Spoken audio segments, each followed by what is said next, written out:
in, no between. You gotta go 100%. Click to win every single moment. Caught up in the motion.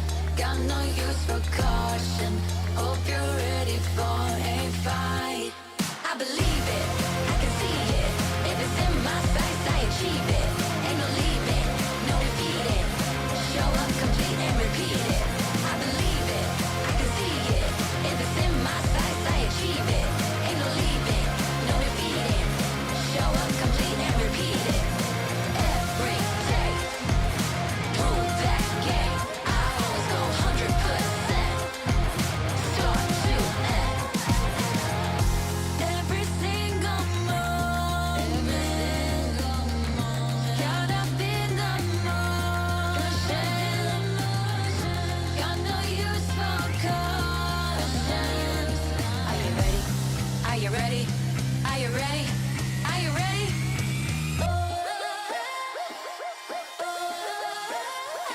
I believe it, I can see it. If it's in my sights, I achieve it.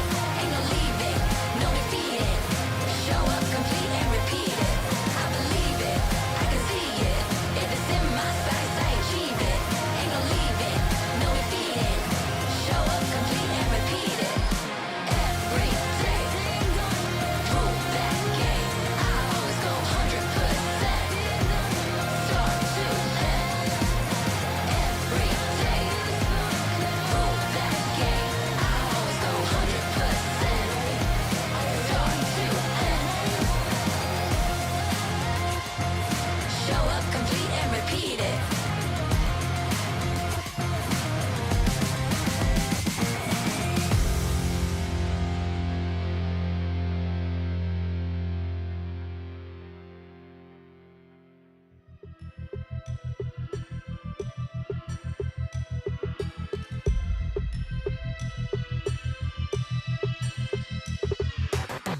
It's a madhouse, it's a madhouse. Had a lot of people showing me some mad doubts.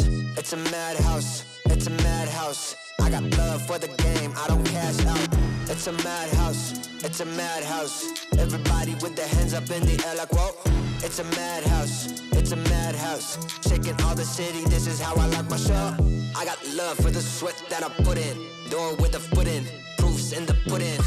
Things I did, all them said that I couldn't. Superhero bouncing like a villain. All y'all rooting, you the fan now. Yeah, you understand now what it took to be the champion that I am now. Head in the sky, it's about the time you land now. And let's see who of us has got the better plan now. Who has got the better plan now? Who has got the better plan? Who has got the better plan now? I'm just trying to understand. Who has got the better plan now? Who has got the better plan? Who has got the better plan now? Who has got the better plan? It's a madhouse, it's a madhouse. Had a lot of people showing me some mad doubts. It's a madhouse, it's a madhouse. I got love for the game, I don't cash out. It's a madhouse, it's a madhouse. Everybody with their hands up in the air like whoa. It's a madhouse, it's a madhouse. Shaking all the city, this is how I like my show. How I like my show. Hey.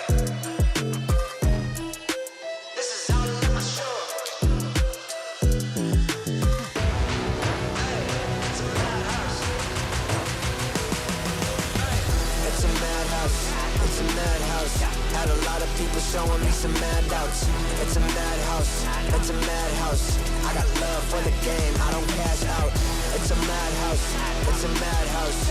Everybody with their hands up in the air like whoa. It's a madhouse, it's a madhouse. Shaking all the city, this is how I like my show.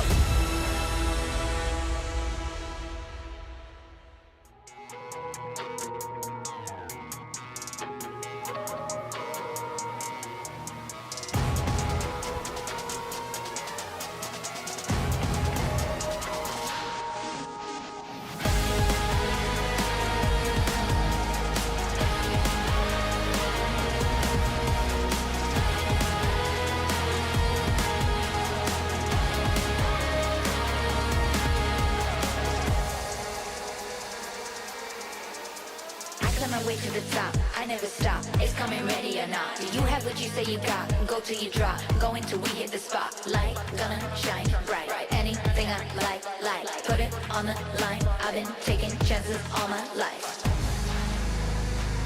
I've been patiently waiting, and we're gonna take it like game. You can't stop what we began. It's the wild flame. We burn this world right now, and then we rise again, like phoenix from the flame. The players in the game, we want it the same.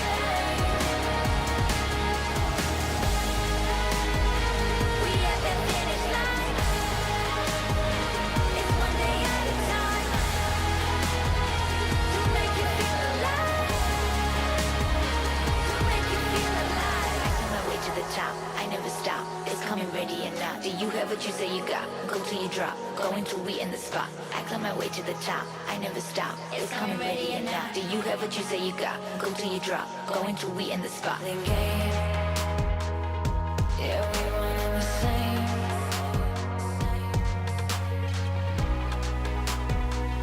I've been patiently waiting, and we're gonna take it like game. You can't stop what we began. It's the wild flame.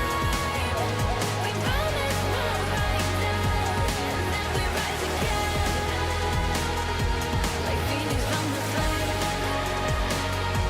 The players in the game, we want it the same.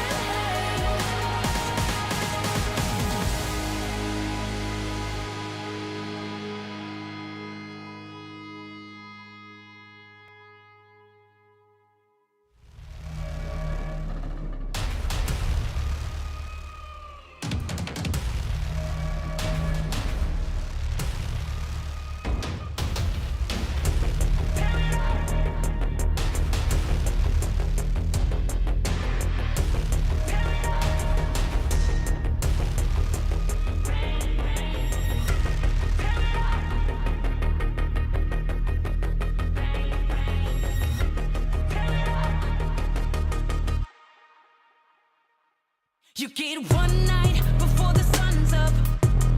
Bang, bang. Tear it up. One shot before your time's up. Bang, bang. Tear it up. You get one chance before you're out of luck.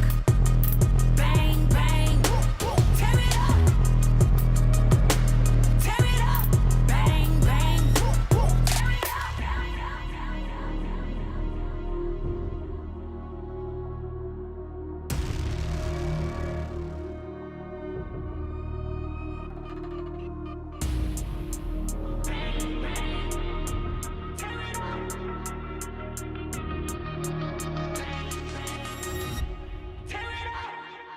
You get one night before the sun's up. Bang, bang. Tear it up. One shot before your time's up. Bang, bang. Tear it up. You get one chance before you're out of luck. Bang, bang. Tear it up. Tear it up. Bang, bang. Tear it up. One army, we unbreakable. Won't ever beat us. We too strong. Take a stand, raise all of your fists high. The Snapdragon Pro Series is brought to you by Snapdragon Elite Gaming and DHL.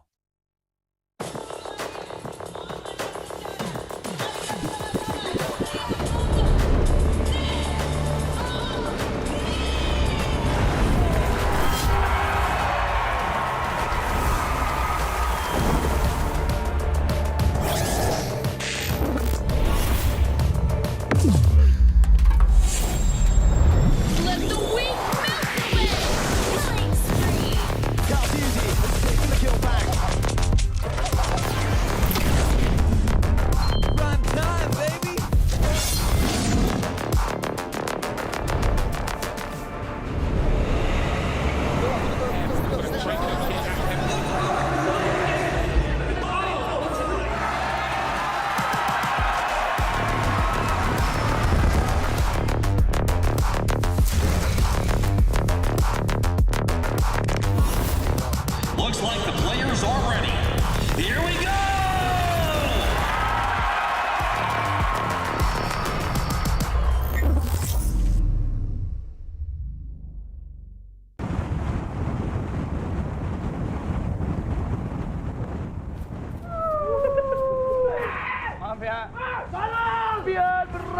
Savior, the Lord. Papa, apa sih Papa? I'm good. Icy boy with diamonds on my frozen soul. Spending all my money on expensive clothes. Always sleeps through the day. Sleep 5, 6, keep me awake. Yeah. I'm coming up with reasons. Fighting with my demons, yeah. They tell me that I need them. Every other weekend. Langsung dari lu, tampil yang hadir kali dengan elektrik untuk mencari pembalasan dendam Kiko. Satuin lagi dan sama tumbang. Tertangkap juga bahkan di sisi lain hampir itu menghadap Fel untuk menyelamatkan namun ada Fel. Just shake a bell. Icy boy with diamonds on my frozen soul. Spending all my money on expensive clothes. What's it take to get me on the radio? How are you doing? Slow down for me, goddamn, slow down for me. I'm good.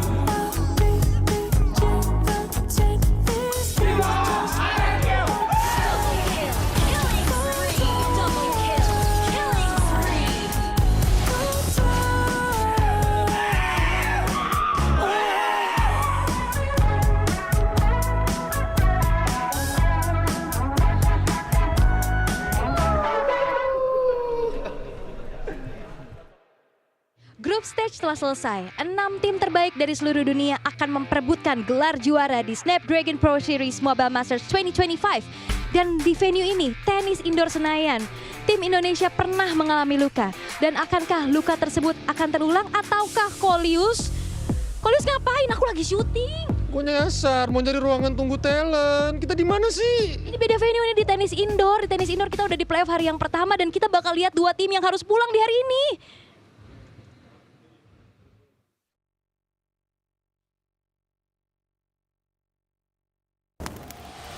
Mobile Masters bukan hanya sebuah kompetisi biasa. Ini adalah puncak pencapaian esports. Mobile Masters isn't just another competition. It is the peak of gaming achievement.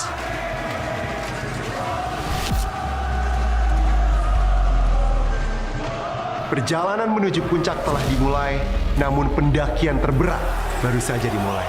The journey upward has begun, but the steepest climb has just begun.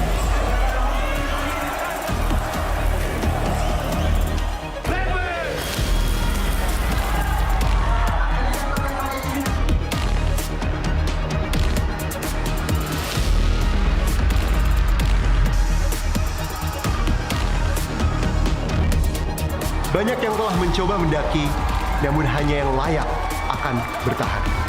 Many have attempted the climb, but only the worthy survive.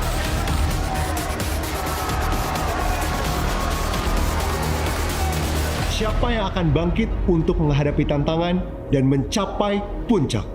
Who will rise to the challenge and reach the summit?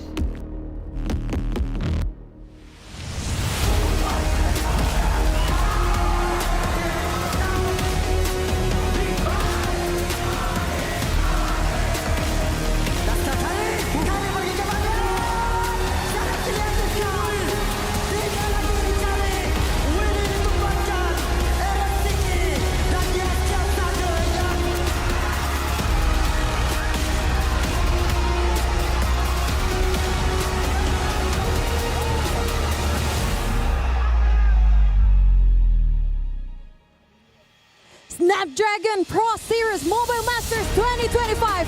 Inilah finalismu.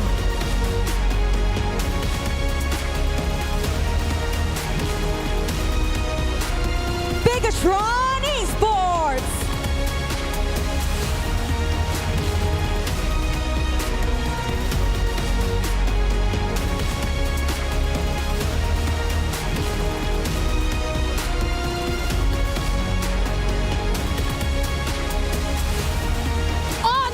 Indonesia.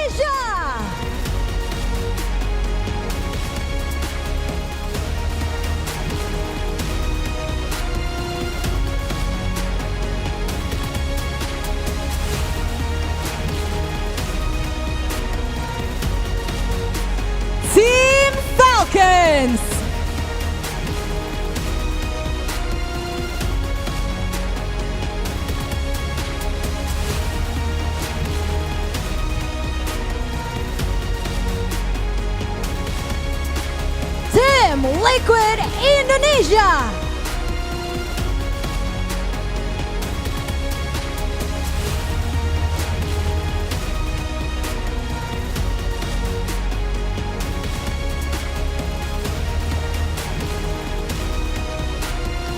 Onyx Philippines.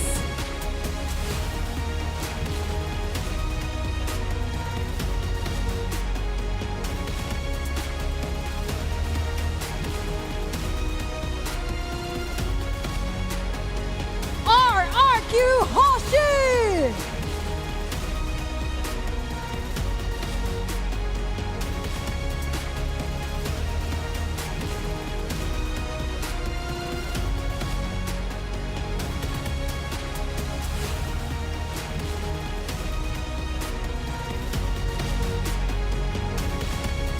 Players, it is now time to find who will claim the peak. Dan para panelis, silakan take it away.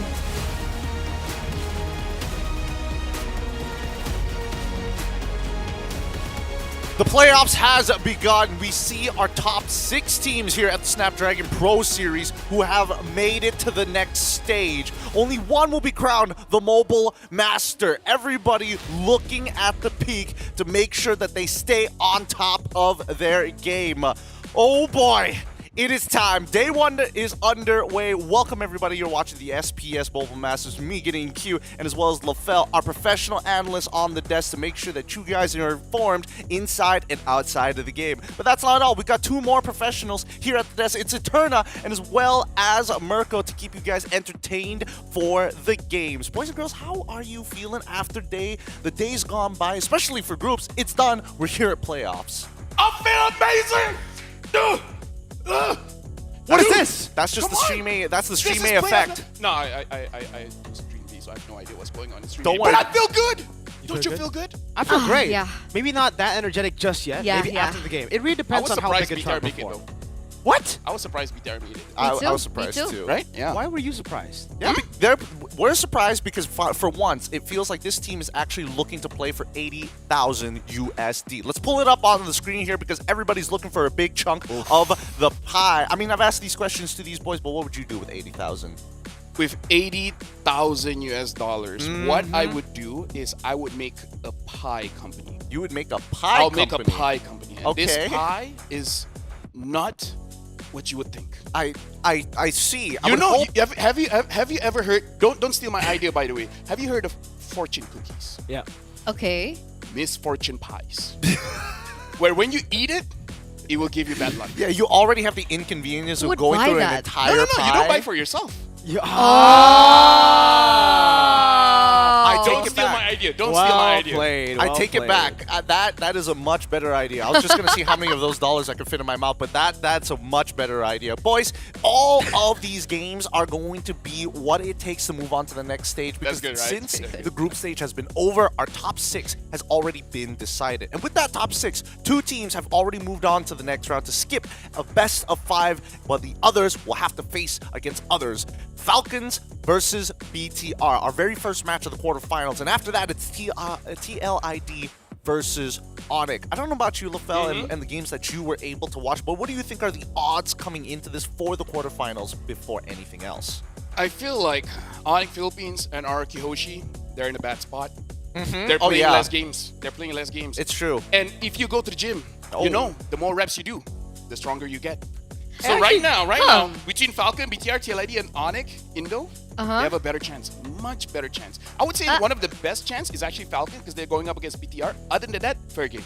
Okay, all right. Before I see Mirko blow his top, I mean, Eterna, you recently I actually don't mind that. You recently been getting into Pilates. Do you agree with the repetitions of game? With games, with exercises, it all builds up muscle for that big final PB at the end. Am I supposed to answer like the way LaFell answers or like how I want to answer? You can do both. You do you, man. You can answer I like a do me? politician. Yeah. Okay, I'll do me. Yeah. That's what. Yeah. Anyway, I think yes, in Pilates, repetition is important. So, you know, in exercise terms, LaFell has a point, but here I think it's a double-edged sword, right? There's one way to see it as there have more sample sizes to actually study on. So I think the remainder, the two in the next bracket, can be like, okay, so they learn more from that. I would argue you don't need to study. Oh, no studying. Okay. If you're good enough, just play like what you want to play. Just win. That's the difference between having a chemical engineering degree and someone who doesn't. There we go. I think that generally for BTR, it's going to be a little bit harder. Let's pull up the schedule while we're talking about this, because this is your favorite team. This is the team that you say is the best in the world. And they're facing off a well-veteran team who has won multiple championships and tournaments. They've dominated early 2023 coming into 2024. Falcons versus BTR. Do you still think they have a chance? And also give us your opinion about TLID as well as Onyx Esports. Yeah, I honestly do think they have a chance, right? I think, again, in their match in the group stages, it wasn't really the best performance. In their second... I mean, getting 2-0'd by Influence Rage was definitely a shocker. Getting 2-0 by Onyx Philippines is like, yeah, whatever. Everybody gets 2-0 by Onyx Philippines. But in their first match, I think they showed a lot of very good, drafts, execution as well up against Team Liquid ID, and especially towards the end. I think it was day 2 onwards. They really started to pick up the steam with, again, solid drafts. It almost seems like they went after that day 1 horrible performance, fixed a lot of things, refined their craft, and I think mentally put them back to where their mind should be at. You know what's wrong with BTR for me? What's wrong? It's like they have the concept of Araki Hoshi of having a lot of strategies that they confuse their opponents. I feel like they just don't have the polish. Like they have Luke as well as Moreno, huge hero pool, can play damage, can play utility, which makes the draft much more flexible. Agreed. But sometimes it's a little bit too much because I see Moreno on the Lunox and it doesn't work out. Hey. Luke on the Hilda also doesn't work out. Brother man, that's my opinion. Because you know what they say, sometimes less is more. That's what I tell my wife. Well, not going to go deeper into that part, but I do think there is a bit of a relation to even like TLID for a certain degree, right? Eterna, I mean, you've seen this team, you've been a big fan of this team for a very long time. And I mean, we're going to pull up the numbers here. We're going to pull up the numbers from top 5 picks. And, I mean, there's a lot of similarities. A lot of these picks were utilized by TLID, but we still don't see that polish just yet. I agree. I think for the Hilda, that makes sense because we've seen TLID pick up the Hilda like so many times. And I think even before the Hilda was meta, I think way back when. So they created the Hilda. They created the Hilda. There you go. That's a better way to put it. But for the rest, I think they're still... I think it's a China person that created. They pioneered the Hilda meta. Utilized it. So they used it. They used it in the game. We have to be very specific with Lefel today. Punch him on broadcast. He's very special. Is amazing, by the way. Very special. Suyo is amazing, but it's not TLID centric. I think Suyo is such a great hero. Up until this point, very versatile, very all-arounder, I think I would say, as a jungler. Wait, okay. Let me play devil's advocate here. We've talked about the top 5 picks, and yes, obviously Blueyo being a bit of an issue, but we've seen potential adaptations for teams with polish. Of course, ban out that Hilda, ban out that Suyo, but what about banning the traditionals? What about the Fannies? Now, we have the win rates when banned here. That's what WRWB stand for. When you ban out the Fanny, you have a 39% chance win rate. What do you think about this, Lefel? I feel like for the Fanny, it's very easy. Have you ever tried to punch a fly? Punch a fly? Yeah, I can do it, but not everyone can, right? Yeah, so I can see myself doing instead of doing that, just ban it out. Like, it's not that she's strong, but it's more about annoying. Because honestly, if you look at the bans here, it's really not targeting things that are oppressive. It's about what actually makes it so that we can't play our draft. And honestly, that's why my theory is why Suyo always gets through the ban, because Suyo is not niche enough that it stops any kind of gameplay.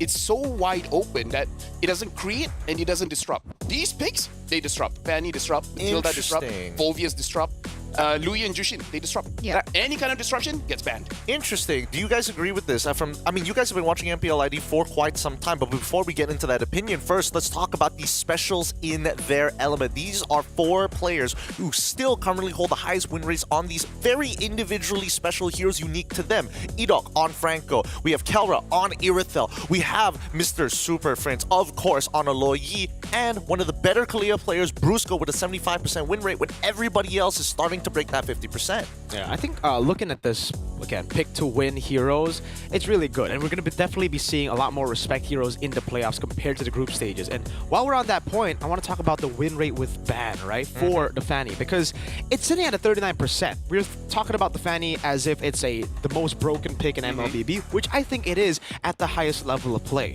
Unfortunately, in the group stages, I don't think we got to see that for a lot of other teams, right? So most of the teams who had to ban out the Fanny, they had to ban out the Fanny on blue side too sometimes. Yeah. It was, again, teams from outside of APAC. So coming into the playoffs, I think win rate with ban will definitely be, for Fanny at least, will increase by a lot, because this is where every single player in the playoffs can start utilizing the Fanny at the peak potential. And it's actually funny because I actually watched in an interview, pro players at their proest would say that Fanny You mean has at their peak? at their proest. Excuse me. Don't put words into my mouth. I apologize. I apologize. Okay, My bad, I like my to bad. make my own words. My bad, Okay, my bad, I my think bad. he's a little new here in Stream A, but pro players at their proest would like to say that Fanny has no counter.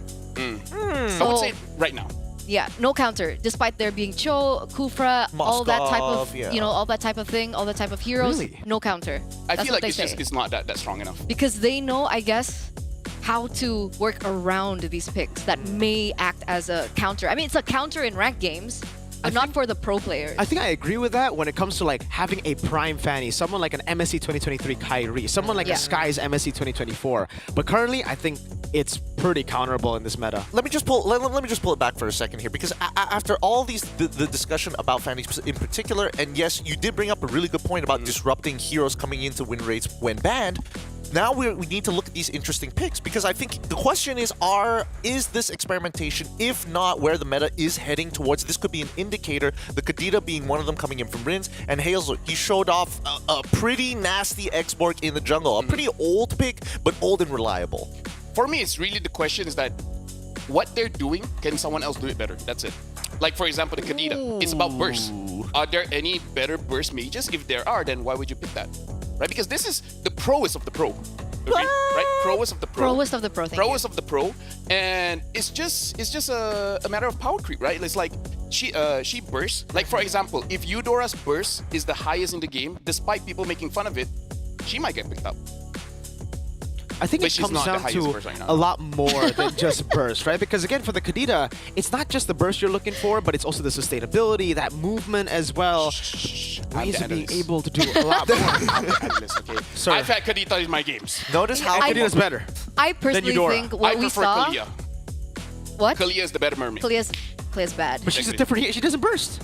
She can burst if it's. Hey, you haven't tried it out. Bring up your point, Eternal, please. What we saw earlier on, I think it's just a reflection of the genius of Keskute, right? So he doesn't stray, Bruce. he doesn't have to play within the meta. He knows exactly what he needs, and it might even be a hero that's out of the meta. So we can expect really weird things from RQ, I think, today. Well, I do expect a certain level of polish, but I gotta give it to Keskute. We've been giving him here on Stream A coming into the playoffs. Keskute as Batman. He is the Dark Knight. He is the I am Keskute vengeance sort of man here. And I think that Jakarta is just not ready for what he's capable of doing once he has molded this team into an executional masterpiece. I think for now, obviously, there are certain areas that they could be looking to work on in terms of adaptability, but that's why everybody's excited to see like the RRQ versus Onyx PH matchup, where it's like truly the best of the best as of right now, unless, I don't know, do you have any other teams that could kind of reach that level?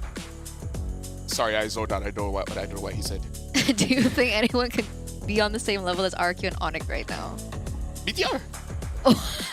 Sorry. Why you gotta do that? Right? Bro. He don't. All right.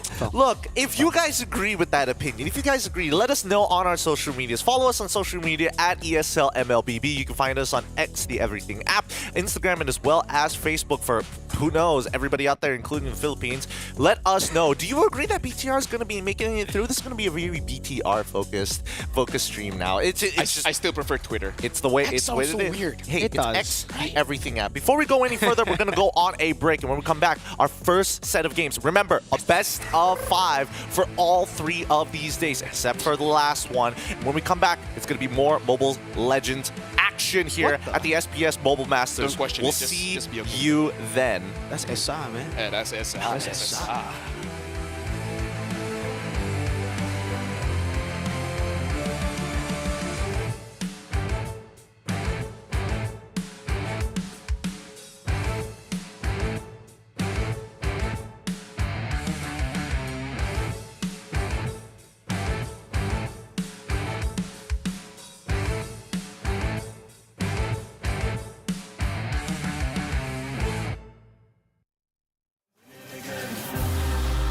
my nursery. Still my style, you will reimburse me. Plus 30, big hands and they're sturdy. I'm Drew the first, I'm back like anniversary. I came back worthy, like I swam in lava till it no longer burns me. I walked the desert for my ego's perjury. Working for that zone where you can't outwork me. I'm a big man, but I ain't 32. I came to the front line with like 32. I'm a Rex, that's a shout out to 32. I'm a danger and I play dirty too. I'm just so 2032. Ahead of my time, so I'm hard like broom. Flows the bomb like I shook the room. I stay lit like Christmas and hot like June. Winning again, I won't stop till I'm winning again. Winning again, I won't stop till I win. It's cold outside and I thought I couldn't do it again. Winning again, I won't stop till I'm winning again.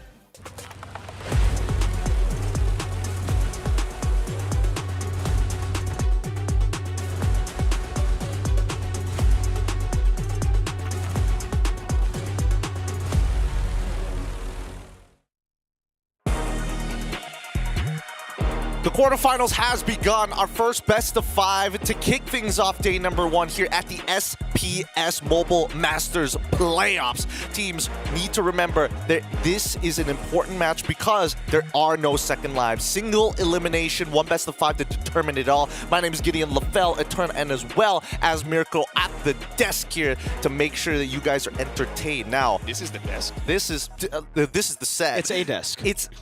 It's smaller than what we usually expect, but our first matchup here That's what she today, said. Team Falcons versus BTR. And I wonder what she said about Team Falcons because most people are saying this is a veteran team. This is Fab TZ, Kyle TZ, Few, Ogwin, Super, Marco, a team that has been together and will never break apart, ever, except when they switch organizations. 3 years and going strong. This is the Green Falcons, man. Green Falcon! They fly, they soar. Can Falcons swim? They probably can. They right? can fish. With the right mindset, you can conquer the sky, land, sea, and maybe you can fly. With enough imagination, outer space. So the Falcons can fly outer space. Well, they have. Shake. They literally won a world championship. That is outer space in MLBB terms. No? Eve is bigger than the Land of Dawn, and yet she fits in the mid lane. Yeah. I mean, there's a lot of things that need to be put up to question, like why is MPL Indonesia Raja Galaxy of all MPLs out there? Because it's Samsung Galaxy. And BTR have only met a few times. Members of Falcon have faced Amon and Light since MPL Philippines Season 9. Season 9, that's such a long time because right now it's season... You want to know a fun fact? What's the fun fact? Last time they met, it was SPS in Jakarta. That was the 3-0 down below in the lower brackets from Bigatron Alpha at the time with Captain Vin still. It was a completely different lineup. They had Ken, they had Chorizo, everybody in that... Man, everyone is no longer here for BTR. That BTR roster is Moreno. It's just Moreno, Mukbang Man, but that's it. They're still alive. They're just not here anymore. Yeah. Is it like... They're not in... You know what I mean. Yeah, you guys know. You know what I mean. You guys get it. But at the end of the day, people are confident that Falcons PH, they've got this in the bag, right? They've got this in the bag. So we need to talk about some of the weaknesses. I would give doubts. I would give doubts. What? I would give more doubts. Because that's where we're leading into. Because BTR need to exploit some of these doubts. Where are we looking towards to? So for me personally, like in my long career in MLBB, whenever a team is at the top because of their mechanics, we will see them drop and they will drop hard. And I would argue that Falcons is in that category because they were strong during the time of when Roger was strong, when Ling was strong, you know, all like those were the time their picks were amazing. Right now, I would say they're a very strong team. Are they the best of the best? I have my doubts. Okay. I don't think so. And especially because I don't speak Tagalog, right? But I pretend. And I see what the people are saying. And people are throwing doubt against Few, Kyle TZ. Personally, I feel like they're great still, right? Yeah. But because I'm a nice guy, that's why I look at him that way. But that's what the comments have been saying. I don't understand it, but that's what I assume. The comments are pretty brutal, I'm not going to lie, and they have been very critical, but the same can be said about BTR. Let's put up the lineup for the best team in the world, as Miracle likes to put it here. For the Red Robots, it's going to be the boys in red. Look, they have changed their lineup a couple of times, but they are looking for that super team, that super energy, that super roster that's going to take them all the way to a M-Series title. Bigatron Esports. It's going to be Luke, Annabelle, Moreno, Light, and as well as Iman. Personally, for me, Mirko, when I look at this team, I'm like, they've got the potential, The tilt is such a big factor, though. Yeah, I think that's been a factor for Bigatron for the longest time. They have always had a very good lineup on paper. Individually, they're all really good. Heck, they got Kescute in their lineup once, and it looked really good in the regular season, but then the tilt happened in the playoffs. Then they just weren't ready to come into the playoffs as favorites. Now, it's a completely different team. We got a whole new coaching staff. We got a whole new roster as well. Only Moreno really sticking from the previous lineup. And that's the question right now for, again, all of Bigatron's fans, which is not that me, many, but just me. But the question is the synergy there yet? Is the chemistry there yet? And can they finally replicate what they've been doing in scrims on stage? Because I've heard in scrims, they've been monstrous. Since what? Season 12? Well, I'm going to bring that point. I'm going to round it back up in just a little bit. But first, we need to talk about Light's photo pose. The Light pose forms a P. Aww. Initially, I thought it was for Pamela, which is what he went in. But it actually represents his girlfriend's initial. Her name is Pamela. Yeah, and it's a special dedication just for her. It's kind of cute. Yeah. I have to admit. Yeah, I think it's kind of cute. I think it's great So representation. what? Like for me, I have to make an F? Sure. You can. I guess. How do you make an F? There. That's an F. Just That do looks like just a- do the face clan. Just do the face Oh, clan. that's true. That's The what it's what? all. The face clan. Face Clan, What's a dude. face clan? Don't worry about I it. mean, like You're an esports man. I mean, face Calm down, calm down, like calm down. wait, Don't wait, attack wait, me. wait, wait. Face up. Okay, hold on. Like, Don't attack me. Her name starts with an F, but I call her baby. So is it an F So you or can a go. B? You can go B. You could go B. Yeah, I think. I can go And then FB. How do you go B? I don't want to continue it.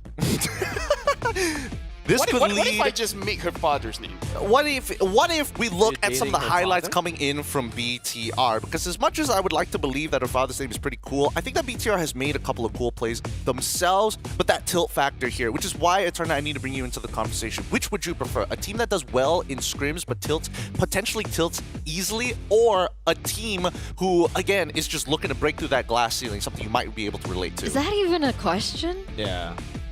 Obviously, I'd want a team that could perform on the stage, right? Comes with its pros and cons. And- That's the thing. You don't get what you want, right? Yeah. There you go. Well, here's the thing. The thing about Bigatron is, I agree with what Miracle mentioned. I think synergy is still a big question mark. Because a lot of people are discussing Bigatron right now, and the one thing that everyone is saying is the fact that what is going on with their gameplay? I don't Right? know It why seems it's like they have the right idea, but when they execute it in the game, it seems like they're not on the same page. I don't know if it's a call issue.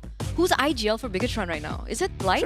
Moreno? I think it might be Light or Moreno. I think it's either one. But from what I've heard, it's just everybody making calls as well sometimes, right? well. And that's the thing, because I agree, synergy is definitely a problem, but it's also the confidence. I think the confidence is at an all-time low for a lot of these players. Light coming off of not really the best of seasons in MPLPH when he was still part of RSGPH. Annabelle coming off probably his worst season in MPL as well when he was back in EVOs. Coming into this lineup as individuals, they're great, yes, but they're coming off of a pretty bad MPL season individually previously, and coming into this lineup with such big expectations, knowing that it's an all-star lineup, has hit them. I mean, I feel like if you want to raise your confidence, you just look at someone worse, right? I mean, yeah. That would make you feel great. They look, hey, who's not worse? me. They lost to Influence Rage. Who's worse at this point? You know Believe what? you me, I feel like if you scroll TikTok long enough, you'll find someone. You Group B. probably Group will. B. But LaFell, since you're here, and might as well before the draft even starts, I'm curious to know which would you prefer, right? That consistency, that level of like, hey, we might not be able to have those big peaks, but the other team does well in scrims, just can't apply it because you're the only one with actual coaching experience amongst three of us here. I mean, four of us. Yeah, actually, for me personally, what I would prefer is that they have this mentality. Scrims is whatever, because there are players, because the scrims are good, they take other aspects of the trading a little bit not so disciplined, right? So for me, it's like have the mindset that the scrims, you're honestly just trying out your draft and your rotation. That's and fun. then once you play like say ranked games or playing on stage, just trust yourself and trust your mom. Oh, okay. Well, let's see which team you're talking about here, because we're pulling up the predictions, and I would assume that you would align What am I yourself with predicting a again? team that kind of falls in that area. Let's pull up the predictions here. It's going to be Team Falcons versus BTR, and I'm curious to see where you guys are leaning to. 3-0 for Miracle, of course. 50-0, man. Oh. 50-0 for BTR. For I got you. Eterna and I got you. 50. Oh, real confident here. I'm saying it's 3-1 in favor of Team Falcons. I feel like How many games are they playing? 5. Oh. It's best of 5. Potentially 5, but 50 is a good number to start. That'll work. It'll work. We'll make it work. We'll figure it out. We'll let BTR know. I think the way that this game is gonna go, if BTR does not find a win within the first 2 to 3 games, high likelihood they're going to get swept. If they go 2-0, I feel like it's going to be a sweep. If it's 1-1, there is hope. If it is 0-1, still hope for BTR. If they don't find a win in those first 2 matches. So you think momentum is important for them? So important. Have you seen, dude, when Moreno lost his top inhibitor to minions, I saw he was jumping. He was not happy about that. I feel like give Moreno and Light a hero that they don't really have to think about, and then they're good. I don't think. I think more so it's Light with the comfort picks again. Yeah. Like when he picks the comfort picks, he does really, really well. For Moreno, I think he's been one of the pillars that has been very, very consistent together with Eman. But back to the point, yes, momentum is going to be very, very crucial. But if we take a look at MPL ID, they're actually the type of team to be able to actually match their opponents. Even when they tilt, they'll be able to reset in the next game. Then they tilt again, sure. And then by the time the ultimate tilt comes, it's match point. That's when they usually tilt most. So I think if it's not 3-0, I think it'll be 3-2, honestly. This is just Mirkatron right here. Yeah, look, guys, all of our predictions, it's up in the air. What about you guys at home? What are you thinking? Let us know in the chat because we've got somebody on the line on the opposite side. It's Iman coming up from Bigatron Alpha. Iman, what's going on? It's probably like Rose and Coolios on the other side, up on the stage. Last match and then we rebuild their game also. Wow. Jadi tadi Monica juga nanya gimana nih preparationnya Eman, dan memang bilang juga udah benar-benar bagus banget dan mereka udah siap banget untuk bertemu dengan tim Falcons. But we called you here because Flaptisi just received an award. It's the best trash talker. So we would like also to give you an award, but I need you to reveal it to the camera. You reveal it on your own. Let's see it. It's valid contender. You're awarded as the valid contender. Yes. Do you agree with that? I don't know, but I would like to receive it because they give us to me. Yeah. Jadi tadi juga dia ditanya sama Monica, kira-kira ini benar-benar dapetin awardingnya, rasa pantas gak sih untuk dapetin awarding ini? Tapi dia bilang, gua nggak tahu, tapi gua bakal tetap simpan ini karena gua rasa ini adalah penghargaan baginya. Gitu. But what do you think? Why do you awarded with this valid contender? Do you like maybe a lot of the team like expect you as their valid contender? Absolutely. Honestly, I don't know, but apa? Like why do you think they like awarded you as the valid contender? Do you like very confident with your matches during the Snapdragon? Yeah, I think so because I think they see me as a good player also. So Wow. Jadi tadi Monica juga nanya kayak kenapa dirimu berpikir bahwa dapetin awarding dari valid contender? Apa sih perasaannya gitu? Dan dia bilang ya karena dia rasa juga dia bermain dengan lumayan cukup baik gitu. Dia memang nggak tahu kenapa dikasih penghargaan ini, tapi dia rasa memang dia bermain dengan cukup baik. But Coolios, let's change the question. What about if we ask you, Eman, who's your valid contender? Marco. Wow. Jadi kalau kita nanya siapa sih valid contender Eman, dan dia bilang adalah Super Marco. Okay, but anyway, Flaptisi just told us that, okay, Moreno about the mukbang, but what do you think? Please represent me, Moreno and your team about the mukbang, the Philippines mukbang. I don't know because I'm from Philippines also, but let's see later. Jadi dia nanya kan tadi Flap juga ngomong soal dia bakal mukbang tim Indo. Gimana nih dari Eman, dan dia bilang gua nggak tahu tapi kita lihat aja nanti katanya karena dia juga mewakilkan tim Indonesia. So we'll see on later, and one more, maybe one last message for Falcons. Good luck, have fun. Let's give our best to this game and then we give our best to the fans. Oke, pokoknya good luck, have fun aja dan berikan yang terbaik untuk match ini. Yes, so good luck, Eman, and let's throw it back to the panelists. Take it away. Thanks, Bogan, as well as Kolios. Those are the words from Iman himself, our nominated valid contender here. What does that mean? Look, we have player awards. Player awards being distributed, and obviously, we're not just going to be looking for the best player, our MVPs. We got to make it a little interesting here. I'm going to move forward. Okay, ride or die support. Ride or die support. Now I'm seeing lapels. Yeah, ride or die support. Skill shot king. Yep, most skill shot aggressive. king. And valid contender. There you go. I don't know the colors, but that's what it is. Wait, so they're How do you know it's colored then? different shades of gray. He's lying about Don't his make me color upset. blind. Yeah. Please don't make me upset. Fight.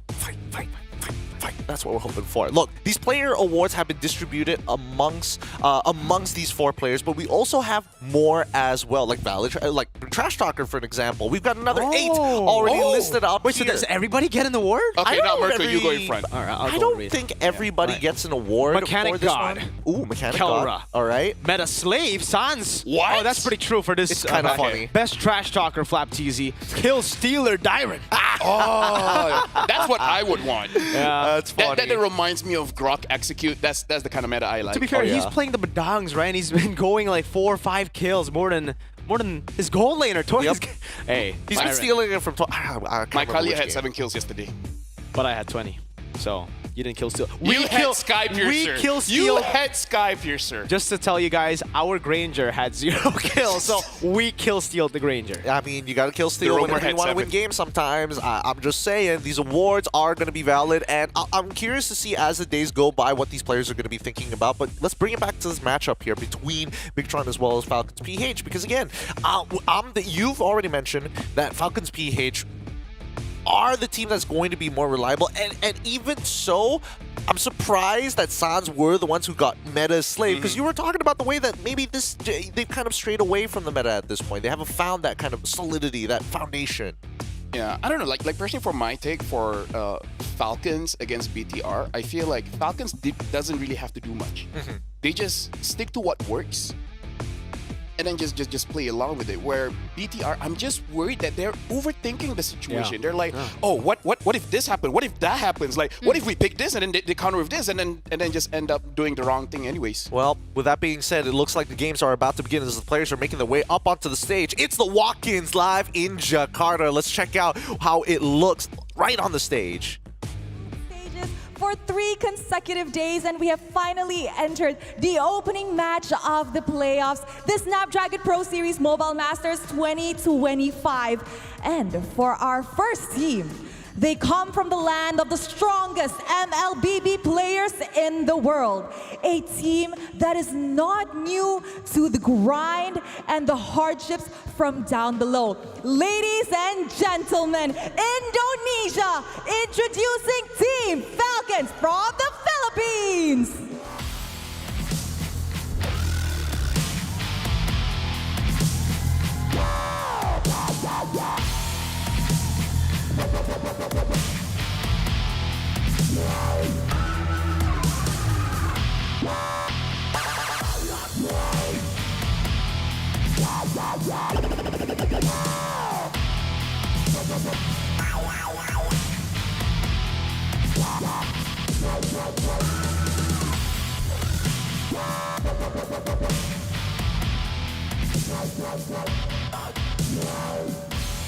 Dan inilah sang penantang dari tanah air Indonesia bermain di tanah air sendiri Indonesia.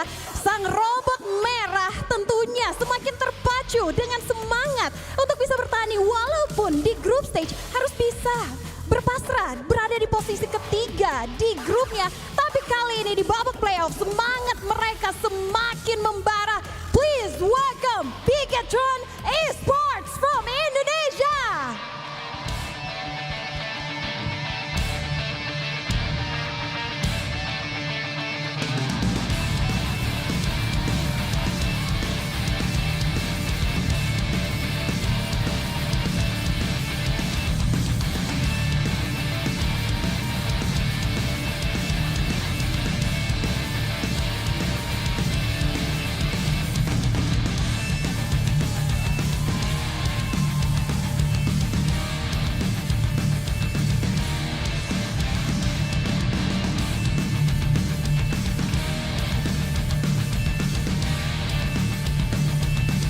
Wow, Rose, dua tim sudah berada di stage ini dan mereka sudah siap untuk bisa bertemu satu sama lain di Land of Dawn. So, tanpa berlama-lama lagi, inilah match pembukaan pada hari ini. Silakan panelists, take it away.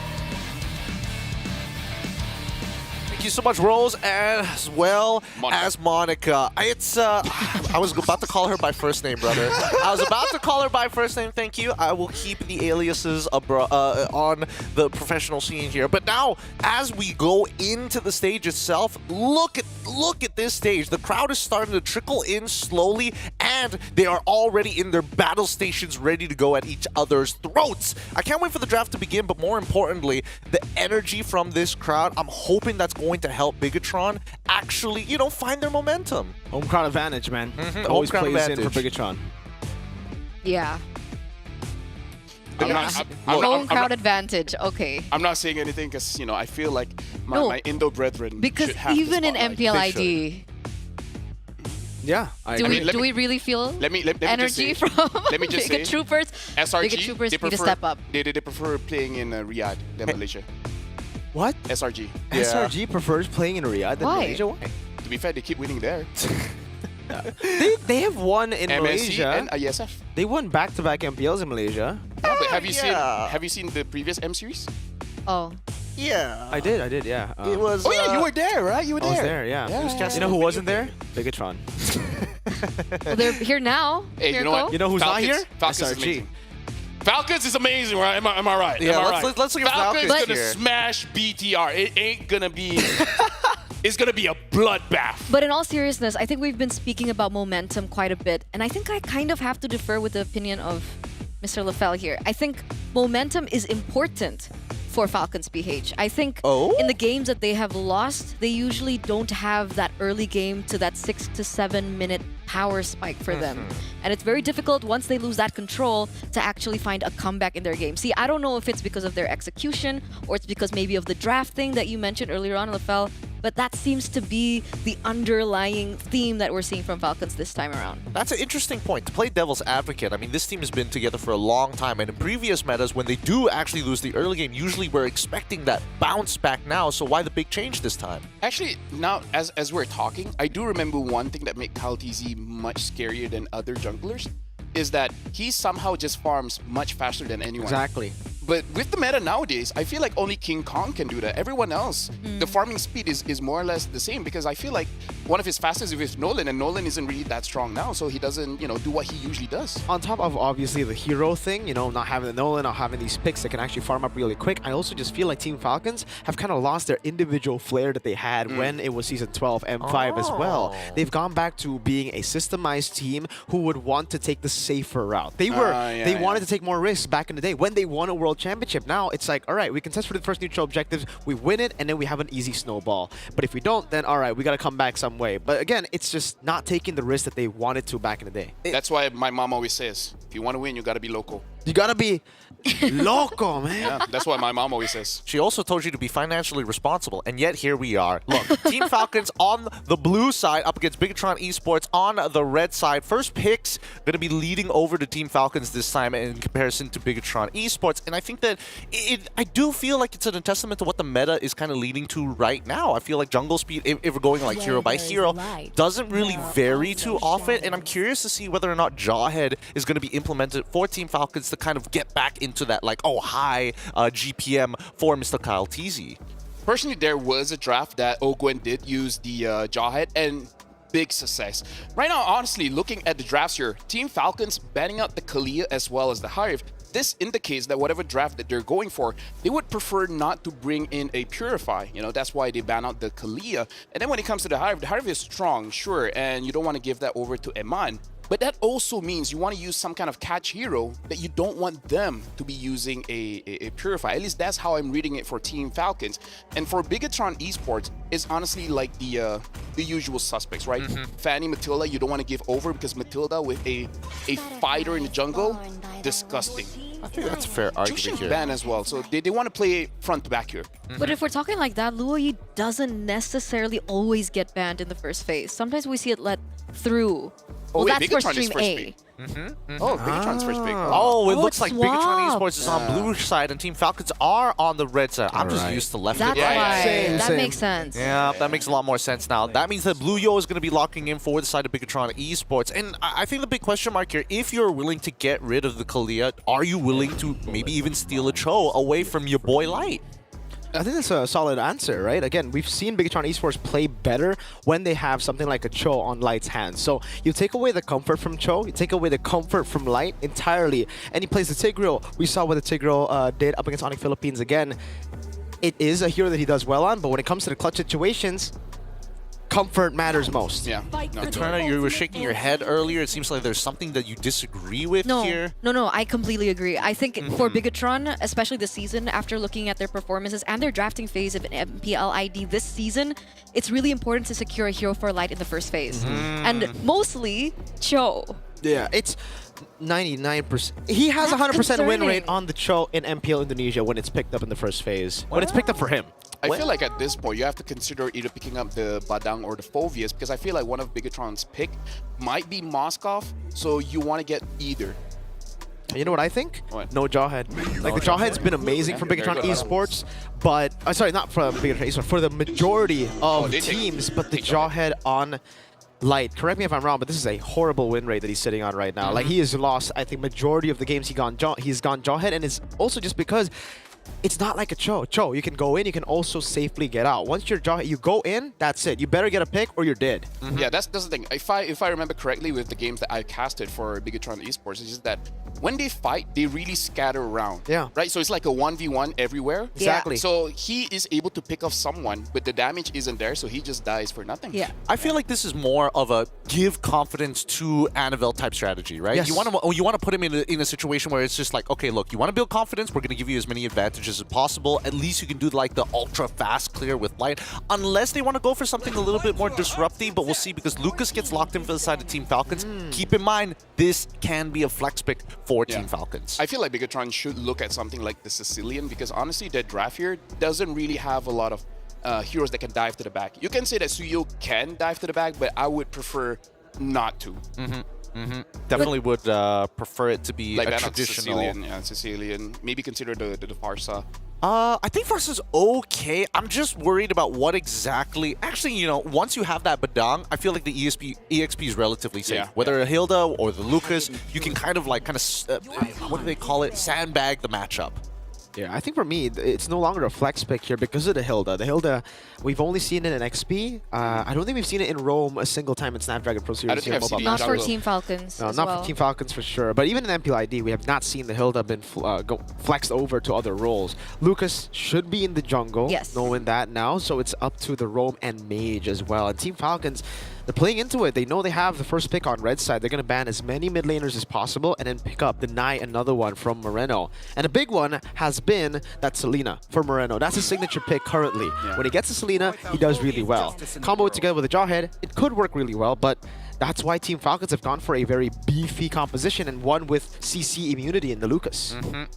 I like the fact that Bigatron Esports, I mean, yes, you've already got your support locked in, but making sure you deny the Cho away from Team Falcons, because when you have Lucas, assuming that he's going straight into the jungle, I mean, all odds are looking towards that. That early game is especially deadly. Turtle fights are particularly hard to deal with if you're in Bigatron's position. But what about this, guys? Isn't this great? Okay, first of all, I call it Moscow ban, but this, like, the opening of playoffs, we get to see Sasuke versus Naruto. Isn't that exciting? In the jungle. Dude, I've been waiting for the skins. In the river? The skins river? are out? No, I've been waiting for the skins for so long.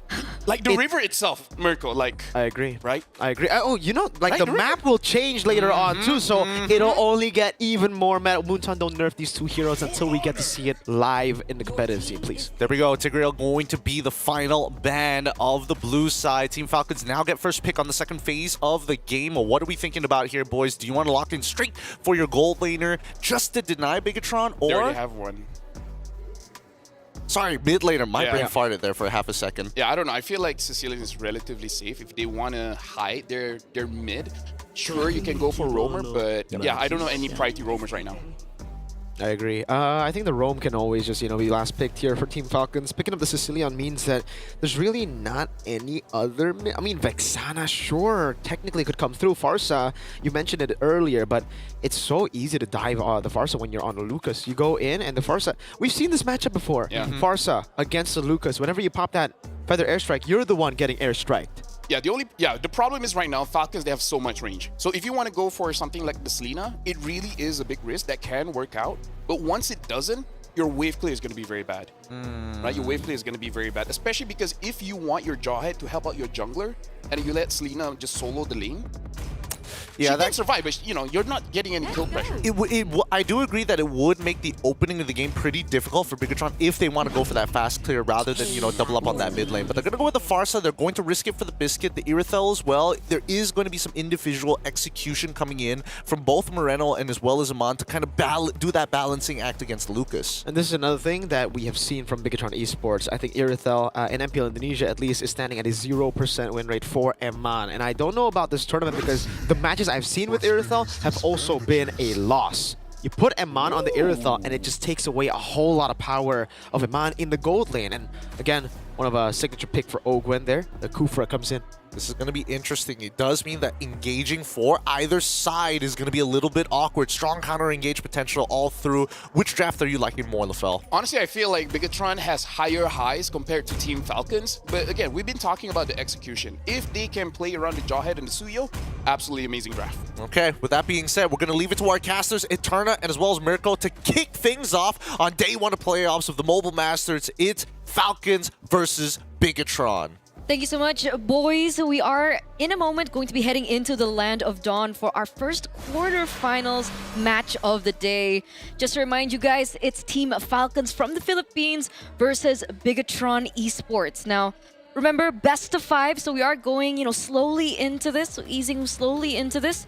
Game number 1, Mirko, how are you feeling about the drafts? Looking at the drafts, I think it's really early-centric in a way for the side of Bigatron Esports. They have the Jawhead, they have the Suyo, and the Badang too. They want to play for the early game, get the neutral objectives, and if they don't get a big lead at the start of the game, that Sicilian Granger combination might be able to outscale them by mid. That's what we're expecting, right? So execution has to be on point. You're looking right now up at the stage, ladies and gentlemen, live in Jakarta, Indonesia, as we head over for the Mobile Masters quarterfinals, day number 1. Let's head over to game number 1. Oh, early aggression already, Ogwen. Getting the knockup, Blue coming down as well. That's gonna be the Blaze Surge, locking Ogwen down for a bit. Good Sanguine Claw to disengage for Team Falcons. Bigatron Esports are back to farming. Annabelle with the killing spree. Ogwen, has already used that flick. Okay, we're gonna wait for that level 4 power spike, I think, really soon to get a little bit more of, sight as to how Team Falcons are gonna be playing around these neutral objectives. But the same can be said about Bigatron. Technically, they do have the Jawhead. We're looking at the emblems now. Does anything stand out? This is a safer path, I would say, for Eman, going in for the weapon mastery on the Irithel. I think for the most part, we are used to seeing Eman go for aggressive master assassins in lane, especially when he knows that he has a lane advantage. Here on the Irithel against the Granger, you would expect him to go for master assassin. So the fact that he's gone for weapon mastery means that, he's taking it a bit safer. He wants to play with the team instead of going in alone. And technically, I think he also knows that at the end of the day, he's going to be that guiding factor. Wait a second, already rotation onto Flapteezy in the top side. Should be able to get out, so just a little bit of damage protruding onto him. I don't think that's going to force a recall, so I think Bigatron, we're looking for a way to have a bigger say as to how these neutral objectives will go. Okay, for the airstrike coming down as well up top. It's going to be a full dive, but it's going to be first blood over for Miranda. Annabelle walking up, gets the Soul Sever count. Teasy taken down too. A good start for the Red Robots. That's huge, right? This means they have full control over the neutral objective. So despite them unable to get Flapteezy earlier on, the way that Team Falcons re-engaged into that wasn't as great, and now they're going to lose control. It was a questionable initiation. Unstoppable force. Good flicker out from Flapteezy. Time's Revenge again from Ogwen with the Rage too, but there's no one there to follow it up. Luke's still able to disengage. And 2 times now we've seen Ogwen tunnel vision to look for Luke of all members. Is this... Wait a second, Light. Ejector, Blade Surge, another kill to Annabelle. 2-0 up now, BTR. Wow, 1,000 gold lead already in the first 3 minutes of the game, and this is what we were talking about earlier on. For the airstrike onto Few. Oh, what? A solo kill for Moreno in the mid lane. Wow. Moreno on this Barca has been delivering 2-0-2 so far.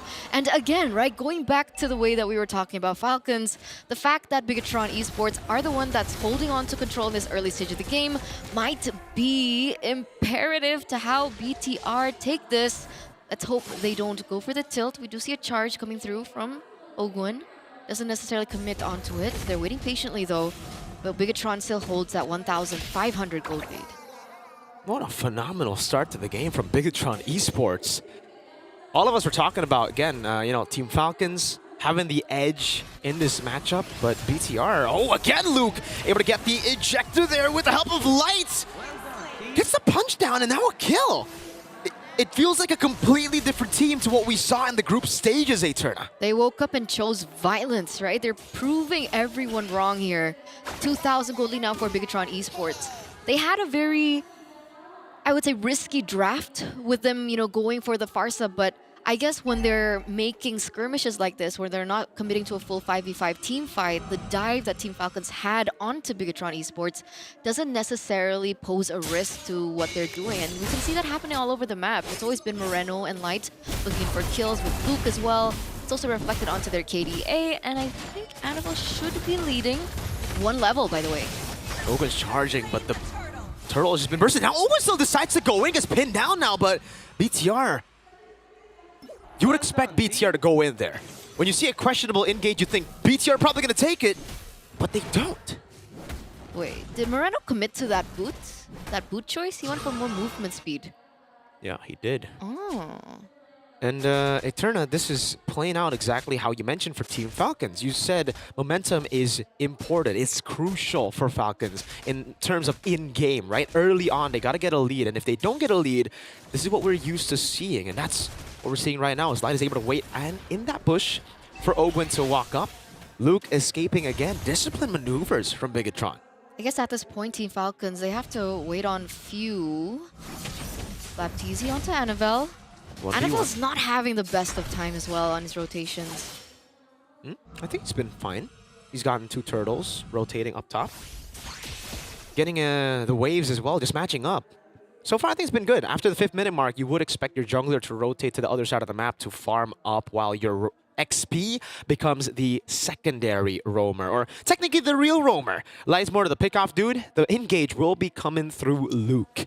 That's when you see these big initiations, and he is level 8. He is looking for that pick. He has a Thunder Belt, and he stacked it quite a bit. Okay, now we're looking at the gold leaderboard. We are seeing that Super Marco is falling a little bit behind, but not too much.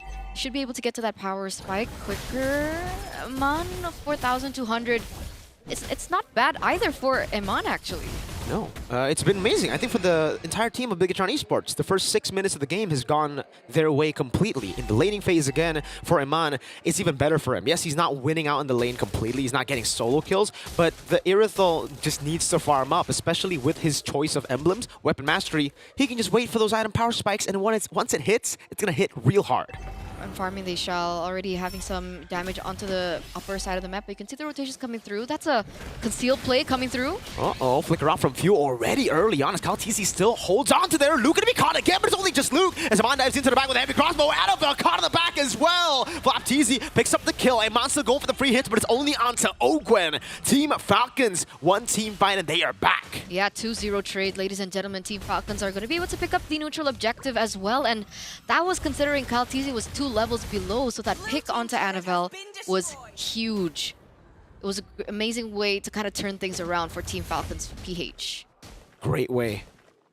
Initially, you saw again Ogwen target Luke in the skirmish, but it was kind of a distraction for the rest of the team to just pile onto Annabelle. Well, BTR again were scattered. LaFell did mention this. When BTR get the lead, they want to play for those scattered team fights, and that's what you get when you get read out, right? Falcons PH were able to just stick as a unit together and focus down these members before Bigatron could take control. And you can see now Eman just farming it out in the bottom side of the map. There's a rotation coming through from Team Falcons. Super Marco going to be able to pick up that turret, but it should be traded back by Iritel, by Eman in the bottom side of the map. So again, both of these teams are playing it well. They're utilizing their macro.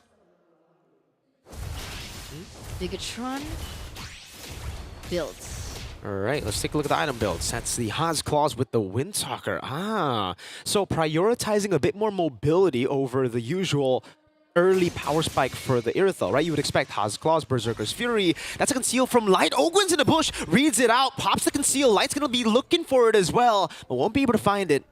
So Team Falcons have read out their rotation completely. Ogwen goes in for Charge Revenge. Luke will be able to go for the pin down with Fist Crack too. A lot of resources placed down the ejector to disengage. Kaltizi obliterated Eman there. And now the shots are coming down with the Feathered Airstrike. Locking onto Kaltizi. It's Flap going in deep to cancel it out. And that's the damage from the Lucas. This is one of the heroes that have been highly contested pick for Team Falcons. Kaltiz has utilized this multiple times, and you can see the comfort really reflected through his playstyle. Eman gets completely shattered out. Team Falcons are going to be able to pick up that turret as well in the mid lane, and they should have one member up, as they are going to be the ones to be able to get to this Lord first. Light is in the vicinity, looks for some information. But Team Falcons don't necessarily go for the commit here. They needed to clear in that bottom side of the map first. Annabelle level 13. Meanwhile, Kaltizi is at level 12. So Annabelle has a little bit of an advantage when it comes down to the 50-50. And the gold lead is getting crazy for Super Marco. That 1,200 gold lead that you see for Team Falcons, mostly it's not Super Marco, who's currently 2,000 gold ahead against Eman. If the airstrike gets used up onto Flap Teasy of all people. Fist Crack 2, Light goes in for the ejector. A big blunder for BTR. Ogwen walks in, Light is down. And it's Super Marco who gets another sack on the Sky Piercer. Those were a lot of resources utilized only to take him down. And Team Falcons, they know it. They were able to turn things around, take Light out. But it seems like Kaltizi doesn't want to go for it just yet. Focus on getting the purple buff first. Wait a second, that's a catch. Tar's Revenge and the Rage plus everything there. Both the L's of BTR taken down Light, and then Luke, a free lord over to Team Falcons. Unfortunate stuff for Bigatron. 2,000 gold lead in the first, 5 minutes of the game, and now we're down to 10 minutes. And Team Falcons are the ones holding on to the advantage. 2,000 gold lead for them. They have a Lord on the way as well. Very, very messy team fight. And this was one of the things that we did kind of mention during our pre-show and, leading to this game. The fact that Bigatron Esports in these team fights, what's the call? They're so scattered. The allocation of skills as well has been a problem throughout the Snapdragon Pro Series Mobile Masters. And the same problem is what we're seeing here in this first game. Going into the Flap TZ, again, we saw a very clean Bigatron in the early game. Yeah. That was actually the uncharacteristic BTR. Right now we're seeing more of the BTR we saw in the group stages. Very indecisive, making these desperate plays out of nowhere as well. And we saw that up against Flap TZ when the gold lead wasn't that far off. It was only 1,200 in total for Team Falcons. They decided to jump in and all in onto the guy the Falcons would want you to all in on. Now, the airstrike already opened up. Gonna be able to clear the wave. There is still... Okay, the shield goes down. Wait a second. Two-man stun from Luke. No one there to follow it up, though. Disconnected. BTR Amon! Very low. Gets shot down by Super Marco. Threading the needle, finding the shot. Just barely out of range, but catches it with the Sky Piercer. And that's a double kill given over to Super Marco as well. He's sitting at 5-0-2. Look at the gold lead instantly go higher for Team Falcons. The charge is there. Another Feather Airstrike, this time to clear out the wave. They'll be able to do so, but they won't be able to keep the turret in the mid lane alive. Now again, it's Super Marco walking up. Rhapsody, that's Sonata. Another base turret falling to the hands of Super Marco as Annabelle is left to just go and clear out those waves. First Lord, 2 inhibitor turrets. Super worth it now for Team Falcons. What is Luke? Why? He was looking for a play there, a comeback play, but the rest of the team was not. It's the disconnect of Bigatron Esports. Always. We always see that happening. Either it's on Light or it's on Luke, but it's always these two players that seem to be not on the same page. Again, I don't know if it's a call thing. I don't know if it's a communication thing, but they don't commit to one another, and this is the result that we're getting, right? Very scattered team fights. They're giving over kills back into the enemy line. Team Falcons now 5,800 gold lead. Super Marco full item as well, by the way. Hunter Strike, Sky Piercer, the Malefic Roar, and he already has the Wind of Nature to boot. That's a 4,000 gold lead for the gold lane. Well, 3,600, but what the hell? That's ridiculous. Super Marco. Wow. Wind of Nature already. Sky Piercer. 4 sacks probably already? That's a Sea Halberd and the Malefic Roar, so even the front lines won't be able to take this damage from Super Marco. At this point, Few, Kaltizi, they're just supporting damage. It's all about Super Marco as we get into the 13th minute of the game. And right now, Oman has to clear that top side turret as well. The minions are still pushing in favor of Team Falcons PH because of the lack of inhibitor turret. Wait a second. Again, you can see Ogun walking up, able to find light there with the Punch Badge and the range of the back line. It's going to be a flicker up for Miranda. Luke gunned down by Super Marco. And Team Falcons get everything. Oman in the bush. Recall safely, almost got caught by a raging Kaltizi. That was so close. What? If he got taken down, this would end up much, much worse. Still though, Bigatron Esports are functioning on hyperdrive here as they have to try and look for a defense without Luke as well as Light. It's 9 seconds for him to respawn back into the game. Wind of Nature still available for Super Marco. Great response from BTR there. You saw the angle. No Wind of Nature for Super Marco, but they still have a big Lord coming down. Oakland taking out Annabelle, finding the assassination to the side, dodging away from the Sanguine Claws as well, as that's going to be the mid lane with the Lord dealt with. Bottom lane, it's a turret siege down by Falcons very slowly, but surely.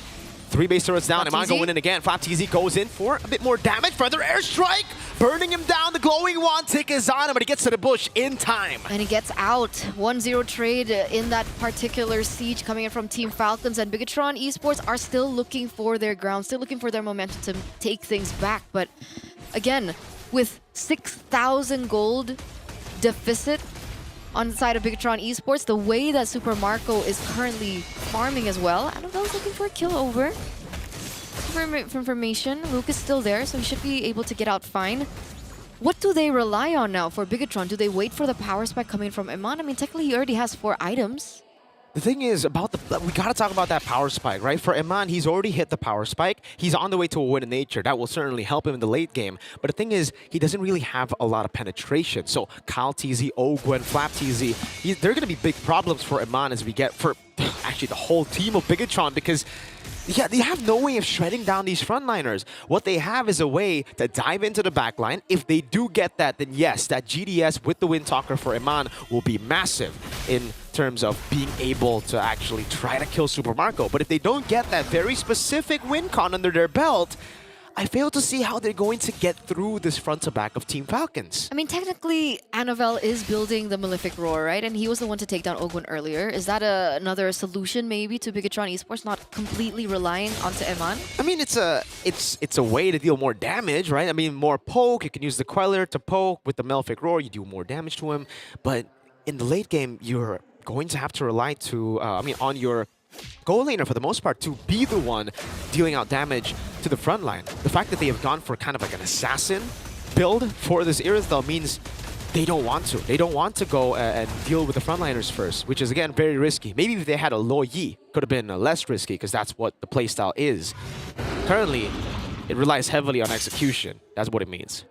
So they're looking for some sort of pick-off maybe, right, before they go in for the team fight. So far, they haven't been able to find it, but Light goes in again. Oh, great flick around. Now Luke, though, able to find them all in the fist crack. It's going to be Ogwen taken very low. Still Annabelle in the back as well. Immortality can be popped as Light gets taken down, but Annabelle is looking for the kill. Able to find Few. Gets out again. Now it's the kite back from Moreno. A 2-for-1. Few taken down for Light and Annabelle. Annabelle was trying his best, man, in the back line, looking for that kill over onto Few. Was able to get it, but the fact that he's traded back means that they don't have any retribution here. Iman looks like he's going for a re-engage. He already used the heavy crossbow earlier. Does not have to sprint. Super Marco, does he have the Wind of Nature as he jumps back forward? Moreno used the Feather Airstrike earlier. Flap TZ gaining control again. No retribution for the side of BTR. Iman Trying to look for this. Calteezy is getting whipped down. Now it's going to be Ogwin with the Tarnish Revenge at the rage, finding Luke to give Marco a legendary, as that's him on, jumping to the back with the Wind of Nature as well. A saving grace, perhaps, but Flapteezy is going to chase him down. Now looking for those shots onto Iman. He buys the immortality, but no one's there to save him. Feather Airstrike comes in, takes no one down. Super Marco with Kyle Teasy gets the last hit down on Moreno. And now it's up to Light and Annabelle. Another round of BTR versus Falcons. Annabelle walking up. Immortality down for Super Marco. No One in Nature used up as well to shut down for Annabelle. He buys the immortality in time. Jumps back in now onto Few. But the Bat Feast damage. That DOT was on it. Bad Impact 2. Meanwhile, the minions in the base will end the game for Team Falcons. Team Falcons 1-0 now for Bigatron Esports. Very, very messy by BTR there. Eman was looking for that hero play. It was enough for him to buy some time for Annabelle to come back in, but in the end, they were all going one by one into the team fights at the end. They forgot to do housekeeping. Unfortunate way to end this first game. Let's call back Gideon and Lafell.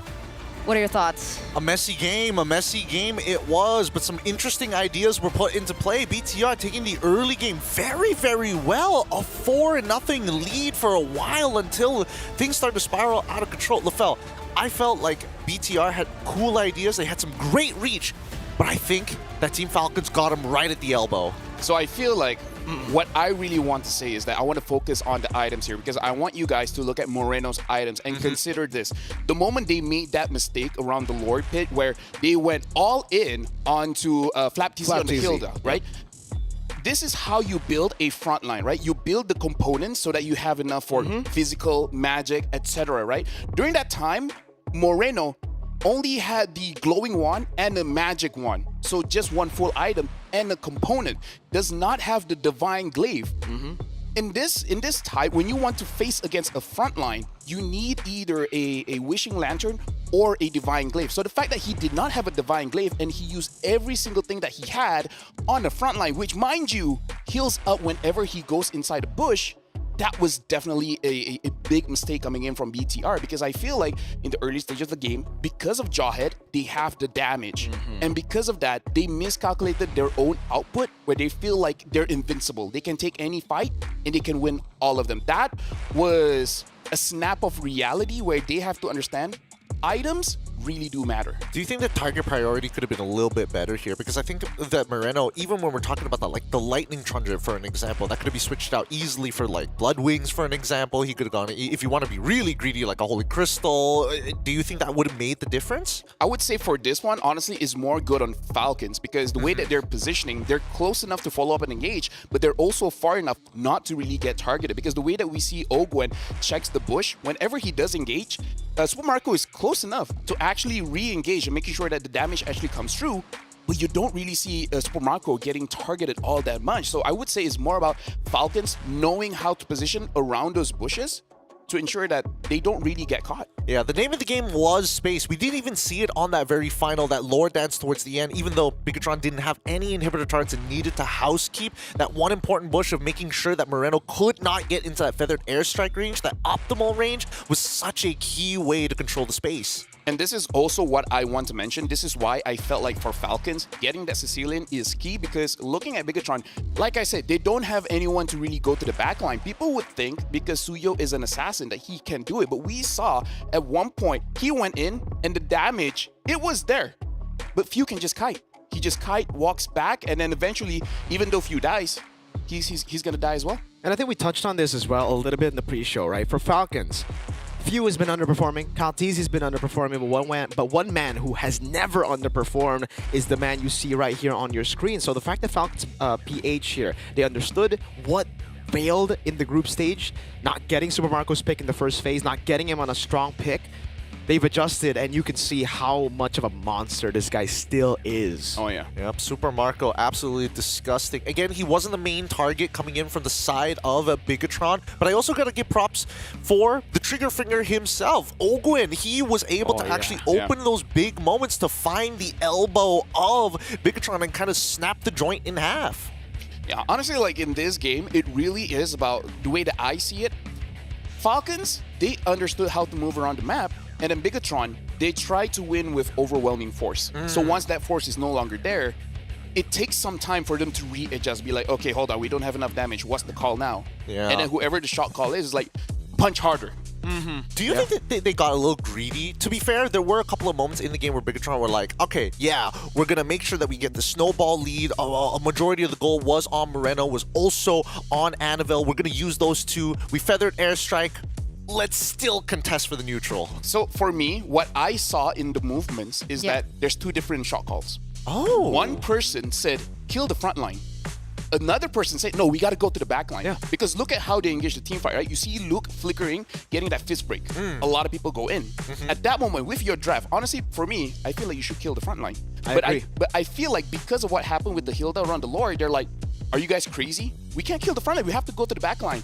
And because of that, we see two different team fights going Contradictions. on. They should have just committed. If you just want to kill the front line, kill the front line. If you want to go to the back line, go to the back line. I agree fully with you. You know, I spotted out the item builds, and again, I already saw the disconnect. It looked like for Moreno, he had the Divine Glaive. He wanted to go through with the front line, but Eman went for a full backline dive build. Exactly. It was a GDS Windtalker, right? I think one of those has to go for a Malefic Roar when you're up against this kind of composition, because how are you going to even dive? How are you going to be flanking Few and Super Marco at that late stage where, again, we gotta remember, Irithel was not in the lead in this game. He was 2,000 gold behind. Number two, even if you did go through, it was a win of nature by that time. Exactly. That's why he's bulletproof, Marco, man. Girl on a little animal that people are like, oh, it's so cute. Oh, look at my arrows. Kevlar vest. It's not going to penetrate at all. And I think that Super Marco consistently shows why he is going to be bulletproof for a while, especially in his professional career.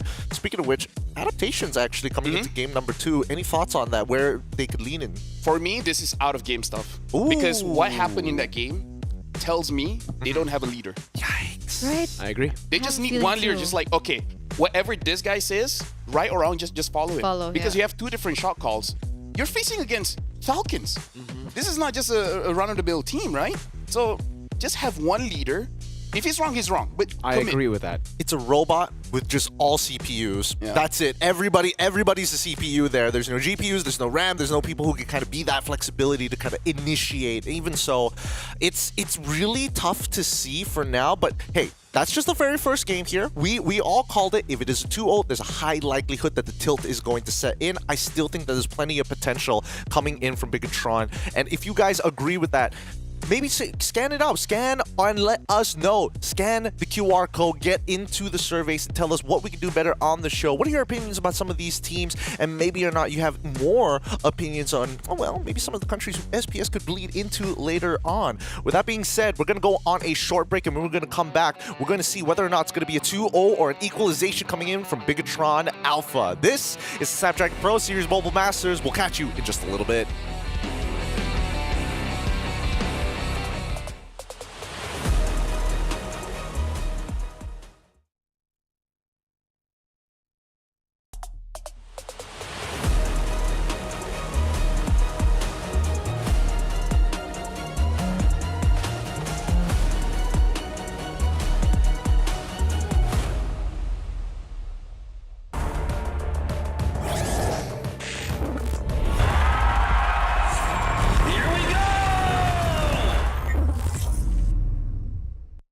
The Snapdragon Pro Series is brought to you by Snapdragon Elite Gaming and DHL.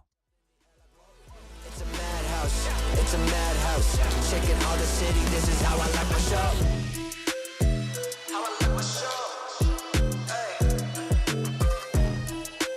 This is how I like my show. Hey. It's a madhouse. Hey. It's a madhouse. It's a madhouse. Had a lot of people showing me some mad doubts. It's a madhouse. It's a madhouse. I got love for the game. I don't cash out.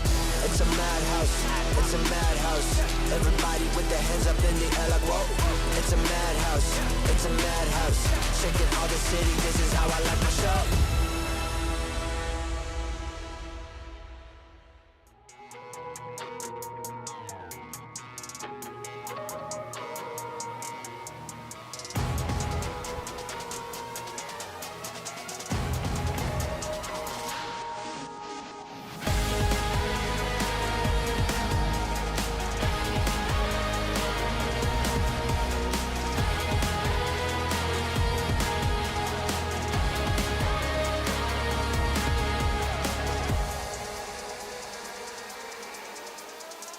way to the top. I never stop. It's coming ready or not. Do you have what you say you got? Go till you drop. Going till we hit the spotlight. Gonna shine bright. Anything I like. Put it on the line. I've been taking chances all my life. I've been patiently waiting, and we're gonna take it like that. You can't stop what we began. It's the wild flame. We burn this world right now, and then we rise again, like phoenix from the flame.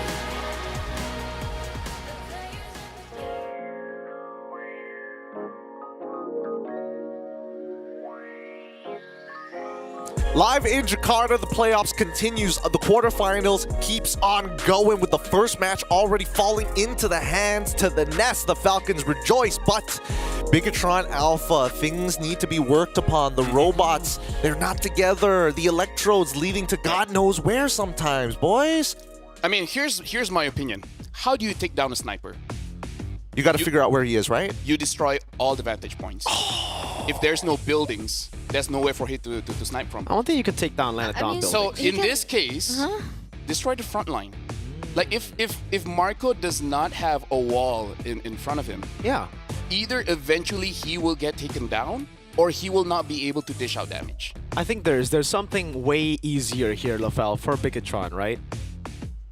I'm gonna see, I mean, like, again, from what we've seen earlier, it's like Bigatron, they don't understand themselves. In a way where I feel like the coach, again, is trying to, they really do. Maybe they need a sports psychologist, right? Yeah. But I called out Jawhead, not a good pick for BTR. Farsa, not a good pick here for BTR because they're just so messy, and these two heroes are very, again, discipline dependent. It sounds weird because you want chaotic fights with the Jawhead, but also with the Jawhead, you need to be coordinated. You need to know who to target properly. They picked both those heroes, and you saw, again, they weren't able to utilize those two heroes to the maximum potential after they started grouping up. Honestly, if that's the case, you know what I personally want? Just play double Revitalize. Yeah, right? That was, you know, in most of their wins in MPID, they go for double Revitalize or Light gets show. Simplify the process here. Make sure you stick together and you have tools that forces you to stick together. Now we come into the second game here. Team Falcons are on blue side, the Bigatron Esports are on red side. With the Kalia as the first pick with follow-ups of Zushin as well as Suyo. We see the Team Falcons' whole priority as Moskov has already been locked in. And speaking of which, as much as we're talking about the execution prowess coming in from Bigatron and how split up they are, I think now more than ever that Kalia falls into the hands of Team Falcons. You have to be together because if you want to stop that Tsunami Slam, just kill the Kalia midair. Yeah. Well, at least I interviewed Keyboy the other day, and he did say the reason why Kalia hasn't been like super top tier is basically three criteria. Number one, still a lot of pro players don't really utilize the passive that well, so that's number one. Number two, you need a brain using this hero, which I like the shade he throws to other people. It's like, pinapintar si, it's like, okay, I get it, you know? And another one, and this is the most important thing, Kalia is not like a Suyo. A Suyo can fit in any draft. Kalia, not really. You need some kind of burst. So right now for Team Falcons, I feel like if Bigatron is able to take out some burst in the mid, that can help them out. But the Joy is open, so I don't know if Bigatron wants to take out the Joy. Considering that they have a Badang, I feel like they can fight against it, but with them not really being all that coordinated, I don't know what's the call here. It's like they're running out the Eve. Yeah, no, I agree with you here. I think at least for Team Falcons, if we're talking about like backline dive, it's definitely possible, right? You have two heroes that can technically sneak into that backline alongside the clear to abuse that passive, get that double profit of the heal. But then coming into Bigatron Esports, did you see any of the games where we saw Kalia and the natural response for a lot of MPL ID teams was to be the Jushin, especially coming to day 2, day 3? I think people are saying that the Jushin is one of the most efficient ways to kind of utilize. I wouldn't say punish, but the fact that she can be great on Purify is one of the reasons. So either it's the Jushin or the Sicilian. Both of which really good picks. Now we see the Eve alongside with the CC here. Team Falcons is doing a really good job at making sure that, hey, Luke, you're not going to win this lane as easily as you think it's going to be. Lucas? Phoveus smashes Lucas. Yeah. But I think we've seen a lot of different matchups now. I think the main, like the real counter is the CC and the Valentina, right? The Phoveus, yes, has the advantage over the Lucas, but it's not overwhelming like a CC Valentina. So yes, it's still possible if Bigatron want to try to utilize that. Hey, look, it's Eterna. Cavalry. More so, I mean, Team Falcons want to pick up the Lucas in the jungle again, right? That's a good point. Look at this. Look at this. Bigatron, they're banning out control mages in mid. Maybe they do want to go for like a straight dive. Like I'm hoping for something like a high loss where they can just force an entry, because they're already banning out the Aurora and Eve. This is a good setup for Light just to like just straight up brawl. Yeah, I mean, if you want to take the simple answer, they could also just go for the Cho, right? It's still up for grabs. So both those heroes, Hylos, I mean, to be fair, even the Gatot Kacha would actually work out here against the Moskov. You're really good at just taking that damage, and against Phoveus, just taunt him whenever he jumps in. I think both of which are really, really good, but at the same time, I do think that Bigatron Esports might be leaning into a strategy, because we saw what the early game looked like in game number 1. They do come in with a templated plan, and then it gets a little bit messy towards the neutral objectives. Maybe they're looking to try and punish few in the mid lane where other teams have succeeded and found their series wins against them. And there we go, it's the Bruno lock-in for Bigatron Esports. Yeah, still hiding that roam pick. Hylo's getting banned out, but again, not that big of an issue, because we did talk about how there's many different roamers that can be utilized here. For Team Falcons, when it comes to the mid lane, I feel like the Farsa is still good. Okay, Liban. Selena is... it's just that I don't know if they have the wave clear to safely pick up that hero right now. Sorry, I think this Badang could still be flexed, right? Technically, the Cho could still be picked up for Bigatron. Could be, definitely. And for Team Falcons, again, the Lucas is still up for grabs, technically, right? There's no Valentina on the other side just yet, but I think that's why Bigatron are trying to flex this Badang pick all the way to the end. So in case you do go Lucas, we could still go Valentina XP, which wouldn't do too well against the Phoveus. I think it's like kind of a meh lane, but it would get a lot of value up against this. So there you go, Bigatron. Beautiful. Decision now. Do they go for Valentina, or do they concede, or not concede, but like just... Would they let the Lucas run loose again? I don't know. It's going to be pretty difficult to punish it at this time, especially since they have... Because, again, a really good synergy is Lucas as well as Kalia, because Lucas can basically anti-CC certain things, and then Kalia can come in, or vice versa. It's really nasty stuff for the early game. Honestly, Kalia just giving that heal might even be enough. Dude, I think it should be. Yeah, like he jumps in, and he's not going to be alone. There's going to be a Kalia following and Phoveus, and then free hits for Moskov and This is a nasty composition. Right now, it's like the battle of who CCs each other first, right? If the Badang locks them all in once first, then sure, Bigatron might have a way. Personally, for me, if Badang can lock down the Lucas, that's enough. The rest is a bonus, but I feel like the problem is going to be that Lucas. It's going to be a thumb war. Ooh! I like it.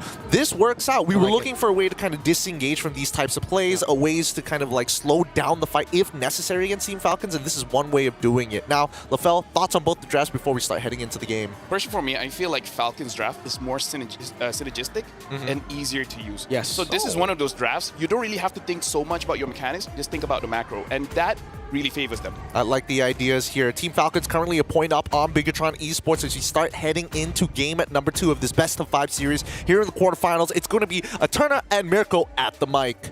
Thank you so much, Gideon. Thank you so much, LaFell. We'll catch back up with you later on as this game precludes itself. But game number 2 now.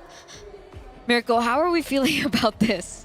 Honestly, like the drafts aren't bad. Game number 1, it wasn't a bad draft from Bigatron. Heck, they won early game, and here, the question is just how comfortable are these players at executing this kind of game plan? Like LaFell said, I feel like they have been over thinking a lot of their drafts, a lot of their executions as well. And giving them a very hard to execute draft like this kind of plays into it a bit, right? So it's either they're on point or they're going to have multiple miscoordinations like we saw in game 1. So we'll see, ladies and gentlemen, as we head over into the Land of Dawn for game number 2 between Bigatron Esports and Falcons from the Philippines. You can see both these teams starting to go on their early rotations as we get a little bit of a feel as to the spells as well as the emblem choices for both of the teams. Still the killing spree from Annabelle. Again, I'm all in for the killing spree, you know, but up against these kind of compositions, especially last game, I think the impure rage is still better. You need that sustain. You're not going to be killing a lot of dudes or getting a lot of dudes low initially. Annabelle walking up straight. Oh, getting the blade surge down. Oh, going to be taken very low. Forced to flicker out. Again, it's BTR with that early aggression. Still able to get out though. So Team Falcons have a little bit more of a say in this early stage of the game, especially that they do have heroes like the Farsa who can wings by wings, rotate fast, clear fast as well. I think a lot better than Moreno should be doing on the Jushin. We'll see how that goes to play, especially on these side lanes. Kalti's already with a rotation into the bottom side of the map. Luke though goes in for this 2v1. Light is there as well. Uh-oh. Doesn't get it. Yeah, tries to go for the shove, a cheeky shove there. Good moves by Kaltizi. Walking in, going back in, right? Going back out, actually. Moreno putting the damage down on Kyle, putting the utility. Good poke by Annabelle into the mid lane. Ogwin looking for that slam. Good body block from Light, but Annabelle takes a big chunk of damage. Yeah, he's really low right now. So what is going to be the call here? I think he's going to try to clear in for that, because going back now would means that they would let go of the neutral objective taken. I don't think that's the plan that they were kind of willing to go for. He focused on the purple buff first. We see Flap-TZ opening up the map, giving information for his team.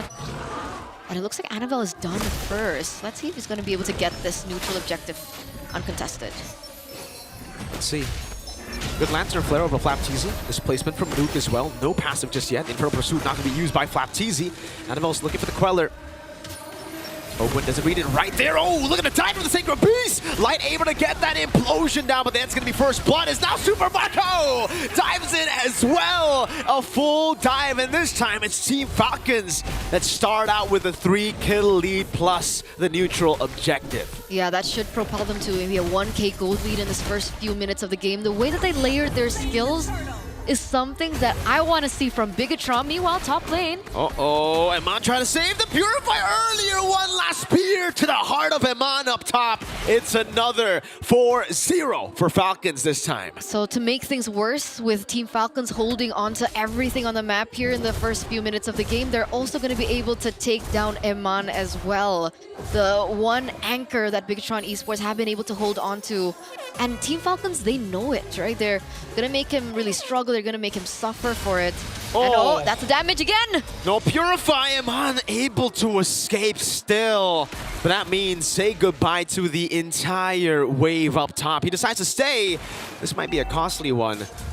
No, Light's still there. Oh, down below, Fist Crack. Luke forced to flicker out. No trades on the board for BTR. Falcons reading BTR out completely. Zero neutral objectives, zero kills. It's a tough early game now for Bigatron Esports. I mean, considering they have the Bruno as well in the gold lane that requires a little bit of a snowball, don't really think this is going according to their plan at all. No, definitely not. This is the early game that they put Falcons in just in game number 1, but now they find themselves in Falcons PH game 1 position. And honestly, it looks really bad because they have a Suyo, they have the Bruno in the lane with the Badang too. They should have ways. Juicin! Yeah. They should have ways to actually control the early game up against this composition.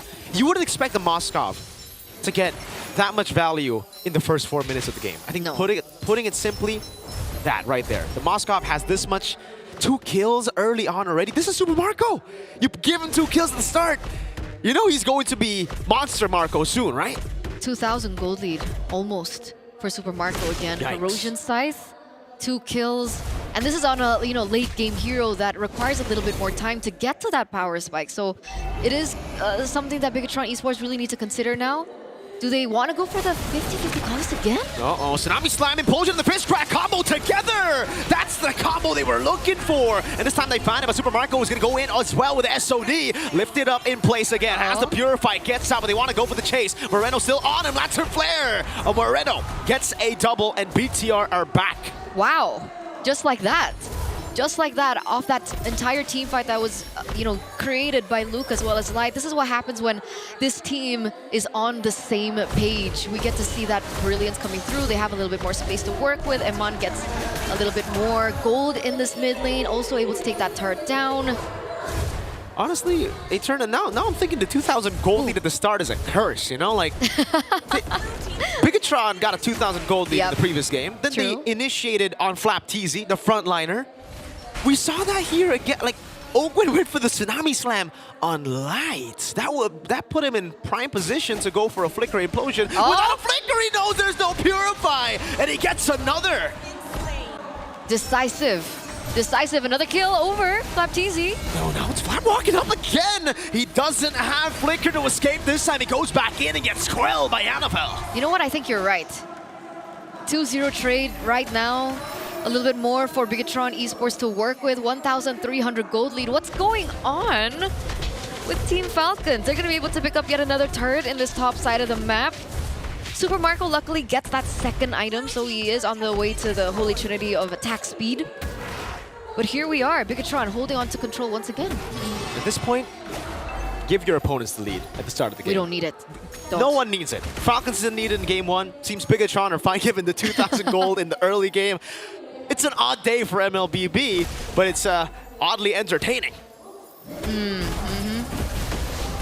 can see now, Flapteasy again was in a weird position earlier on. I think he was trying to, delay the take from Bigatron Esports to get the purple buff, but I think he was positioned a little bit too forward, was taken out before they could go in for this team fight. Again, Flapteasy. This time jumping on Flapteasy again in the bottom lane. Super Marco able to take out the turret now. That's going to be the dive. Feather airstrike coming in with SOD2. Annabelle in the midst of it all jumping in. Now gets shot down. Annabelle will be clawed down by Ogwen. Now Moreno is able to hold up. That's Crimson a pause. Beacon. That's a pause. That's a pause of the day. First pause of the day.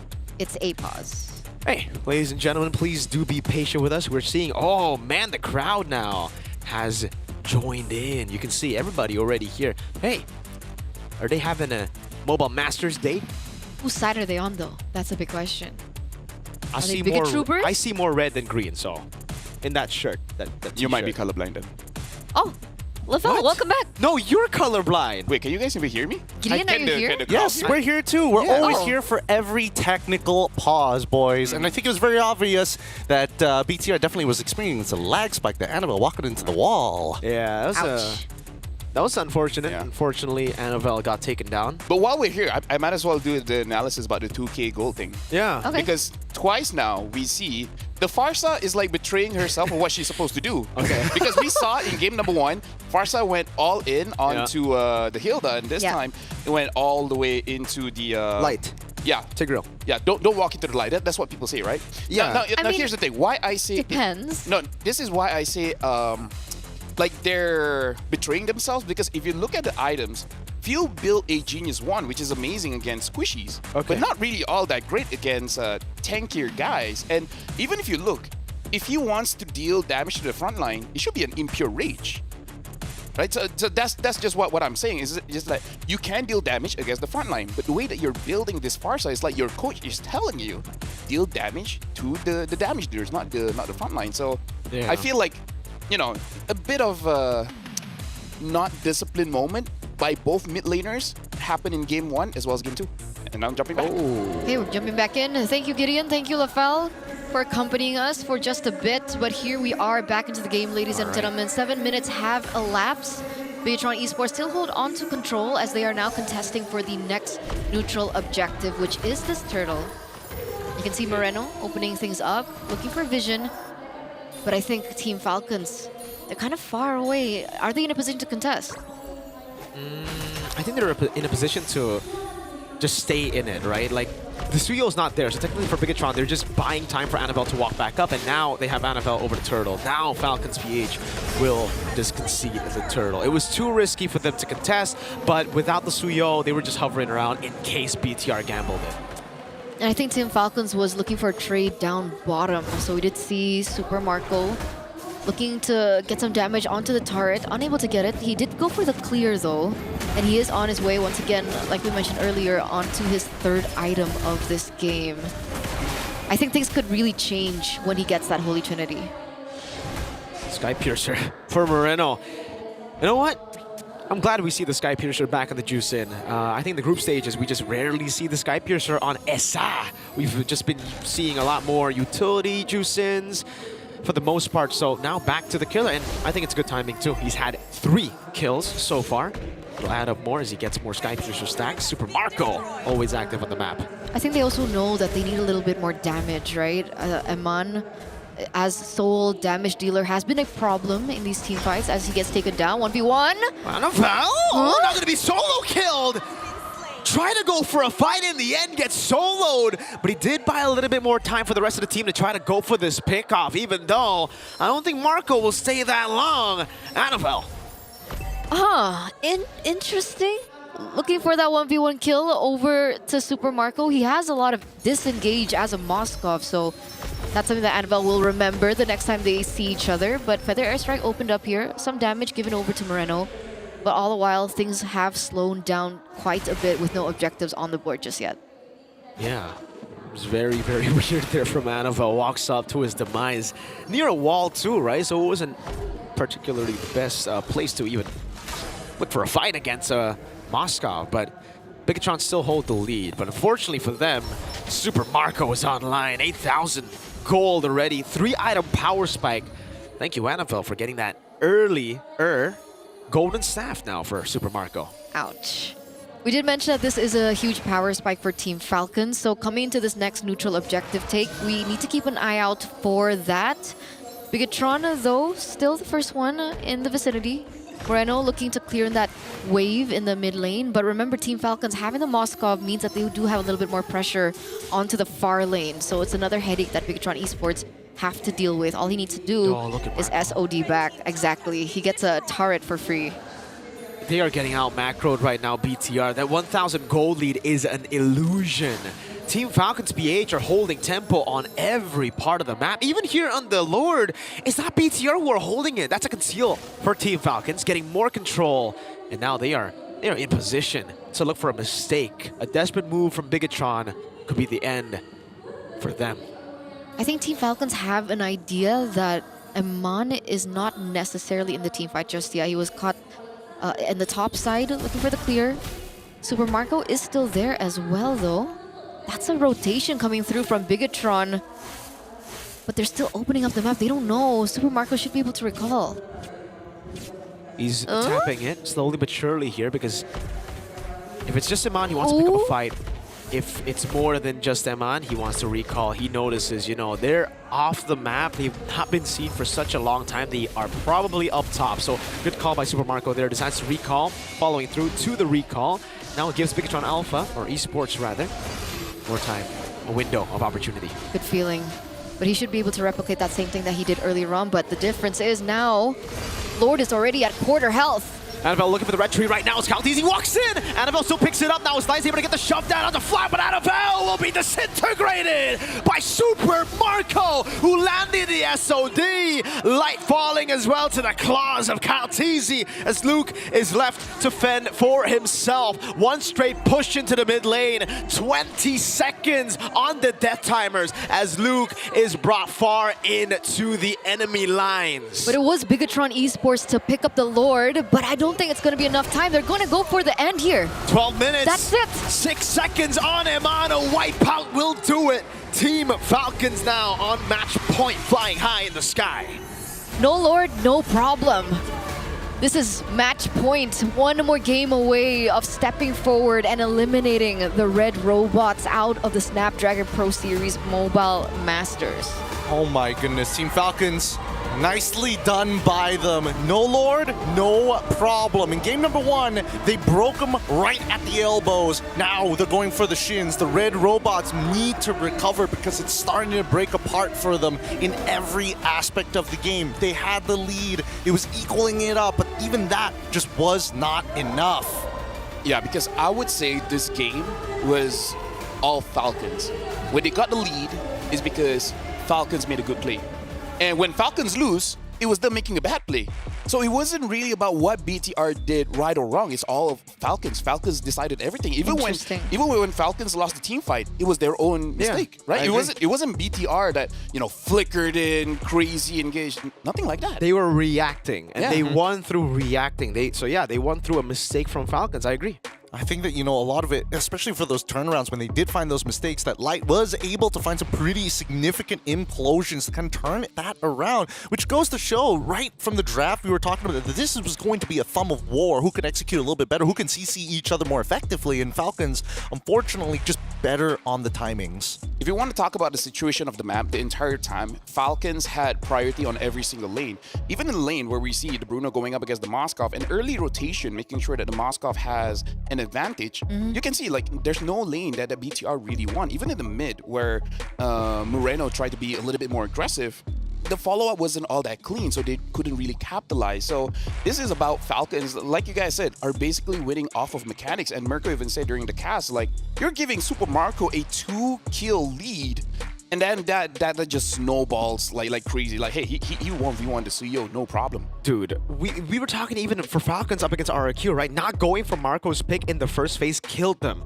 This is what you get when you actually play for the best player on your team. And Super Marco is by far, I think, the man on Team Falcons PH. This guy's phenomenal, man. He's so reliable. 2 successful team fights after the 5th minute of gaming. You can just see the EXP and as well as the gold dramatically drops. I mean, as much as we wanted Bigatron to kind of turn that around, it just was not enough because Team Falcons, they are very good at like taking their time with things, identifying the situation and punishing them. Although I will like to mention for Kalia players out there, Oguin was making sure that his passive was constantly up. It's just the micro mechanic here, whether it's, dropping his first skill and then sometimes even just punching the air to trigger it once more. It was the brain power you said, that Keyboy said you need to have when you play Kalia. Exactly. So what he's trying to do is making sure that his enhanced basic attack is always there, so he can use that to engage first, and then can apply the heal instantly. But yeah, honestly, in this game, like, I don't want to target one person, but I really feel like give Light something that he's really comfortable with. Because for both games, I'm not feeling it. I'm not feeling it. Yeah, Joe, please. I said it again right earlier. Like when they picked the pick, I like it. The draft, I like it. But is it a Light pick? Exactly. Yeah. No, not really. It's a Light if he had synergy and communication sort of pick, my guy. I actually missed that. Do you know him? Do you know him? That is the #1 EVOS fan.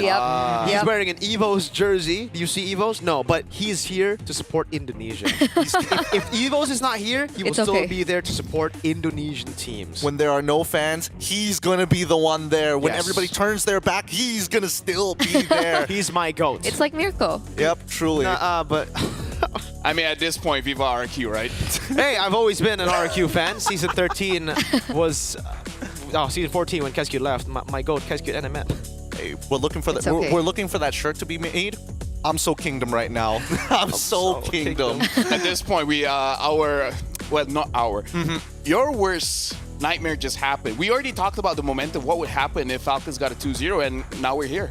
Yeah. It's about to occur. Here's my prediction for game number 3. Bigatron, they're gonna go all comfort picks all across the board. BTR force a 1-1 tie. Guys, we're living in a different world. Whoa. No? We're getting the lower thirds. Don't tell them. Production is trying to be nice to Mirko. Thank you. Ted, thank you, Zipper. Thank you. How much did you pay them? Don't. Dude, a lot of money. Honestly, too much money. Honestly, just some coffee and then they're cool with it. That's okay, Zipper. For me, if I want something from production, I give them donuts. Zipper, is this true? That's all? I gave him money. I gave him straight up cash, man, for that 1-1. Yep, you know what they say is the thought that counts. And they thought that money was good. Look, Zipper is, dude, I don't want to call him a racist, but... What? Wait, where did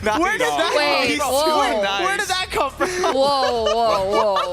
Do you want to talk about Bigatron or Falcon? Let's choose one. I'm going to go with the Falcons on this one because I think in this particular game, the way that they were looking to actually engage in their fights was actually pretty intelligent. But at the same time here, I think they became very aware after 2 botched fights down at that 5th minute, which gave Bigatron the lead in the first place, right? They're like, hey, keep your eyes on Light. Make sure he doesn't find that counter-engage implosion. Also, I'm not feeling Annabelle.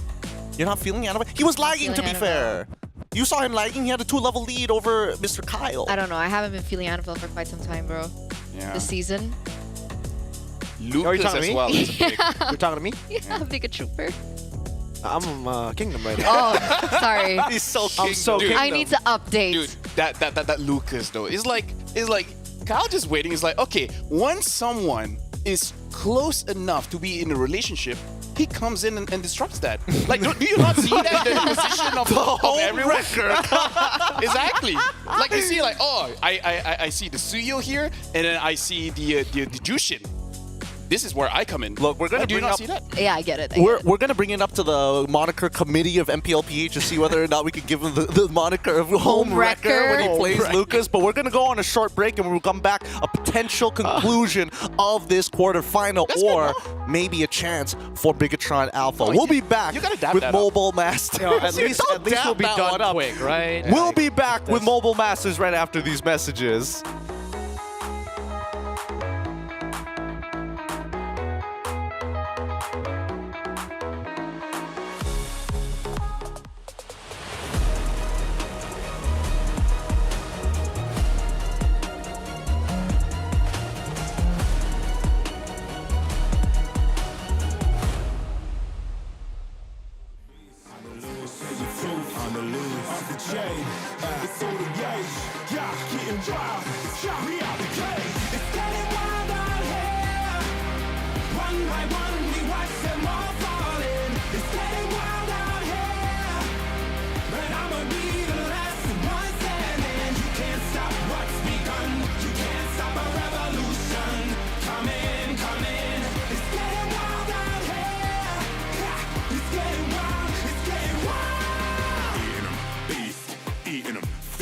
The most, tired the least. See them admitting defeat, and they so useless. I'm so ruthless. New phone, who this? Give no reply to excuses. Got no bite, man, a toothless. Living a lie, and the truth is, got this power, bringing it. Play my anthem, singing it. Every mountain, ringing it high. I soar, I rise, reborn. Strapped, I'm back like never before. Taking my final form.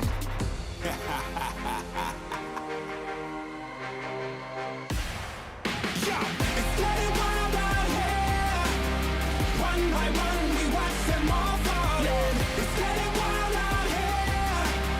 But I'ma be the last one standing. You can't stop what's begun. You can't stop a revolution. It's coming, coming. It's getting wild out here. Yeah, it's getting wild. It's getting wild. For the revolution. What? Waiting on an evolution. Yo. It's coming, coming. Yeah. If you wanna come and get some. Yo. Nothing we can't overcome. Running, running. Sure as we rise with the sun. Yo. We will arise and become stunning, stunning. Watch for the revolution. You can't stop what's begun. It's coming, coming. Wait. It's coming, coming. Wait. It's coming, coming. Just you wait. Just you wait. Yo, yo, yo, yo, yo. It's getting wild out here. One by one, we watch them all falling. It's getting wild out here. But I'ma be the last one standing. You can't stop what's begun. You can't stop a revolution. Coming, coming. It's getting wild out here. It's getting wild. It's getting wild.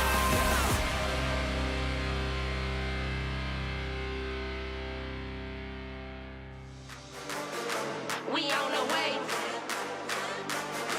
We came to play. We on the way. Showtime.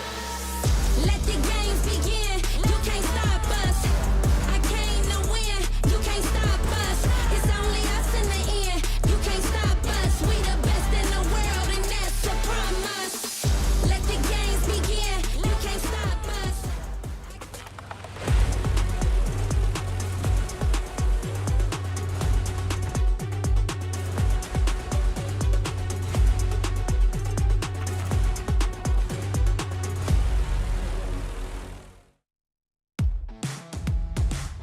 The Mobile Masters quarterfinals continues. This best of 5 might just be at its very end here, with overwhelming momentum coming in from Team Falcons PH. They're doing a phenomenal job right now. Once again, same talents back here on the set once more as we move on into game number 3. LaFell, you look a little antsy here. What's going on with you? I mean, I don't know. Like, I'm trying to figure out like what they can do, and I don't know. At this point, I feel like you try to find a witch. Yeah, look, right? If they were atheists, they better pray that there's God out there. This plays supernatural. Yeah. Put a curse on them or something, I don't know. Dude, at this point, right, I think the problem lies way past the gameplay. I don't know what it is, you know, communication seems to just always be the issue. It doesn't matter. Maybe they hate each other.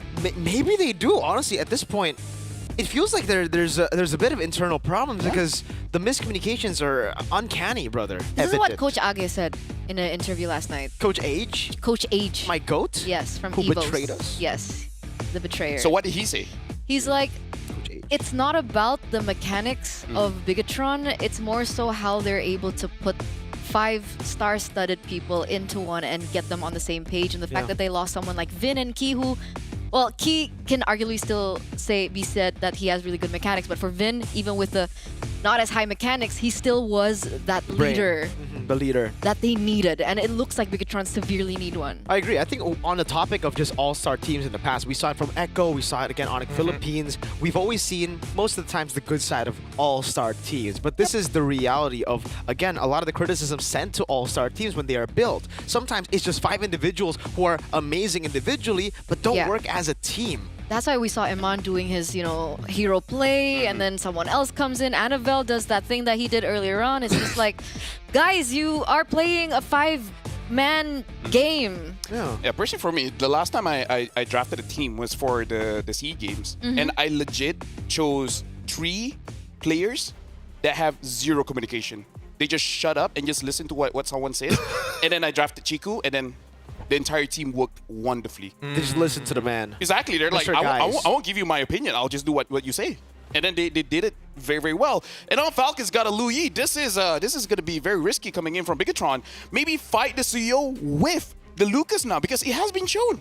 Naruto is better than Sasuke. Oh, man. Yeah, even with the 6 paths power, with everything against a weakened Naruto still won. So that's true. Maybe Lucas is the key. We'll see, because right now it just feels Never like... mind. Kakashi. Oh, wait, no. Kakashi. No, not Itachi, Yeah, Kakashi. Yeah, Kakashi. Again, as predicted, Bigatron Esports, it feels like they just go to comfort picks, right? Go straight into the comfort picks. It's all about super plays. But it's going to be hard with Team Falcons who like to shut down super plays just by being observant and communicating well. Let me ask though, like, how is the matchup between Hayabusa and Suyo? It really depends. It's kind of like a skill matchup. I think it really depends on how far ahead you are on Suyo or Haya. But if it's equal, I think the Suyo has a bit of an advantage because in a 1v1, because you can always just blink out of the shadow kill. Yeah. Yep. And not to mention, at least for Hayabusa, you can just be like, nope, don't want to fight. Yeah. I'm out of here. So it's like a non-confrontational 1v1. It's like, gotcha. Well, yeah. Gotta spook him up. But this is a very fast draft as we go into the second phase. Keep in mind, it's Team Falcons on the red side, so they will have first pick in the second half of this draft, and Bigatron Esports on blue side. Fovius going to be the first ban here in the second phase. Makes sense. I think Cho should be the next ban from Team Falcons. Yeah.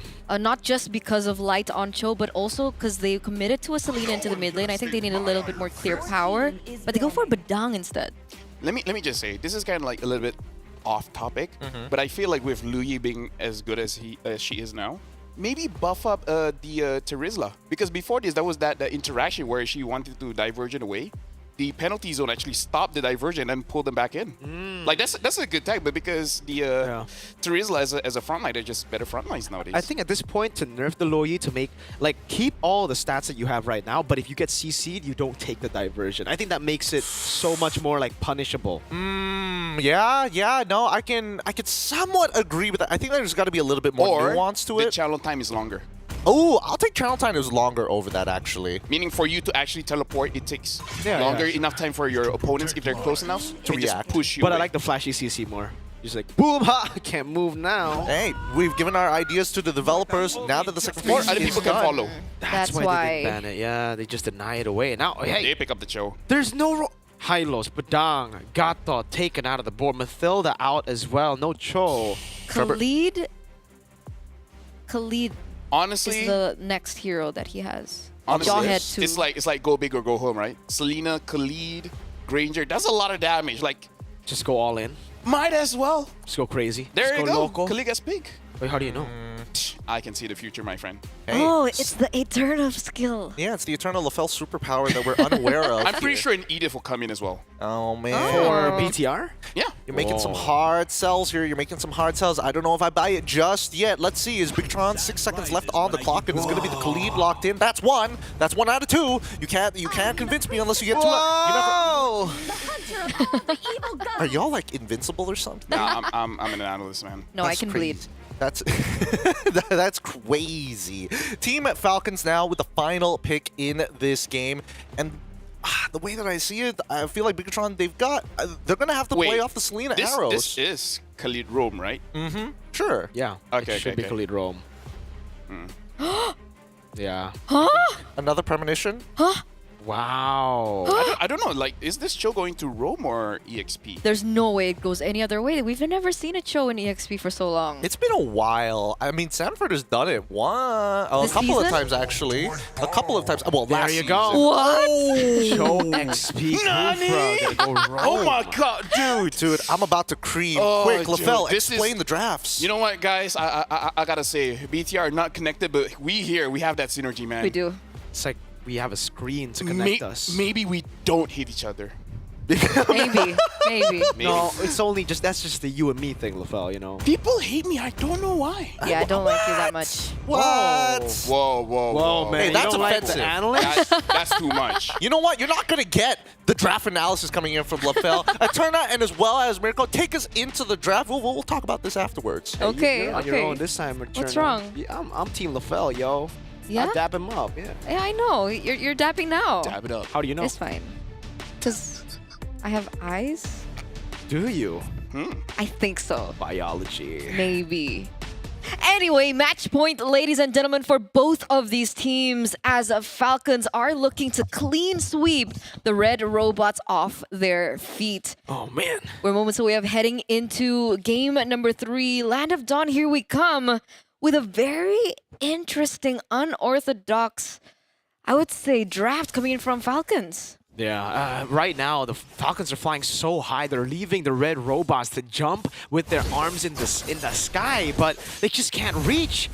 It's not a fun look for BTR. Good Abyssal Arrow though, probably gonna get first blood here over to Ogwen. Moreno picking up a kill with their comfort pick. Now Light able to escape. Flapteezy walks up, baits out that flicker, so 2 flickers and another Abyssal Arrow with an Earth Shatter from Luke. We talked about the 2000 early game gold lead. Okay, it hasn't worked out for both teams. I would say for the past 2 games. Technically, Falcons did win the second game, but Bigatron are able to utilize their pickoff comp really, really well in this moment, right? Light on the Khalid, very aggressive. Moreno getting the skill shots back as well. There was a little bit of a highlight from LaFell pointing at a certain emblem. Wait a second, it's gonna wait. Uh-oh, chain CC over to Annabelle, and that's a kill for Ogwen. Luke trying to run away. Annabelle taken down. Back to your point, Eterna. Yeah, what was LaFell talking about? Moreno is Season Hunter. Whoa. And you don't know if that's real or not. Okay. We will stand by to confirm that. Thank you, LaFell, for pointing that out. Meanwhile, back into the game, there is a little bit of a trade back coming from Team Falcons, being able to pick off Annabelle earlier on. Again, Annabelle, even on the Hayabusa, making some, well, just not having a good time, I think, in general.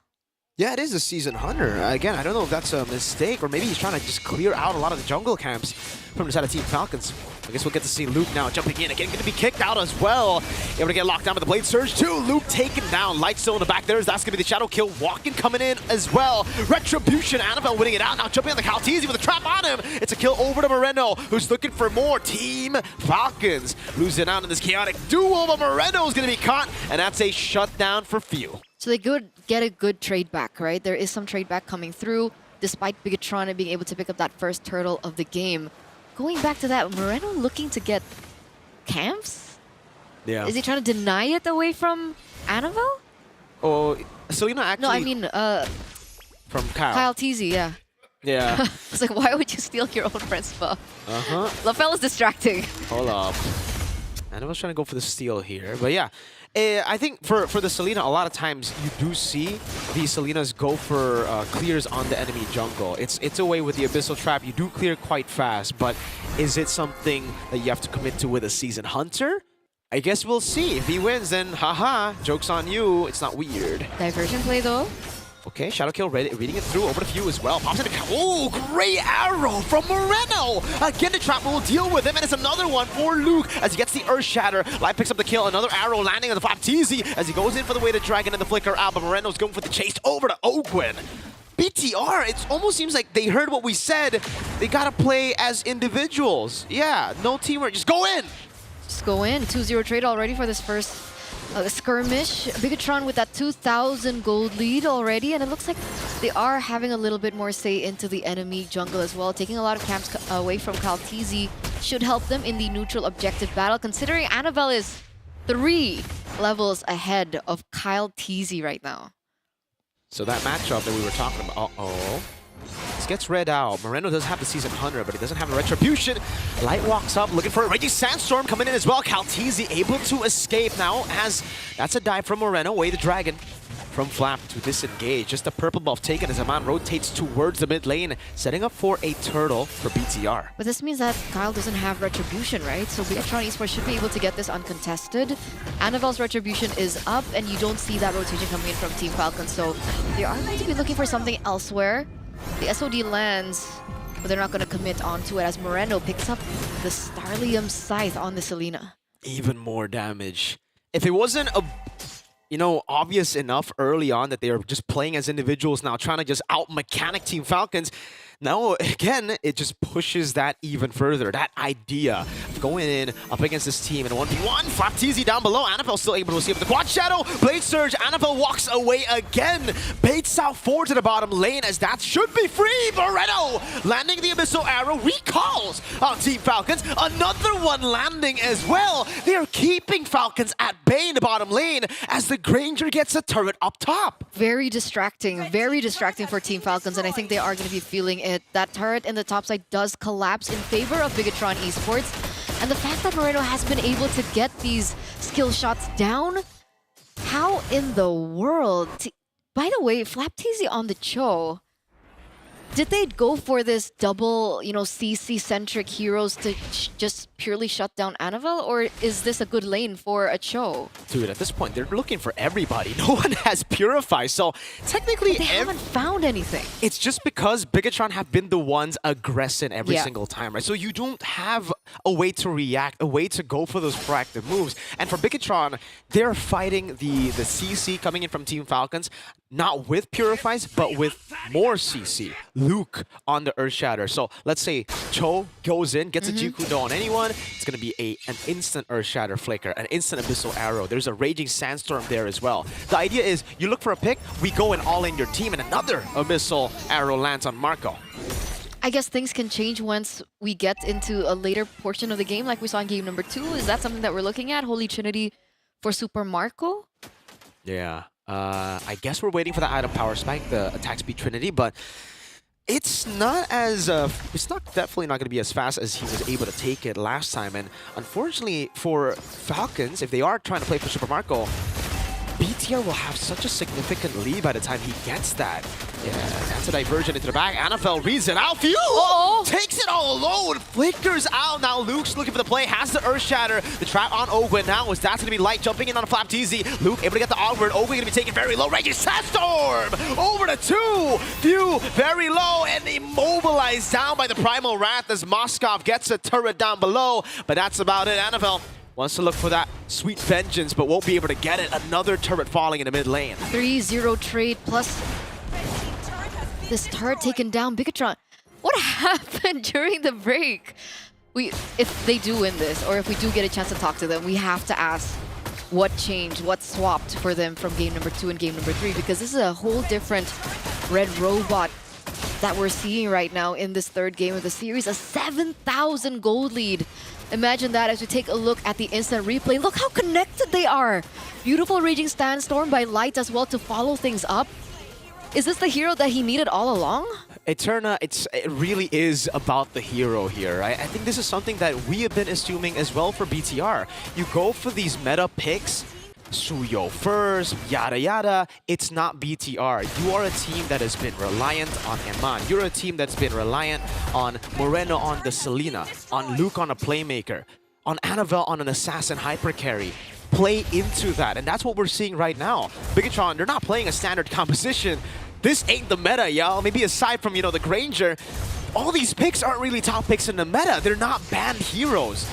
BTR have shown in MPLID as well that they do better. I don't know how, it doesn't make sense, but let BTR be BTR, man. I mean, we're living for it right now, right? We're taking a look at the item build so far, and it looks like there is a 2,000, I think. Oh, yeah, it's a 2,000 gold lead for Eman on the Granger as compared to the Moskov, who only has 2 items so far. So Team Falcons need a little bit more time, I think, in order for them to kind of convert that into their team fights. This team is so weird, man. Team Falcons are looking to go for this fight light again, zoning them away. Looks like this Lord should be taken for free. Another Abyssal Arrow landing. Good Shunpu over Ogwen, charging up. Luke catching it mid-air with Earth Shatter. Now the Shadow Kill to the back, raging Sandstorm, and another Abyssal Arrow landing. The Flapteezy gets the Shunpu down again. Free Lord to BTR, no trades on the board. Super Marco unable to get a tier 2 down below. Yeah, no casualties, but they do lose the Lord. So unfortunately, Super Marco will have to recall here. Look for the proper defense against the Bigatron Esports Siege. Constantly aware of Moreno and the fact that he's been able to hit these Abyssal Arrows. Constantly considering Eman on the Sky Piercer as well. What's his KDA right now? 102. So it's not max stats just yet. But the fact that they can utilize that combination, the Selena-Eman range, is going to be a problem that Team Falcons will have to face as they go in for the Siege. It's a Lord enhanced. Well, the first Lord, it's always enhanced now. It'll charge in, but they haven't dealt with the Holy Defense yet up top.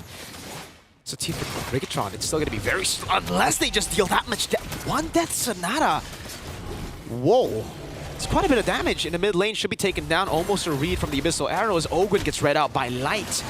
Tier 2 taken down. Raging Sandstorm not landing. But they will deal with the Holy Defenses here. Another Abyssal Arrow forcing Calteezy to walk back. Boom. Holy Defense in the mid lane. Now looking for the bottom lane. Slap goes in a bit. Oh, there's a kick. There's a Spear of Misery. But Annabelle had already tapped that Quad Shadow. Yeah. They don't lose any inhibitor turrets just yet, but there is still a wave marching down in the mid lane. Seal? Hold up. Calteezy's charging again with the Blade Surge. Flap is looking for a play. They've already done and taken out a lot of the Holy Defenses. Oh, the Abyssal Arrow dodged away by that tap of the Blade Surge.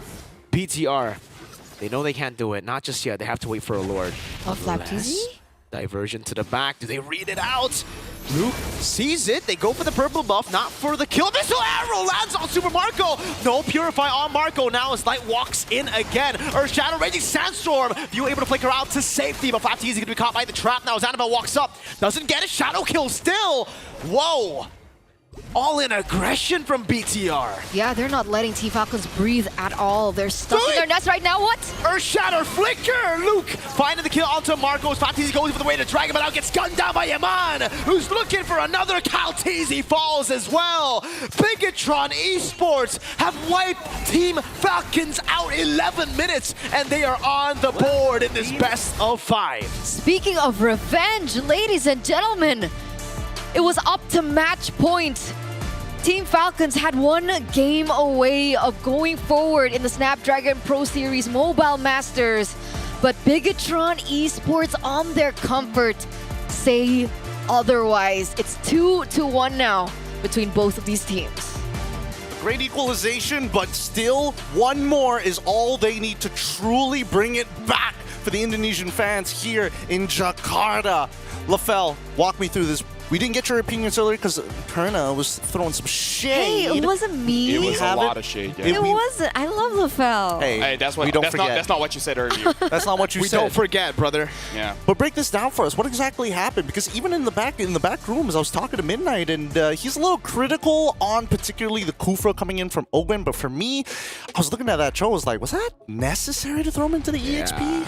Yeah, I feel like that one was a little bit much, but I don't know. It feels like BTR has ADHD because when the pressure is on, no, I agree. Right, when the pressure is on, now they're like, oh, activated, hyper focus, right? Because in this game, Moreno, man, like when you have those picks, like a Selena, right? It doesn't matter what the meta is. If you're good, you're just good. That's true. Right, but while we're here, might as well talk about this. In case if the Season Hunter is real, honestly, I've seen it a few times. Yeah. Number one on the Selena, and number two on a roam Jawhead. So in case people don't know, it does deal more damage against Lord and Turtle, significantly less, but still does more damage in the creeps, right? So it does speed up your jungler's rotation, like a Jawhead, like a Selena. So you just put your trap and then just let Hayabusa does his thing, which theoretically can match his speed against other junglers that, farm much faster than Hayabusa. Like Suyo, right? Yeah. For example, here, Annabelle was able to have a very good time this game.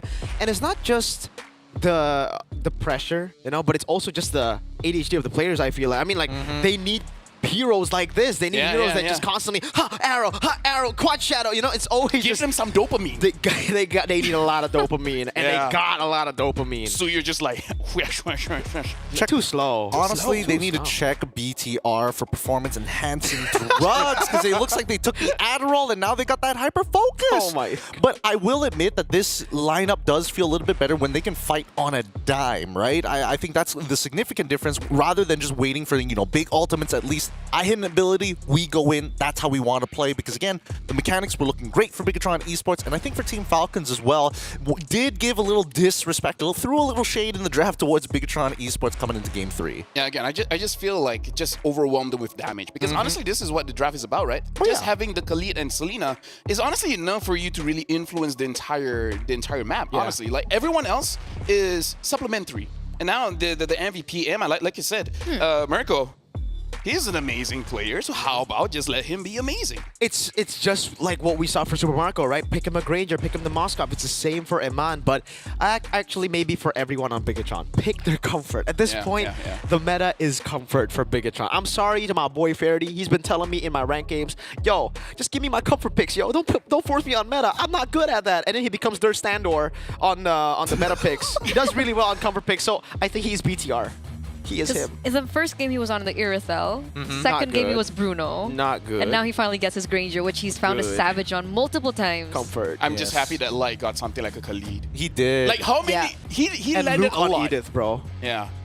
He landed a lot of skills. Like Eterna said, that team fight, it looked like they were a team. Finally. They landed their abilities on who they should land it on. They're opportunists, and they really know how to capitalize. I mean, one of the key things that BTR is really good at is punishing opponents, and then after that, finding the big conversions, whether it be turrets, whether it be objectives, just ways to actually play the game. But Eterna, do you agree with everything that has been said here? At least not 3-0, brother. At least not 3-0, brother.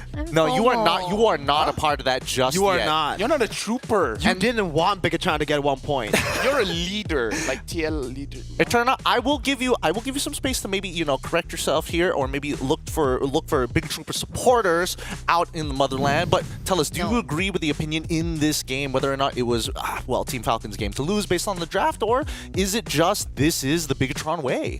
I would agree. I concur. Wait, you agree with what? But what? I concur with everything that Mirko said. What? But you can't just do this. You can't sit next to. No, I'm mad at you. You need to talk what? I'm mad at him because he was distracting me in the game earlier. She's face her back to him. She's Face her back to standing, him. and it's not that different. Look, hey. See, that's so mean. That's why he's so mean. Yikes, Zipper is gonna have a couple of. He's so. Dap it up, man. Dap it up. I don't know whether that coffee is good, or the coffee or donuts is gonna be enough this time round if you want to bribe Zipper anymore, Lefel. I mean, this time. Zipper, I request something bad about Lefel in the bottom part. Whoa! How much money did you give him? I request. She doesn't need to do much after everything that's been on it. Hey, anyways. Nice light, by the way. This does mean that we will be going to a game number 4. And I mean, adaptation is one of the things that I like bringing up time and time again, but I do think that Trevor is going to be looking at that draft and be like, okay, guys, that's enough. It's not playtime. We need a break. We need to end this series. We need to go straight into that break. Speaking of which, we're going to be going on a short break ourselves here at the SPS Mobile Masters. And when we come back, it could be the conclusion of the series or Bigatron bringing back hope for Jakarta. We'll see you in just a little bit.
won't stop, can't stop. Leveling up and I can't stop, won't stop, can't stop. Leveling up and I won't stop, can't stop, won't stop. Leveling up and I can't. I'm leveling up and I won't. I can't be stopped. I can't be stopped. I'm leveling up. I can't be stopped. I can't be stopped. I'm leveling up. I can't be stopped.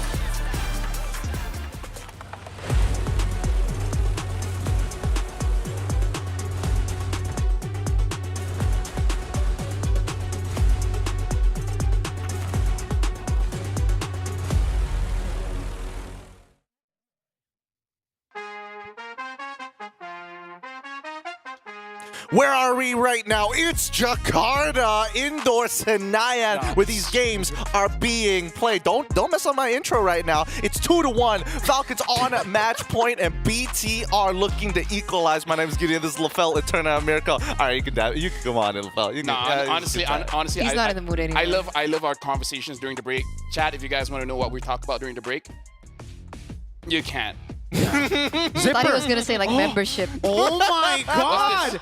Fun fact, LaFell is colorblind and ADHD.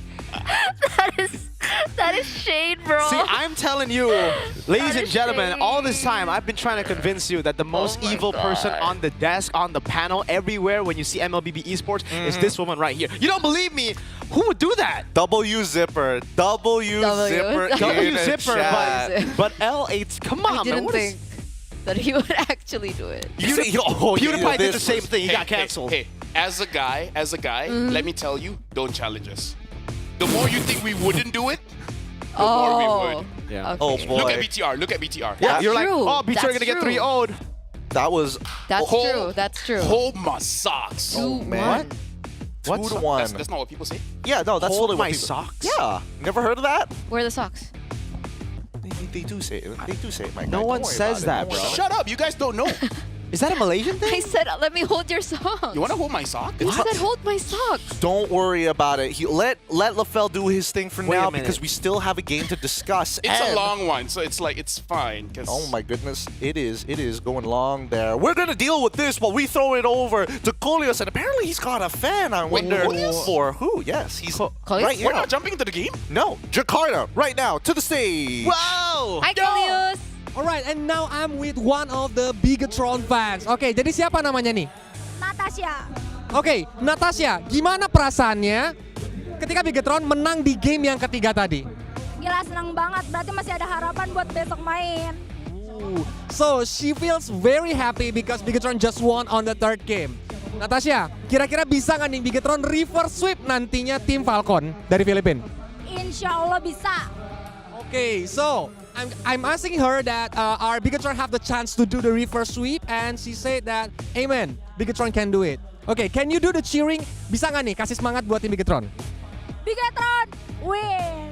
Alright, let's throw back to the panelists. Take it away.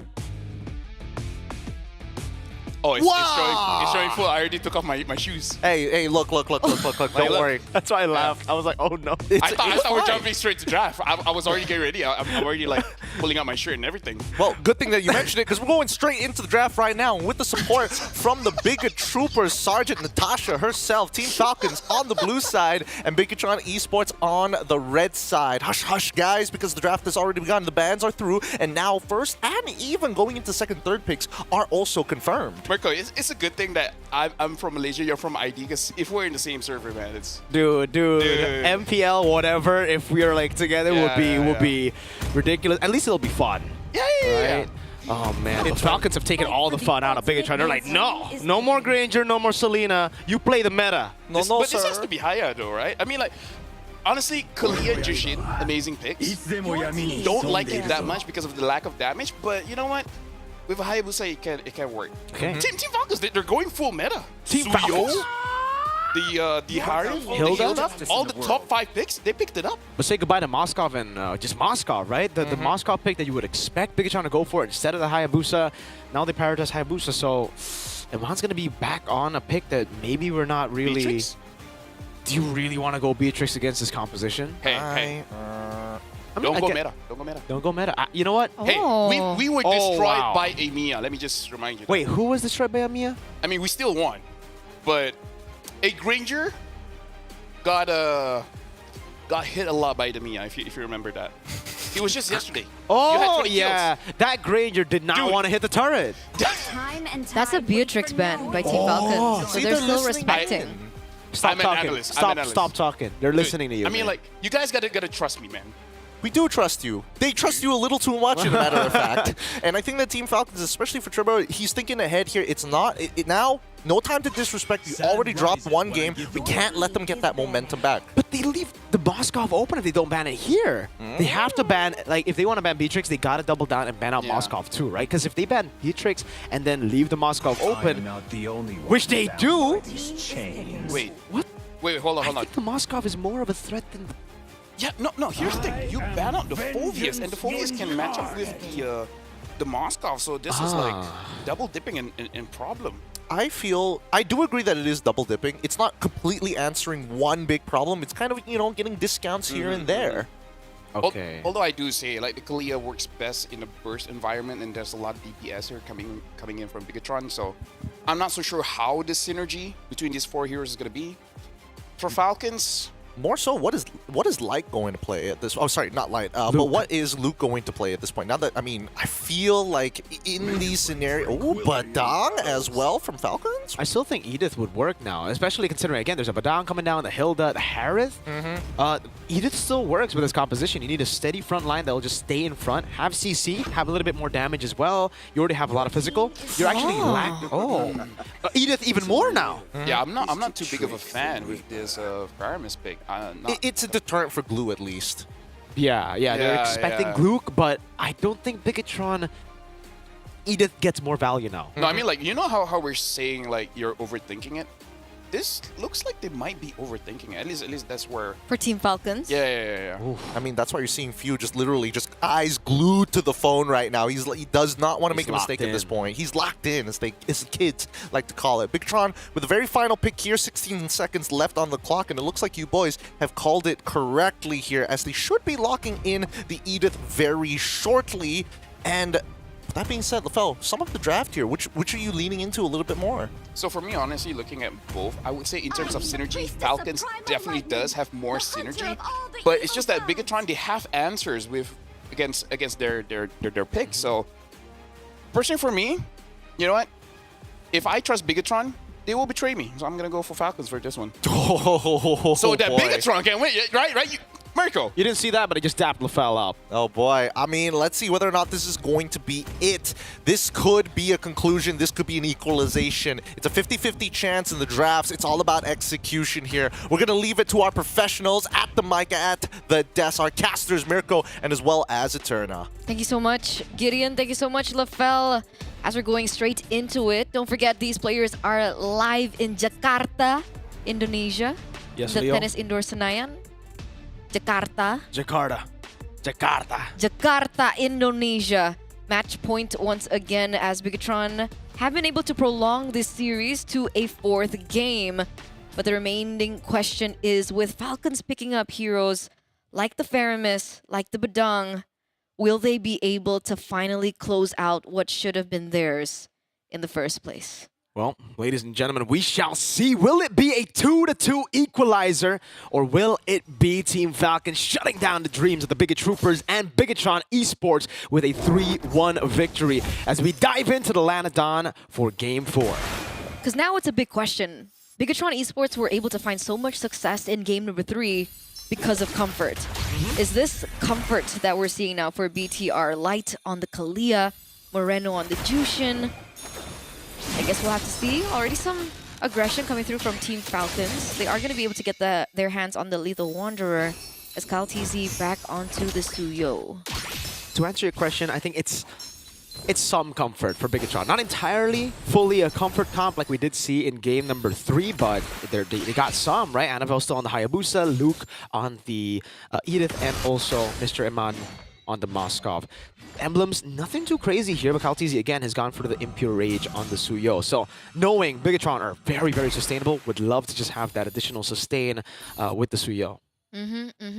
especially with Few as well, right? An additional layer of health for them essentially, and it comes down to the old shenanigans of Hayabusa and Faramis. Is Faramis the counter towards Hayabusa, or is Hayabusa the counter to Faramis? I think at this point we're not really thinking about the Hayabusa Faramis, but the Faramis up against this composition, right? Because yes, maybe you can counter the Hayabusa, that matchup could still come into play, but there's just so much CC from BTR. Mainly, I'm thinking about Luke getting a comfort pick and now getting so much value on top of that comfort pick because of the Faramis pick.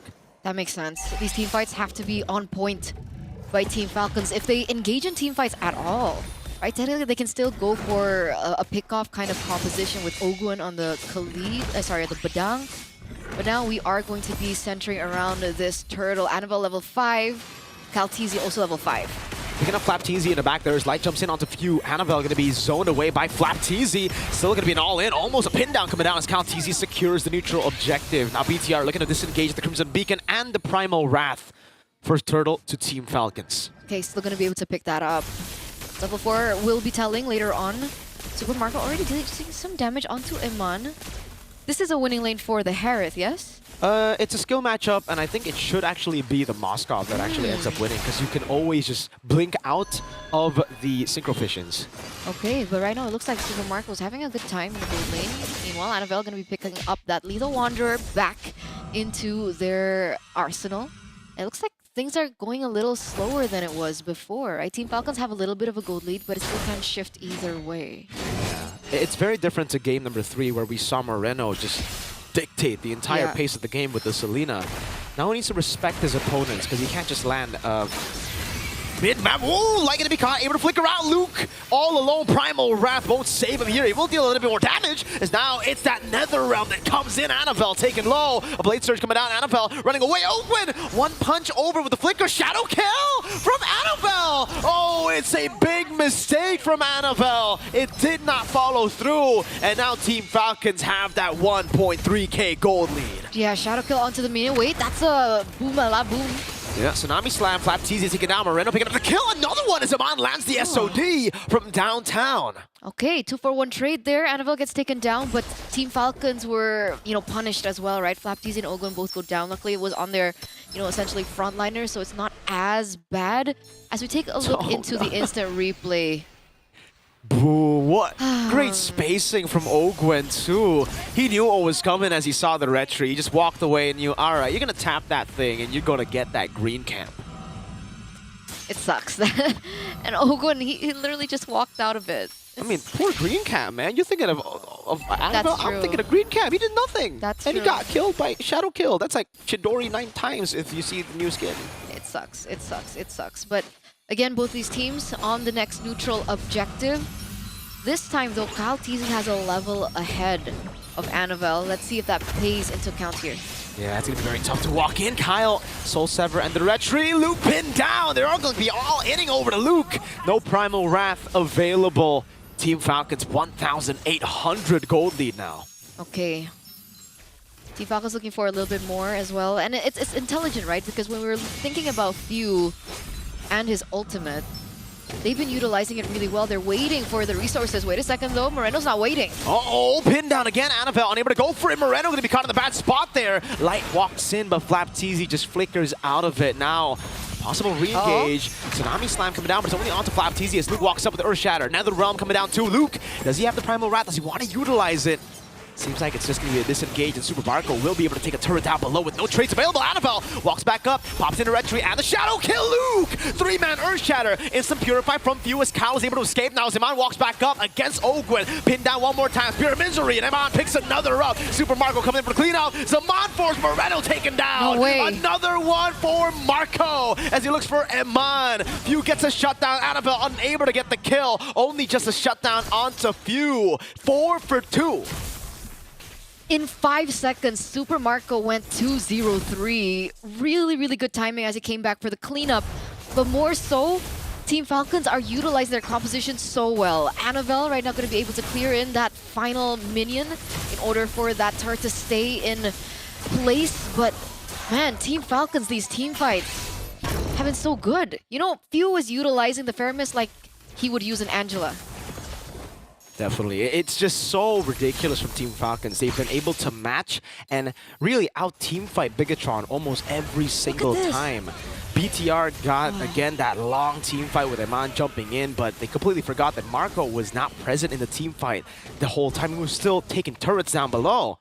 Him getting those shutdowns and those kills in general, it's going to be quite massive because he's already 1,000 gold ahead of Eman now. Because initially it was really bad for Team Falcons because they wasted all their resources. And then it was bad for Bigatron because their resources were out. That's why the entry point for Super Marco was just so clean. And Team Falcons was able to get ahead. And now they have a turtle as well, an additional one for them to kind of utilize. And 2,500 is how much economy they have over the red robots. Okay. Light was looking for a play there. Bigatron do get a trade for that turtle, but it's only a turret up top. Moskov. Would love to see the items right now to see how far Eman is from the item power spike. Is this updated? I think so. So Holy Crystal, right? Next. Holy Crystal for Super Marco, and that's going to be a tremendous power spike. Because he has Purify. He's been able to dodge away. No, hold up. Annabelle, the bottom lane, looking for the clear. Won't be able to do so. 3 members down below. Another turret for Team Falcons. And that's why the drafts come in from Team Falcons in the first 3 phases. And the first 3 picks. The first phase, after they saw the Kalia pick, was also really good, right? Super Mark on the Harith going to be able to use Purify efficiently, so it's not a forced Purify, and we're seeing the effects come through. We talked about the power spike coming in from Super Marco, but I think the same thing can be said for Eman, right? He already has the Corrosion Scythe and the Golden Staff, only 1 item away from the DHS. Yeah, but usually you're supposed to hit your power spike a bit later on the Harith, in pro play at least, because you're not the type of farmer that Moskov is, right? Like Moskov has the ability to stay in the side lanes constantly and be active around the fight. So the fact that Super Marco has been able to get more turrets than Eman, plus he's been more active in the fights too, has just been crazy, honestly. He's matched up. Oh, Moreno. Looking for the pickup. Few.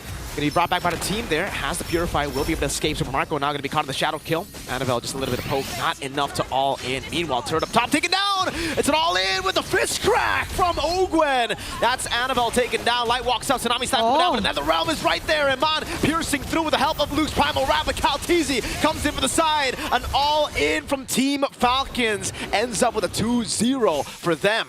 Okay, Eman still doing damage onto Caltiz in the backline, but he's still able to get out. And there it is, the Holy Crystal built in by Super Marcos, who was already doing that much damage before the Holy Crystal built in. And now he has it in his kit. Free Lord given over for Team Falcons in the 9th minute of the game. And Bigatron, how do they play this, right? Because the resource allocation from Team Falcons has been so intelligent. They're utilizing the Nether Realm at the final moment. That kind of creates a tough situation for Eman to have to really burst through that, plus the initial HP that the team's Falcon actually has. That goal lead is getting to a point where it's going to be just almost impossible to deal with, because again, these are some snowball heroes that Team Falcons have got for themselves. Suyo, Badang, I mean everyone in their composition really is going to be online in the mid game. Is that Holy Crystal for Few? Is that the next item? Yeah, I think so. He's already building towards it right now. Could be 2 components for like combined. Oh, hold up. Caltizi up top in the 1v1. It's Annabelle bonked and taken out by the Queller of Caltizi. Annabelle down. A Lord down below. Dealt with by Eman. He already has that Holy Trinity of attack speed items, but I don't know if Bigatron can survive without their jungler. Another turret in the mid lane taken down. Again, right? 3 games in a row, Annabelle gets taken down in weird situations. He does it again here in the 4th game, rather. That shield bursts bottom lane, shield in the mid lane also gets taken down, and the final one also gets extinguished. So Bigatron still have their inhibitor turrets there, but it's still something that Team Falcons can utilize to their advantage now with the next Lord push. What do they do at this point, right? It's really just... It's Team Falcons' game at this point. Yeah. Like Bigatron are just waiting for a mistake to come through. Maybe they get their item power spikes again for Eman and he is able to turn the game a bit, but I think Falcons, with this kind of composition, with a snowball that they've built, this is where the Netherrealm is in prime position, right? Like, even if BTR are somehow able to get some of these members low. The NetherRealm acts as a second HP bar, and then they can continue to fight with that gold lead, with the Divine Glaive in the 11th minute. This is usually where the Harith gets the Holy Crystal. He gets a Divine Glaive. Marco! Oh, this is... It just went from hard to almost near impossible to come back in this game at this point, right? He's farming out of his mind right now. On a Harith. On a Harith. What are we waiting for? Because technically, even in neutral objective take, sure, you can go for that 50-50 cheeky Sneal by Annabelle. But he's like, what, 3 levels below of Kyle TZ right now? It's if there's a way to take Annabelle, to take Kyle TZ out, rather. How? At this point, it's all about Eman free hitting. Like, that's the only angle I see. If they can somehow create space for Eman to free hit, then sure, win condition, one of the win conditions is there, but I don't see how they can do that. They're all so under-leveled. Annabelle, it's not just under-leveled, he doesn't have gold. Free Lord. For the side of Team Falcons, nothing Bigatron could do there. Forced error again. There's so much control, so much tempo by the Falcons. But this time around, they didn't go for a hero play like they did. Remember when the Irithel jumped in from the back line? So maybe there is some fighting chance, fighting power. Technically, Eman also has the Rose Gold Meteor built up as well to kind of stave off that magic damage as well coming in through from Super Marco. But clear is not going to be as great as well for Bigatron, right? Because Moreno's on the Jushin. It's on the Moskov. It's the same thing here as well.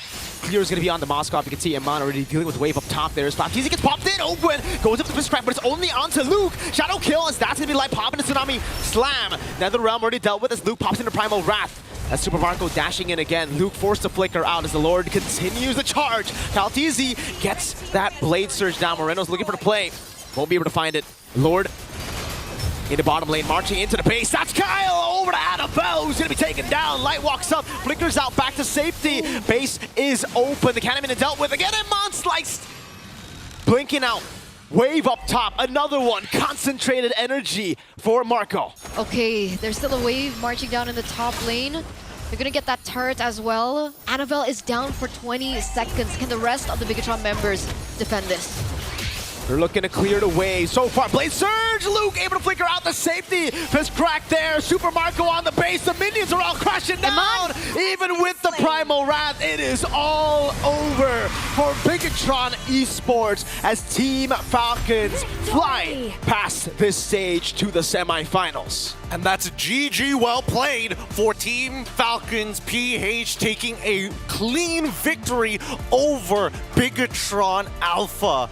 Oh my goodness, what a game we got to witness here today. And now, if we're talking about comfort picks for the side of Bigatron, Team Falcons felt as comfortable as ever, especially with the lead we saw coming in from Bulletproof Marco himself. I mean, I don't know. Personally, for me, every single member of Falcon just took game number 2 and is like, okay, enough playing around. Now it's time for us to be real here. And I gotta say, Faramis, I'm a Faramis lover, but I was skeptical on that pick, but Few made it look amazing. And maybe it's just the Selena that Moreno could really take control of that game, because this time in game number 4, because I did say it's a little bit anti-synergistic when you have a Kalia but you don't have follow-up damage. As someone that loves to play Kalia, that looked, I don't know, a little bit out of comfort for me to see a situation like that. It's kind of like you pick up a Kaja and a Jushin. Yeah. It doesn't really make sense. Yeah. Well, I mean, it's one of those scenarios where you're hoping that your team actually has the economy to make something like that work. And unfortunately, the side lanes did not have that economy. I mean, the most you could depend on would be Luke, but even then, it's not enough. With that being said, let's go into an interview. Esports, please welcome, congratulations, Team Falcons! Wow. Okay, that was an amazing 3-1. Now, Ogwen, I just want to ask what happened in the third game. How did you guys even lose a point? On the third game, we are shocked at the Selena pick, and we struggled in the early game. So they punished us in the early game, and we just lost. We didn't make it to the late game. Oke, jadi Rose bertanya apa yang terjadi ketika mereka kalah, tapi ternyata memang di early game kesulitan. Jadi seperti itu ya kalau kata Ogwen. Wow. Okay, now Ogwen, tomorrow, since you guys actually survived the single elimination, tomorrow you guys will be going up against your brethren from the Philippines, Onyx Philippines. Now, this is going to be an intense matchup, another best of 5. Are you ready for that? We are ready because we also want to show off our skills and also retain again a championship form for Falcons. Yes. Wow, ini begitu menarik ya Rose. Karena Rose bertanya, besok mereka akan berhadapan dengan bisa dibilang saudara mereka dari Philippines yaitu Onyx. Tapi kata Ogwen mereka begitu siap, mereka siap menghadapi Onyx dan percaya diri juga ya. Okay, you know what? Before we wrap this up, from one Filipino to another, what do you have to say to Onyx Philippines for your match tomorrow? Galingan nyo kasi ready na kami sa inyo. Okay, he said, you guys better try hard and do good because we are ready for you. Wow. Jadi Monica terus saya, ini kalau Rose nanya besok mau ngomong apa buat Onyx Philippines katanya, pokoknya lakukan yang terbaik karena katanya tim Falcons udah begitu siap untuk menghadapi Onyx Philippines. Jadi kita begitu siap untuk melihat besok bagaimana pertempuran antara sesama saudara. It's their brothers and they're going to match up at the land of Dawn tomorrow. Yes, it's gonna be intense. It is gonna be super duper intense. And with that, thank you very much to Ogwen. Congratulations on your win today. And with that, let us throw it back to the panelists. Thank you so much to our hosts, and those are the words coming in from Ogwen. He is excited for the upcoming matchup here, and especially with the amount of confidence that he has gotten facing off against BTR, it looks like they're starting to add the extra bit of polish. Yeah, and honestly, looking at the analysis for this game, I just really feel like they just out-muscled BTR. Like, you guys keep on mentioning how Super Marco is doing more than what he's supposed to do. Yep. At a point where he's supposed to get a Holy Crystal, he got that Divine Glaive. And at that point, it's like, what do you hope for? Do you hope for your front line? You can't hope for that because the Divine Glaive. What are you going to do? You're hoping for the Moskov to make an amazing play? Super Marco has that Holy Crystal. He's going to one-tap the Moskov. Like, there is a point in MLBB where it's checkmate. Right? And I feel like Super Marco being one item ahead of his usual timer, that's a big checkmate. It's signature Falcons. When we see Super Marco do so well in the early game, you know it's over because usually he would struggle in the early game. That's your win condition as as Falcons opponents. So the fact that he's one item, a whole item ahead of a Moskov on a Herald, that's not supposed to happen, my friend. Moskov is supposed to at least, like, even if he's losing, be able to match up against the gold of the winning team. We saw that even from Marco just earlier. Especially if you consider the items for a Moskov is a bit cheaper compared to Hive, because that Holy Crystal is the most expensive magic item, and yet he finished it before Eman completed 3 items. That's why that rotation he made to the purple buff, I think that was a big turning point for Falcons. Oh, absolutely. That was a huge turning point. We'll see the gold graph in just a little bit, but give it up for a few. Literally, man is the doctor here, holding up, coming in with the emergency card whenever necessary, making sure that Annabelle didn't get as much value as I would have imagined on that shadow kill. But generally, the team played very well. Ogwen having some really nasty engages, man. That fist crack. Oh, how do you play against it? And few in this particular composition, he has more risk to fail than to succeed because of how much CC tools that I think Bigatron Esports had. So when he popped into Netherrealm, it was really just on point in terms of who he does it on, when he does it, so that Bigatron Esports can't utilize it to their benefit in these team fights. That's why I said it's like he's playing it in the early game like an Angela. Yeah. Oh, not to mention that again, he's not being in line of sight of Bigatron, so that Annabelle can't force it out of him as well. The crazy thing is, like, he gives a lot of utility, but at one point of the game, he has the highest damage. So it's like he's basically doing it all. Yeah, because it's just also because Bigatron were just clumping up so much. Yeah, right? So that's true. They were playing into the Ghost Bursters, and when you would think, well, if you would look at Bigatron's composition early on, you would think they would want to go for pickoffs more, you know? Yep. And they just went in for more 5v5s than pickoffs, really. That ultimately ended in Falcons getting the value out of this composition. Yeah, our MVP. Gonna be few out of the kids. 5, 1, and 6 scoreline with an 85% kill participation rate. Again, he does like to have that wilderness blessing, but he also made sure to have just a little bit more armor and MR. Yeah, having that firmness. Usually I just go full, like having the agility instead of the firmness. But yeah, I guess especially when you use your Shadow Stampede, you do get more defense. So maybe firmness does make sense on a fairness. By the way, I think this is really cute that he gets MVP here, because amongst all the heat that he's getting right now from everyone around the world, he once again proves that he is still capable here in the Snapdragon Pro Series MM. Like I said, as a guy, the more you doubt us, the more amazing it will be. How many people doubt me? Brother, if that was the case, Bigatron would win. You know how many doubters they have? No, I feel like you're supporting them too hard. Oh, look at that. Oh, look at that portrait. And even look at the MVP portrait. He's just looking, look at this house, the size of my brain. Doesn't matter how much heat you give me, it only gets bigger. I've been playing since season 1. Unfortunately for us, it's like, look at how big my forehead is. And it's like the recite, you know. Brother, don't you dare. We're talking about 4 hits here. I'm the king of that. I got a landing do I do it here, sir? Do I do the punishment now here? Oh, that is right. BTR's playoff runs ends and the punishment begins. What's your punishment? I got a plank right now up until the very end. Do it. I'll join you. I'll join you. No, you don't have to join. You don't have to. No, it's fine. It's fine. It's fine. You don't have to. No. All right. I'm gonna do it. I don't Wait, like right here? guys. Right here?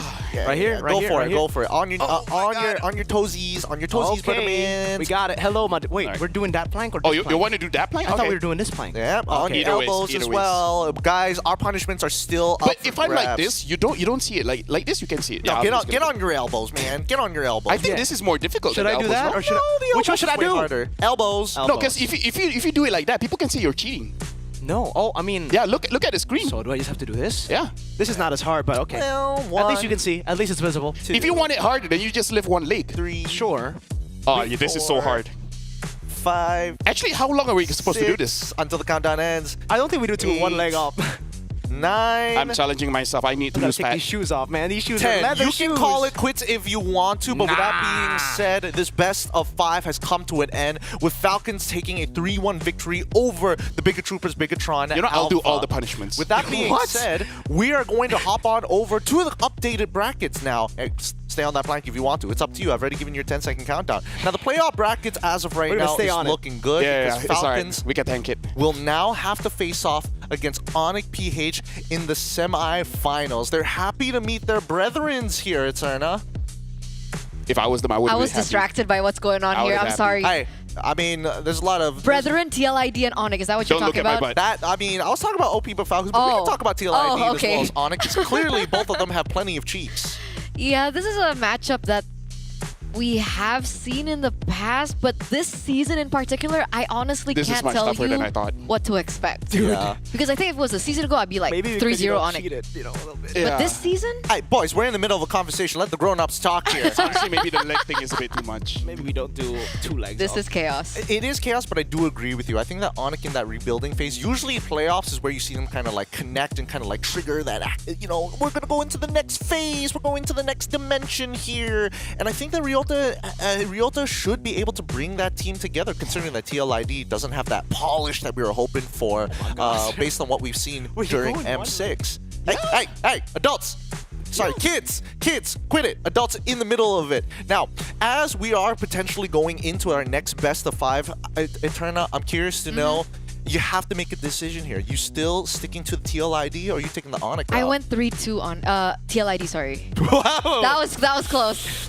3-2 TLID, but from my heart and my brain, I honestly don't know which Just say TLID, will man. go. Wrap it up. We'll take our time with this one. Hey, Mirko, By the what way, what did you eat for lunch? Oh, dude, I had a great lunch. I had a you haven't. What about breakfast? I know you like breakfast, right? Breakfasts are a great time here. Oh, Henny gave up finally. I was on one leg. I was on one leg. Could have been more impressive if you held it the entire time. With that being said, we're going to go on a short break. Mirko, keep it up all until we're out of here. We're going to go on a short break, and when we come back, the next quarterfinal match is here between TLID versus Onyx Esports from Indonesia. We'll catch you then.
Hello everyone, I'm Colius and now I'm with the Alpha 7 team from Brazil. Right now they are gonna try the Indonesian food. So we have 4 or 5 different food in the tables and they're gonna rate the food. So first of all, what do you know about the Indonesian food? So I know some foods. I know satay. Oh, you tried it before? Yes, yeah, I tried it before. The chicken one. I know martabak. This one as well, I already tried. The baked one. So it's not too mysterious for you right now. We're gonna let them try the food first because we have 2 kinds of martabak there. Okay. It's the baked one and the fried one. And this one, for the satay, we call it the satay here, is the chicken meat and the lamb meat. Okay. And the other one is bakmi ayam. So I'm gonna let you guys try the bakmi ayam first. It's like the chicken noodle and using the fried dumpling and the boiled dumplings for the toppings, and they use the diced meat. So let's dig in. Oh, I love dumplings. This smells good. I'll try the dumpling first. Wow, it looks so delicious. What's the name for this one? Bakmi ayam. You love it? Yeah. So you try this one? Okay. Yeah. That one is the fried meat, and so they have the diced chicken meat. Okay, I'm gonna try the noodle. So good. Usually for Indonesian, they eat the bakmi ayam with this soup. We call it bakso. So you must try the bakso first. Okay. The soup with the fish ball. It's a bit like salty. The fish ball is really good as well. Does Brazil have similar food like this? The bakmi ayam? We have like the meatballs, like with the caul meat with the tomato sauce. Yeah. Yes. It's a very different, and I think the consistency also different. How the meatball. Wow, I see. Yes. So on a scale 1 to 10, how good is the food? The bakmi ayam? 10? Yeah. 10 out of 10. Yes. I give 10 Wow. also. I would eat this like all day easily for dinner and lunch. Next, I'm gonna let them try the satay ayam and kambing. So, satay ayam is a chicken skewer burned above the charcoal using some of the seasoning. And usually they use the peanuts butter, but this one they use the sweet soy sauce. This one is the chicken, and this one is for the lamb. I'll try the lamb. I'm excited for this one. I like this one. I already tried like it before. Yes. Really good. I think I want one more. Just to get more taste. This one is still good, to be real. Oh my god. On the scale 1 to 10. I'll give the satay. I always give the satay like a 9 because I'm not a big fan of sweet and salty food together combined. In Brazil, we always eat only salty food. Yeah. So I'm going a 9 because I really like it, but I'm not a big fan of salty and sweet food combined. I see. How about you? I think for me, like, it's very rich, the flavor. I really liked, and I give 1,000. For me, it's 1,000. So this one is your most favorite food so far? Yes. Okay, for the dessert, we have the martabak here. We have 2 kinds of martabak. This one is the baked one. Yes. So it have, later you're gonna taste how it tastes. And this one is the fried one. Okay. So which one do you want to try first? The baked one or the fried one? The baked one. Okay, sure. Basically, they just use the flour. And for the toppings, they use the peanut, they use the chocolate sprinkles, and they use the butter. This one's so good. In Portuguese, delicioso. Delicious. Muito bom. I'm gonna steal this plate. I think it's similar to something that we eat already. Pancakes? Right? Yeah, I think so. More thicker than pancakes. Yeah, pancakes with like the walnut cream, you know? This one's a bit different, right? Yeah, that one is like fried. Usually they use the egg for the base, and they fried it using the minced chicken meat inside. Okay, so this one is salty, right? Salty. Okay. This one is salty, and you should try the pickle and of course the chili. The green one is like the most spiciest chili at Indonesia right now. We call it cabai rawit. Yeah, in Brazil we don't eat spicy food. Wow, so it's a challenge for you. Yes, it's really a challenge.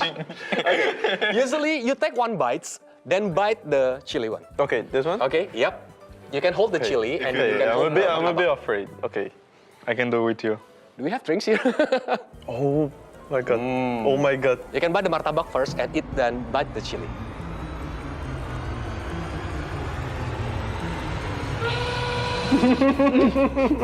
Oh my god. Wait. I think I'm gonna cry. That is the most, I think, spiciest chili. Oh my god. On Indonesia. I think it's so god. My tongue. My tongue is crying. Yeah. Why with the chili? Why? Oh my god. This is the strongest chili in Indonesia. Oh my god. It looks like a flame in my throat. Because it's so small, but it's so spicy. But so good at the same time. So good. I thought the satay was spicy until I eat this. You tried the cabai rawit, right? Yeah, it's with the egg, right? They use the egg as the base and use the minced chicken meat inside and then fried it. Deep fried it until it get golden and they're gonna take it out. For you, do you prefer to eat the martabak goreng or we call it the martabak telur without the chili? Or without the chili, without the chili. Yeah, without. For you? I think I want the chili. Wow. For the hot experience. So you love the spicy food?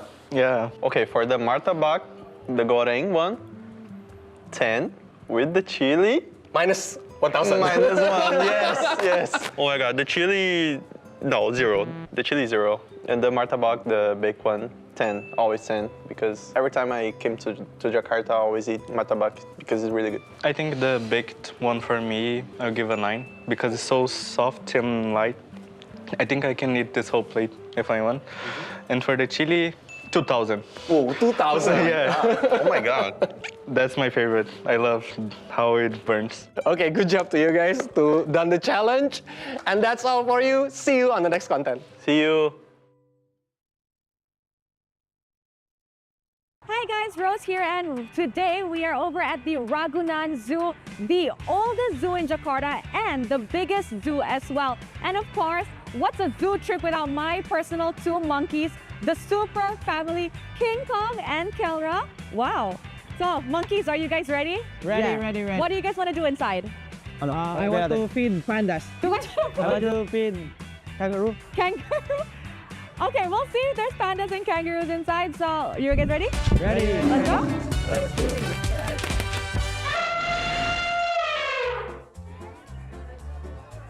Okay, so right now we are at point number 2.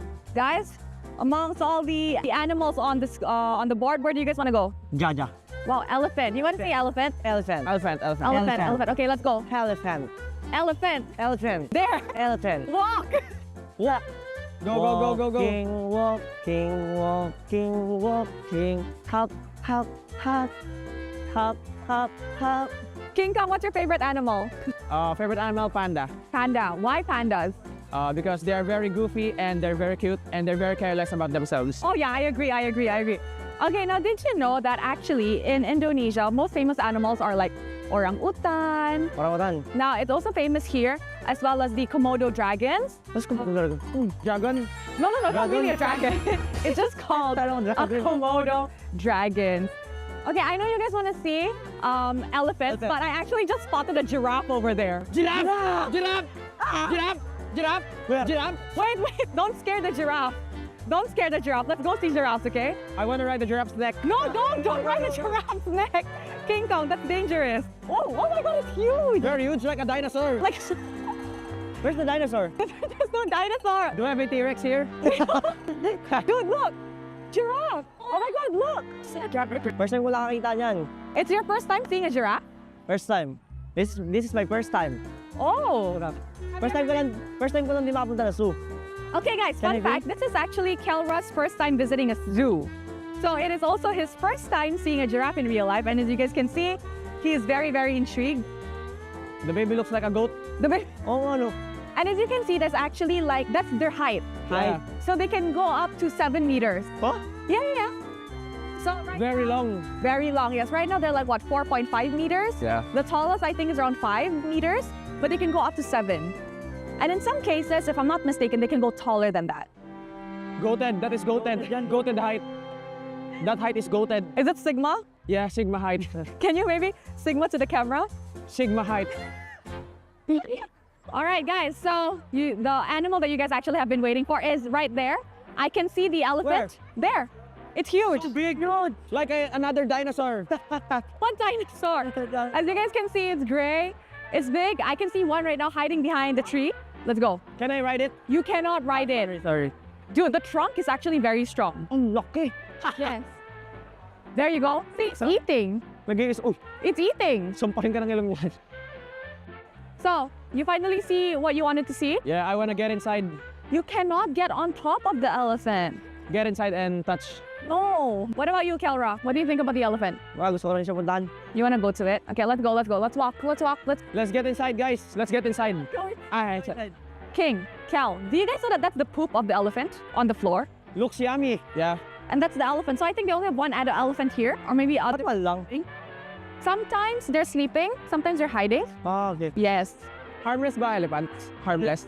If I'm not mistaken, they are harmless, but if enraged, they will get dangerous. Oh. Not make it angry. Paano magagalit yan? You disturbed it. Just like any other animals, once disturbed, it will get angry. Oh my God, guys! Ostrich!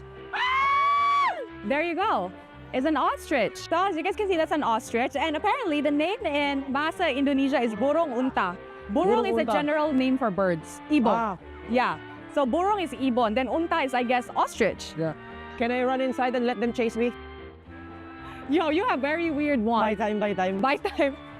No, so as you guys can see actually here, the mating season for ostrich is in between April and March. April and March? April na. Yeah, so it means it's their mating season. This is when they mate and make babies. Yeah. Now that it's the Mobile Masters, what are your expectations this season? We expect to have so much fun in every game and to work as a team. Do you guys think that winning again is possible? Winning again is always possible. Wow. Every single game, it is possible. Okay, now you guys are actually like doing really, really well ever since M6. You guys won and everything. You guys won the Snapdragon Pro Series in JB. Now we're in Jakarta. I have a question. Do you think you guys could be the team to achieve the Golden Road in MLBB? We think that there's a chance. There's a chance? We can't tell that we're going to claim it. Okay, you guys are still being humble for now. Yeah, we're gonna work very hard for it. What about you, Kelra? You've won MSC before na. Ayun nga, sabi ni King, talagang paano namin, pagpupursigihan namin. Humble muna. Humble muna. Wag munang work hard, play hard. Okay. Work hard, play hard. I love that. Okay, now, speaking about play, let's go find some orangutan. Let's go find some gorilla. No, orangutan. Let's go. Walk. Okay. Okay, guys, so right now we are over at the Orangutan Kalimantan. Now, I can't see it because it's raining. Maybe you guys can help me find it. Let's find it. I want to see it badly. Go on. Is it hiding? I don't know. Please find I think it. It's hiding. It's hiding. Eating bananas. Eating bananas? I can't see it. Do you guys see it? See it. Do you guys see it? No. Oh, wait, I found it. Where? These two. You guys are orangutans. Can you do the King Kong thingy that you did before? There you go, guys. Orangutan in the flesh. Okay, guys, how's the zoo? Very, very nice. Very, very fun. Sobrang saya and very, very nice. Okay, I wish it wasn't raining. We could have done more, but you know what? I think that's pretty good for now. So thank you very much to my two orangutans. Thank you to my two monkeys. And to everybody watching, thank you. We will see you guys on the Snapdragon Pro Series Mobile Masters. Bye! Hello guys, ako si Kyrie Reyes del Sol. Ako ang jungler ng Team Onyx Esports. Ngayong araw tuturuan ko kayo paano mag-jungler patting at mag-gank. Okay guys, pipili natin hero ngayon si Nolan dahil isa siya sa mga pinakamatuloy na mag-farm na jungler ngayong meta. So red 3, ito yung emblem natin. Okay, dito start tayo, level 1, in a blue buff. So start tayo ng blue buff. Pagkatapos ng blue buff guys, start agad tayo sa red buff. Muna diretso tayo sa red. Kailangan mo natin pagpa-level 4 guys para makagang tayo sa gold lane. Okay, level 3 na. Kunin muna natin to. Pagkatapos naman nito, dito Wanderer. Pag ganito guys, low na yung kalaban, pwede agad kayo dumiretso. Tulad yan.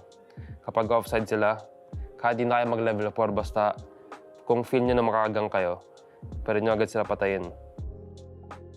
Tapos kapag wala namang roam yung kalaban, pwede kayong mag-abang dito guys.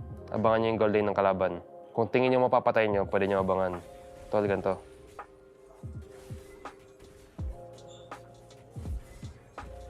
Ito yun lang guys, pagkatapos mag-gank, pwede agad kayo bumalik sa jungle nyo at pumunta sa turtle para mag-set up na objective. And bago mag-turtle din, pwede kayo mag-gank ganito guys. Basta kung tingin nyo makapatay kayo, i-go nyo lang. So, ayun lang guys. Thank you so much sa mga nanood. At yun ang tips ko sa inyo sa mga gusto maglaro ng jungler. Halo semuanya, nama gua Aran, gua explainer dari tim Liquid ID. Hari ini gue bakal kasih tahu kalian pro tips cara untuk split push dan laning di XP. Kali ini gue pakai hero favorit gue pakai Benedetta dengan emblem settingnya ini. Jadi kita main Bennett damage. Untuk awal-awal cara main Bennett itu karena kita cepet nyampe ke lane-nya, jadi coba jalan secepat mungkin. Bisa buat ke L-bush atau bisa buat untuk cut lane, itu juga bisa. Jadi gimana kondisinya aja. Untuk sekarang gue mau coba untuk cut lane langsung. Jadi tinggal cut lane, abis itu bisa lakuin apapun, bisa rusuhin jungler, bisa jalan ke mid. Jadi kayak terserah kalian, bebas mau ngapain. Di sini gue coba rusuhin jungler ya, kayak gini ya. Kita bisa dapat kill di sini. Kalau udah cukup, bisa lari. Habis itu bisa cut lane lagi. Kalau bisa free untuk cut, tinggal cut lagi aja. Ya, kayak gitu doang sih. As a explainer, kalau udah ada menit 2 gitu, ada turtle, sebisa mungkin kita untuk join ke turtle buat fight. Kita bantu jungler kita untuk dapetin turtle. Itu sih, itu untuk mid game ya. Jadi kesimpulannya, sebagai explainer itu sebisa mungkin bantuin jungler kita untuk dapetin objektif. Jadi kayak dari early game-nya, dari landing phase-nya, abis itu di menit 2 ada turtle, kita join turtle. Ada lord di menit 8, kita join lord. Jadi kayak as a explainer itu harus bisa join buat fight sih. Thank you semuanya yang udah nonton. Jangan lupa dukung tim Liquid terus di turnamen ini karena kita bakal lakuin yang terbaik buat kalian semua, buat kita juga, buat Indonesia. Jadi tetap dukung kita terus.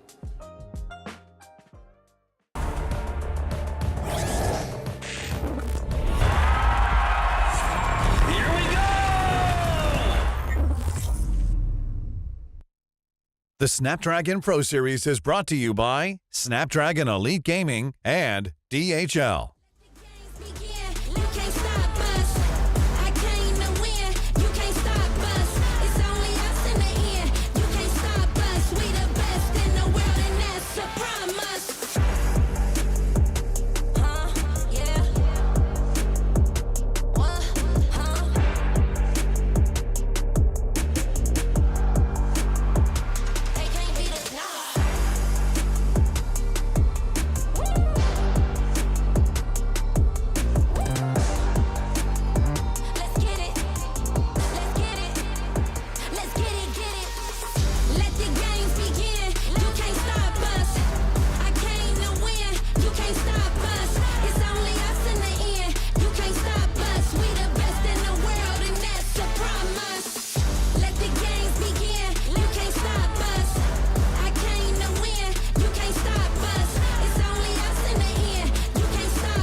in, out or in. No between, you gotta go 100%. Click to win every single moment. Caught up in the motion, got no use for caution. Hope you're ready for a fight. I believe it, I can see it. If it's in my sights, I achieve it. Ain't no leaving, no defeating. Show up complete and repeat it. I believe it, I can see it. If it's in my sights, I achieve it. Ain't no leaving, no defeating. Show up complete and repeat it. Every day, prove that game. I always go 100%. Start to end. Every single moment, caught up in the motion. Got no use for caution. Are you ready? Are you ready? Are you ready? Are you ready?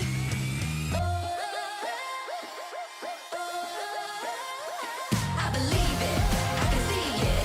If it's in my sights, I achieve it. Ain't no leaving, no defeating. Show up complete and repeat it. I believe it, I can see it.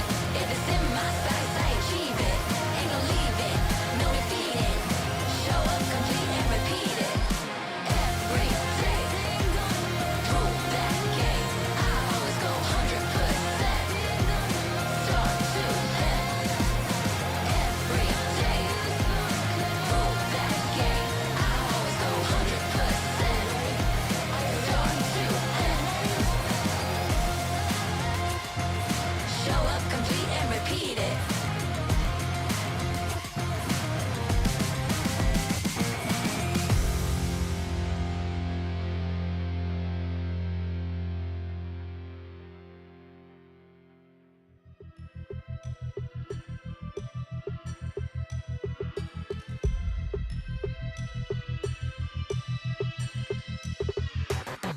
It's a madhouse, it's a madhouse. Had a lot of people showing me some mad doubts.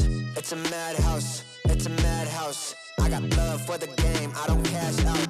It's a madhouse, it's a madhouse. Everybody with their hands up in the air like whoa. It's a madhouse, it's a madhouse. Shaking all the city, this is how I like my show. I got love for the sweat that I put in. Door with a foot in, proofs in the pudding. Things I did, all them said that I couldn't. Superhero bouncing like a villain. All y'all rooting, you the fan now. Yeah, you understand now what it took to be the champion that I am now. Head in the sky, it's about the time you land now. And let's see who of us has got the better plan now. Who's got the better plan now? Who's got the better plan? Who's got the better plan now? I'm just trying to understand. Who's got the better plan now? Who's got the better plan? Who's got the better plan now? Who's got the better plan? It's a madhouse, it's a madhouse. Had a lot of people showing me some mad doubts. It's a madhouse, it's a madhouse. I got love for the game, I don't cash out. It's a madhouse, it's a madhouse. Everybody with their hands up in the air like whoa. It's a madhouse, it's a madhouse. Shaking all the city, this is how I like my show.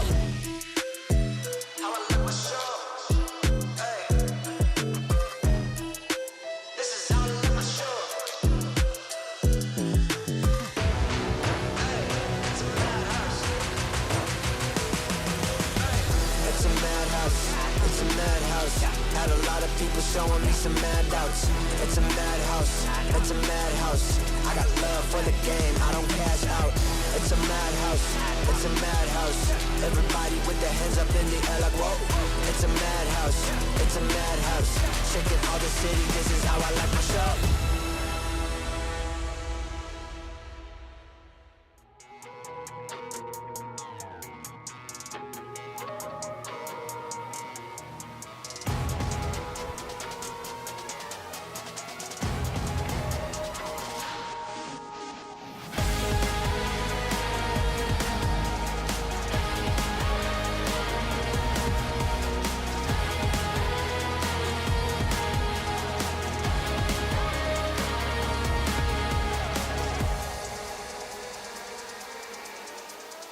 My way to the top, I never stop. It's just coming ready or not. Do you have what you say you got? Go till you drop. Going till we hit the spotlight. Gonna shine bright. Anything I like. Put it on the line. I've been taking chances all my life. I've been patiently waiting, and we're gonna take it like that. You can't stop what we began. It's the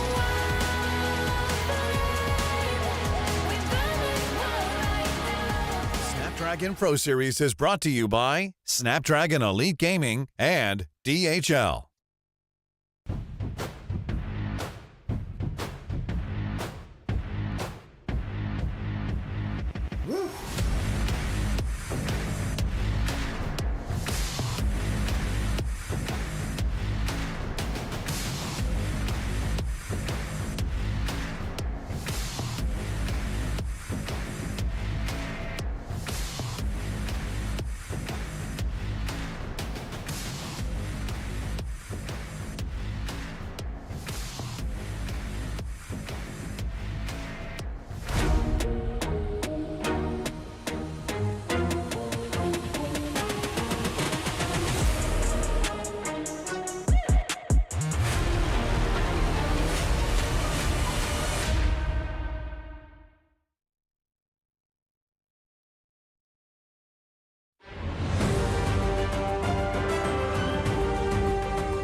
We are back, baby. The Snapdragon Pro Series continues here today with the second part of the quarterfinals. It has been a long time coming for this particular match, and we got plenty to discuss here for the Mobile Masters. It's TLID versus Onyx Esports. My name is Gideon. This is LaFell to break down the action for you guys once the show comes to its post-match. But two more professionals do enter the set this time around. To keep you guys company, it's going to be Leo and as well as Husky at the desk. Welcome, boys. Technically, it's someone different. Not a desk, but we are we can on motivate board. this. We're on the desk, and now we're not. Oh, wait. Let me on just. the desk. Oh, my favorite god. He's fixing his sit already. He's fixing his sit whenever he can. Boys and girls, this particular matchup, it's going to be interesting because, again, it's two Indonesian teams. One of them will have to go home and lose their representation for Jakarta. And honestly, I love both of these teams. But what about you, LaFell? You got to see a lot of Stream B. How were their performances when you did catch them? Do I love both of these teams? Hold on. Man, are you choosing between your children? What's going on here? I feel like I like TLID just a little bit more because there was this one time I was in the lift with my wife, and I think it was Fabian doing his laundry. He was sick, but he still took the time to talk to us. I was like, yeah, I think I like them a little bit more. Did he go for the? But Onyx doesn't talk a lot, and I like people that don't talk back. Let's see about the differing opinions. What about you guys? Oh, it is known that I am Team Liquid ID's #1 fan. Oh, yeah. It has been confirmed. Yeah, I am also a Team Liquid ID fan, but also because I'm from Stream C, we only saw like Onyx ID once, and I wasn't there, so TL ID for me. Nah, that's great. Then I'll go Onyx. I don't want to be with you guys. Hey, look! You have to be with us because right now we're looking at the lineup, the roster for TLID. This is a squadron, a runner-up for the World Championship itself. It's Arad, Fabian, Yehezkiel, Witty, and Aaron Shiki. But there has been a question about their standard, their consistency, some may say. Here's the thing. Every time I watch them play, they're amazing. And every time they sucked, I didn't watch it. So, just saying, man. Like, whenever I watch, Witty makes amazing plays. So, personally for me, that's my guy to watch. Yeah, well, when they closed out the group stage 3-2, which is pretty unfortunate, right? They dropped against Onyx Philippines 1-2. And then their very last best of 3, it was up against Papra Supermassive. And that one was a big blunder that no one expected. They had a tough game 1. Game 2, they were ahead, and then they threw it all away in almost a 20-minute slugfest. So I really hope that they have had some time to recover. Wait a minute. you were in Husky was in Stream C, right? Yeah, you actually caught that game, not like the A-Side brothers here, Leo. Esa could only watch from afar, and you know, hindsight is 2020. Contrary to LaFell here, as much as I do love me, Christian Witty, we are friends on Instagram. Like we talk almost every day. On Instagram, for real? He sometimes throws. Like he has moments where like, why would you do that, Witty? Huh? Yeah. I'm Malaysian. That's what we like. Boys, before we do anything else, we have to go say goodbye to Bigatron. We got Rose on the stage to make that farewell happen. Let's go cut over to Rose. Mukbang lagi ya? Ya mungkin buat hari ini mereka lebih baik lah. Falcon lebih play better than us. All right, in Moreno's words, he's like, you know what, mukbang again? Today, however, Falcons was the better team. You know, they executed everything better. But yeah, I think Moreno's holding it quite well today as well. Wow, luar biasa dan tentunya Moreno, kalian telah melakukan yang terbaik sepanjang group stage sampai dengan playoff kali ini. Namun mungkin untuk tim-tim yang tersisa dari Moreno sendiri dan juga Bigatron, mungkin prediknya bakalan seperti apa nextnya? Predik tim yang bakal ada di playoff. Apa? Final. Pokoknya final harusnya antara Onyx PH sama RRQ sih. Mereka berdua. Okay, according to Moreno, his prediction for grand finals would be an RRQ Hoshi versus Onyx Philippines grand finals. I think a lot of people's prediction is that, because even my own prediction is that. And my predictions too, I think so. But mungkin yang satu terakhir, karena tadi sebelumnya kita sudah tahu ya kalau award valid contenders didapatkan oleh Eman. Nah, sekarang kita akan tanya Moreno, nanti ini valid contender award ini mau ribbonnya mau dikasih ke siapa? Untuk tim yang masih ada. Player ya? Player. Siapa aja ya? Super Friends. Super Friends? Wow. Okay, why Super Friends? Valid contender itu apa sih? Valid contender, jadi ini contender yang kayaknya paling susah ini saingan terberat. Iya, Friends. Karena dia one of the best mid laner here di ESL. I see. Moreno would like to, on behalf of Bigatron, would like to pass on the valid contender ribbon to Super Friends because according to him, he's one of the best mid laners we currently have at the Snapdragon Pro Series Mobile Masters. And before we wrap this up, Moreno, anything you want to say to the Bigat Troopers? Sorry buat seluruh Bigat Troopers yang udah dukung kita masih kalah, doain kita karena minggu depan udah MPL, ya terus dukung kita. Makasih. He said he apologizes to all of the Bigat Troopers. There is MPL in the following week, so he hopes you guys will still support them. Thank you very much, Moreno. Thank you very much, Moreno and Rose. Ya, sayangnya memang terhenti, tapi mereka telah melakukan yang luar biasa. So, kembali lagi kepada para panelis di sana. Take it away. Thanks, Rose, and as well as Monica, our hearts go out to them, not as much as Mirko, who continues to grieve in the back rooms for Bigatron and the Bigat Troopers. He represents like 99% of the Bigat Troopers so far. Yeah. Mirko is the BTR what I am to TLID. Their #1 fan. Put that on a shirt. That's 2 shirts that you've created so far. Oh yeah.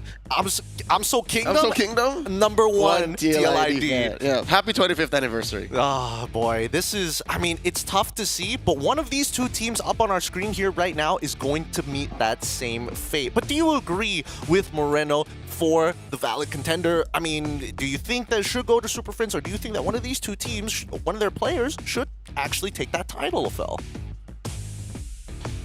I'm putting you on the spot on purpose. I know that you have a... What was it again? The valid contender. The valid contender. Mm-hmm. Don't look at me, LaFell. he's looking for inspiration in your eyes, brother. You know what? This guy deserves valid contender. Oh, who? Keyboy. Keyboy? He is indeed a valid contender. Okay. There are moments where he shines, and there are moments where he shines just for the opposite team. For me, that's a valid contender. Look, no matter what happens, make it interesting. I think. Okay, fine. That's my kind of play style. I'm just letting you guys know. I'll give it to you. I'm the kind of guy that uses a Kalia to bring Integral to their team.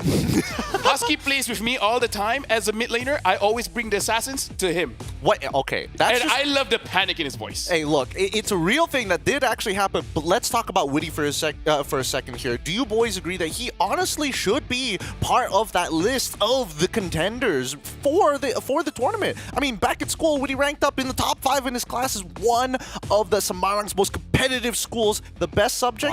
History. This guy's got the brains, clearly. They don't call him Witty the Wise for no reason, right? Wise in-game, wise academically.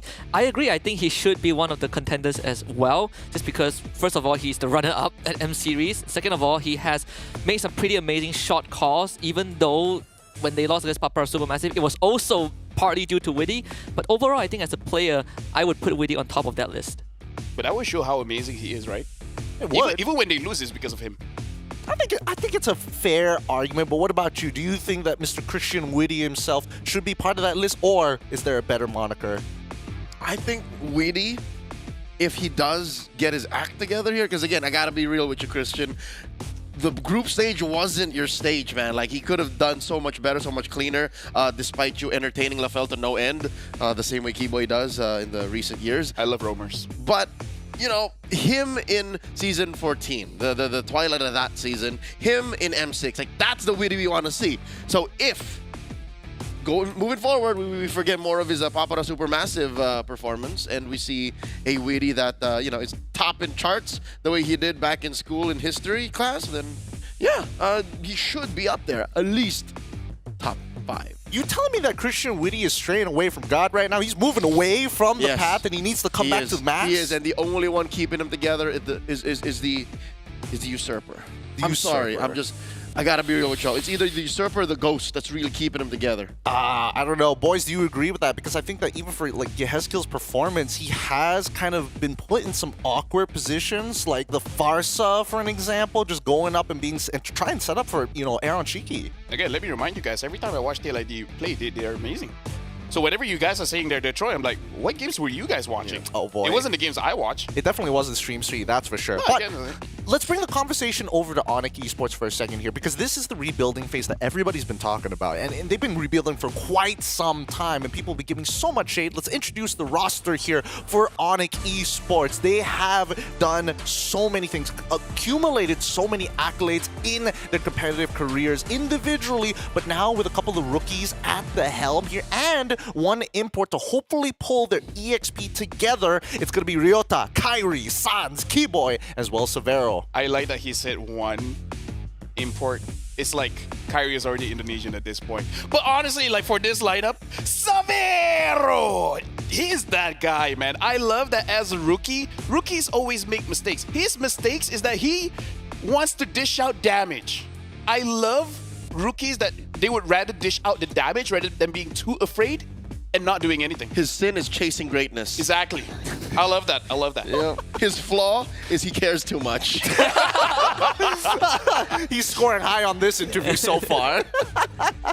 But I have to agree with LaFell. I think Severo, when he came in the challenge stage, there were a lot of doubts about him. And then he continuously grew over that span of 1 week, right? He just became greater and greater.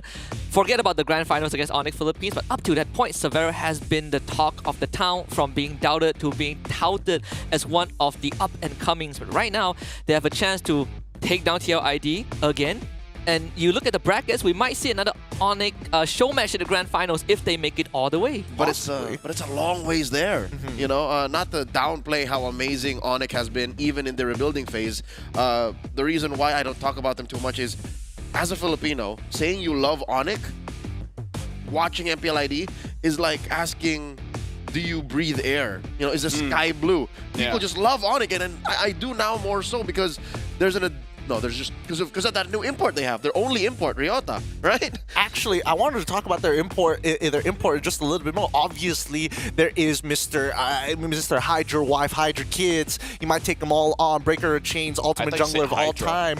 Hey, look, you got to hide them all because Kairi Targaryen, he's already got the Indonesian pass. So, talking about Ryota specifically, right? You've seen his competitive history before this. What was missing and what does he bring to Onyx? the new general, the leader of the Riot army. He's a frontline general is what he is. He likes to take things from the front and then let everyone follow through or take advantage elsewhere. So for him to be in a good team, for you to say that his team is making the most of him, they have to know the role and do it well. And I think that's exactly what Onyx is. He loves that missionary, you know? He likes being the person to conquer, but also make sure that he's leading from the front. The missionaries, yes. Like, he's been on such a long journey. He's a journeyman. One of his peaks was M3, was at a world championship when he played in the SEA Games. You can count that, right? That's part of his journey. That's part of his mission. And now he's here, that much closer to another major international win. But again, there's a lot of teams standing in his way. There are a lot of teams. Now, Lafel, you've been in the SEA Games itself. I mean, you got a little taste in Ryota sometimes. What do you think about him as a player in his competitive history? Oh, he's good. He's pretty good. Yeah, I would agree with that as well. I mean, this is like his way home, right? Started with Onyx Philippines, went on a whole conquest. You know, he's like what's the name? Christopher Columbus, you know, went on the full voyage. Now he's back. He's like Odyssey. He's like, went to the whole Odyssey. Is he the good guy or the bad guy? He is the good. He's the good. Well, it depends on which. Are you Christopher Columbus? Look, maybe you have to ask Christian Witty. He knows his history. Yeah. He knows history. He knows his history better. But I do agree. Yeah, it is a long time coming for him to fit that puzzle piece that Onyx was looking for in their EXP, especially in a meta like this one that's so snowball heavy. I mean, these two Indonesians are titans in their own respective rights, and not to mention in MPL ID, they're looking to get more. But we got to talk about from MVP MDL to MPL. I have to give credit for Onyx Esports and especially MPL ID for coming up with the MDL. We've seen so many superstars grow from that grassroots scene.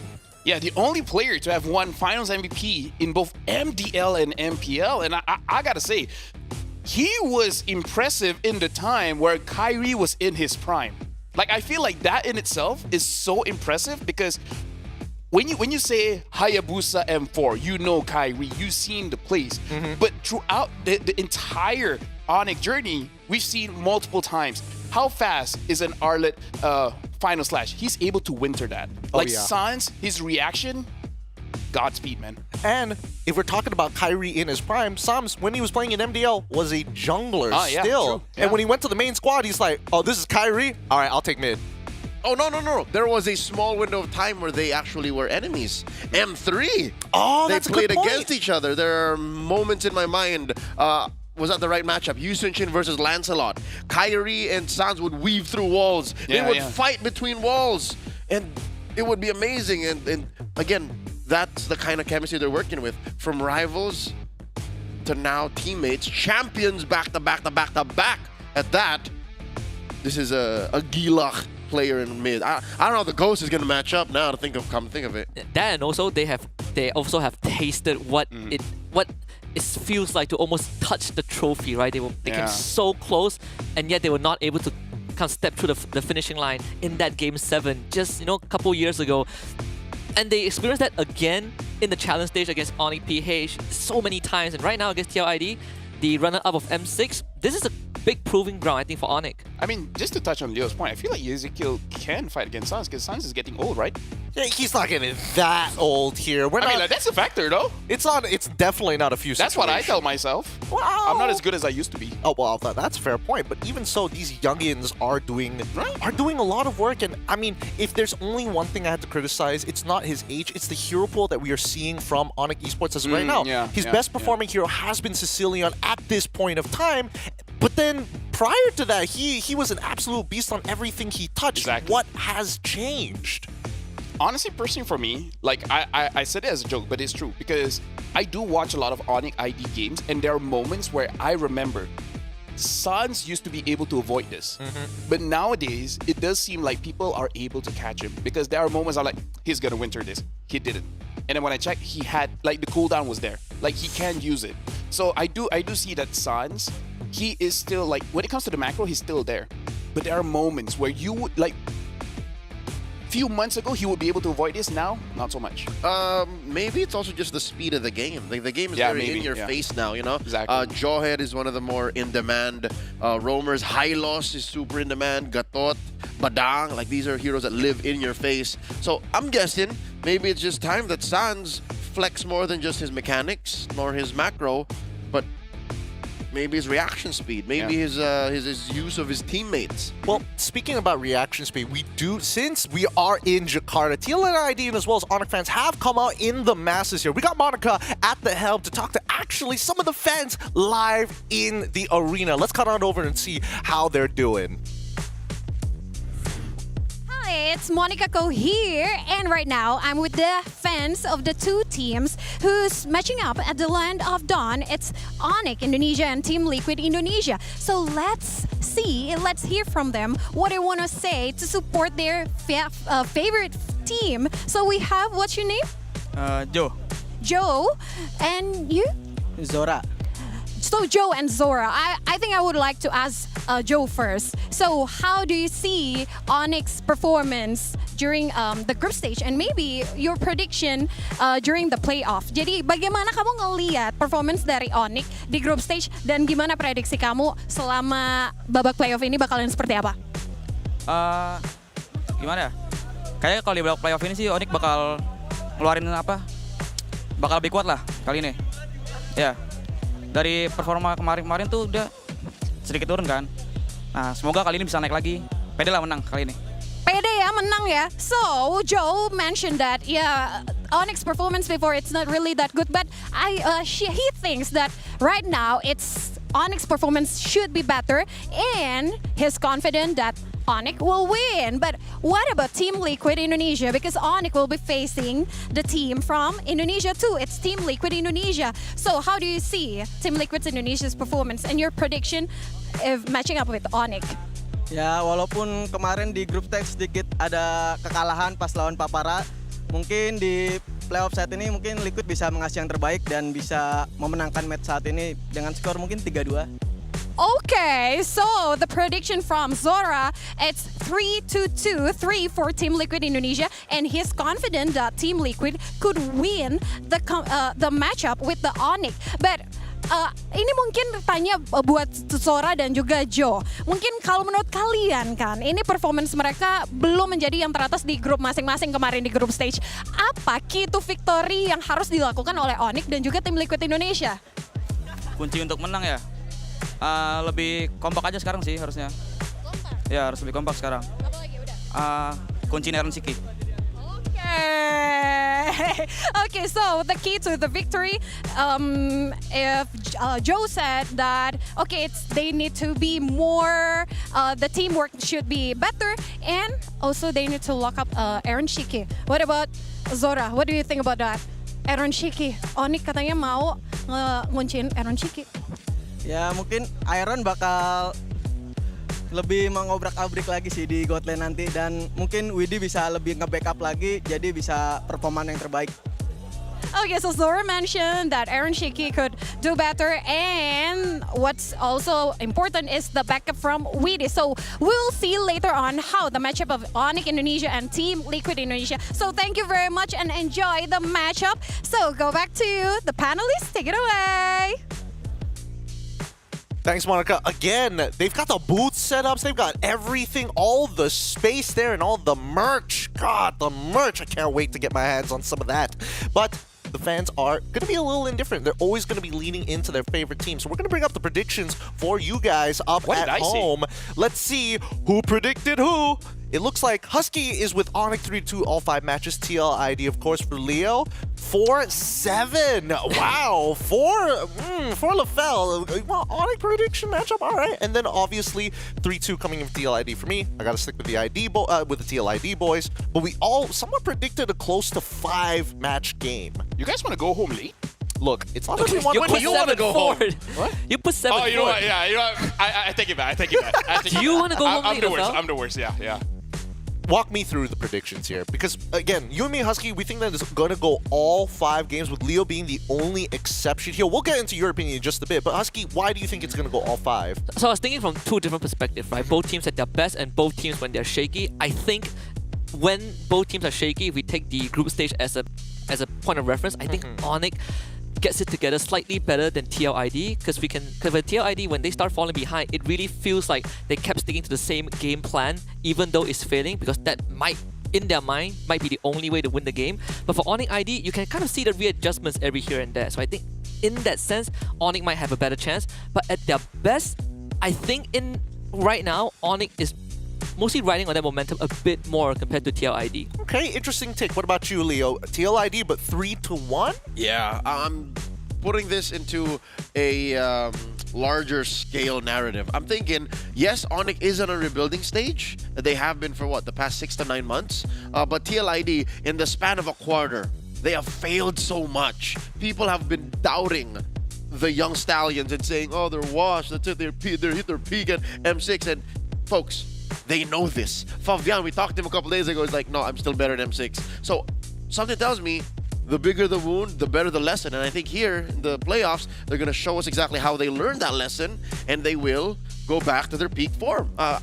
It's a little bit of cope, but again, take it from TLID's #1 fan, like, it's gonna happen, and it's gonna start here. Fine. Deferring opinion, LaFell. I mean, clearly it's a best of 13 here. Yeah. I want to know why Onyx and why 7-4, even if it was a best of 13.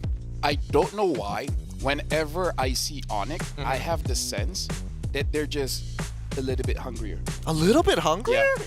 I don't know why. Maybe because during Johor, I was able to walk past them, feel the vibe, feel the energy. To be fair, during that time, TLID was sick, so they weren't feeling their best.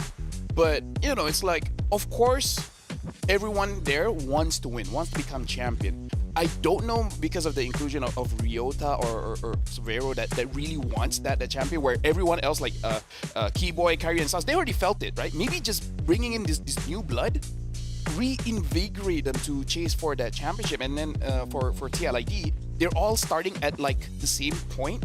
So if one, basically the energy is the same, for Onyx ID is newer energy, If I had to play devil's advocate here, world champions, M6, in Malaysia, you're in Axiata Arena. You drop to OP in a sweeping fashion. Technically, they are the second best team in the world. How does that not give you a reason to be hungrier to reach that one extra step?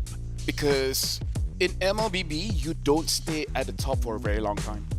Look at our history. Unless you're the Philippines. Look at our history.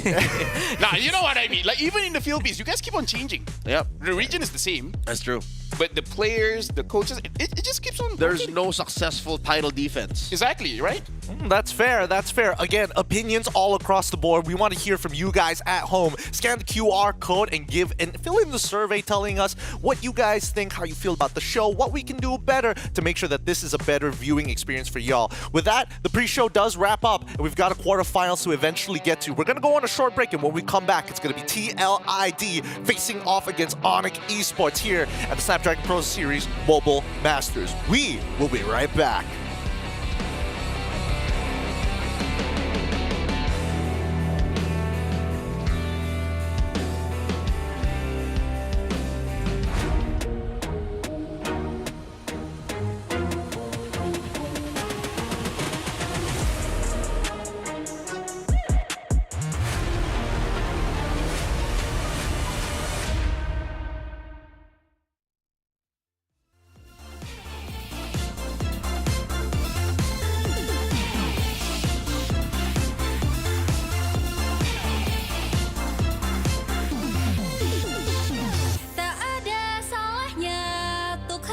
sejenak dirimu, tinggalkan semua, karena ini saatnya kita berpesta.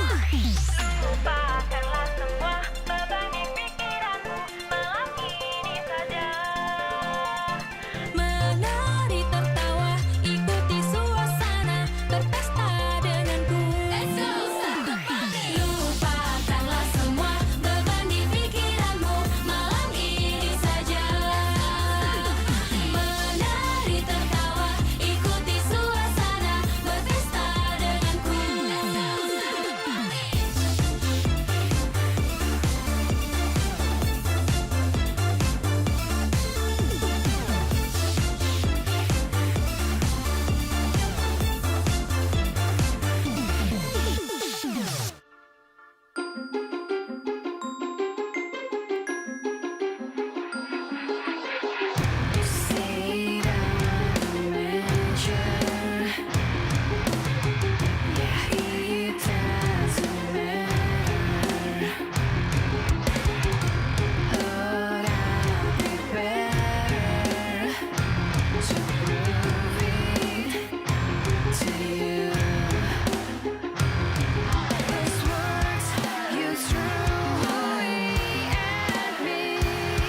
strong through all the pain and all the wrongs. Forever young, we'll never fall through the high and low. We never grow old. Oh, hand in hand, we'll fight the weather. With you by my side, we'll stay young forever.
で君を待っているそれを叶えるまで何をしているの静かに座ったまま試してみない君の力を未来は怖いかもしれないでも不可能ではないありきたりな世界を変えられるんだから一人じゃないから Running 走り出せ夢をあげてしまうかもしれないその前に行け今は止まらないでね朝日が向こう側から昇るまで手を伸ばして生きてゆきたいきっと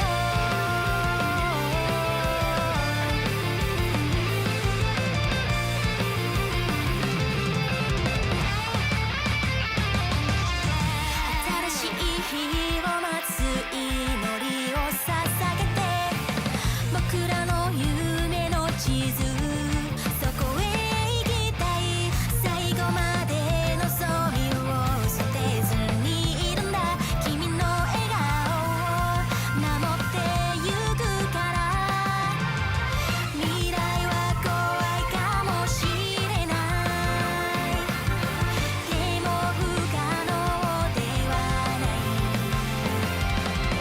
ありきたりな世界を変えられるんだから一人じゃないから Running 走り出せ夢をあげてしまうかもしれないその前に行け今は止まらないでね朝日が向こう側から昇るまで手を伸ばして生きてゆきたいきっと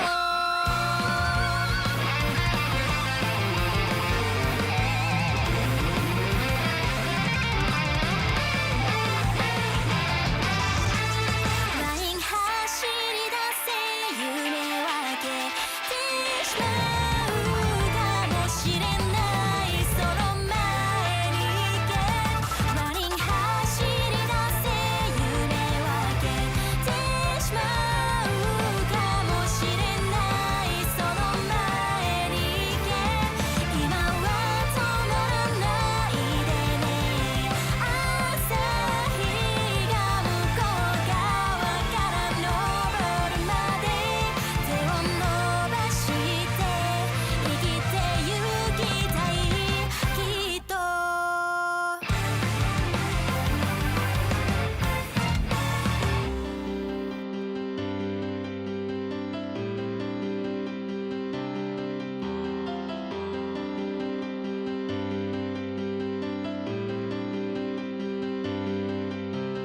Gelora ini merangkai mimpi tebar hasratku tak pernah lagi meredam anganku meredam semangatku cahaya mimpi bagai energi terus mengusik tanpa berbisik lebarkan sayapku jangan pernah layu tanpa henti ikuti langkahmu bebas lepas belenggu jiwamu gapai raih apapun mimpimu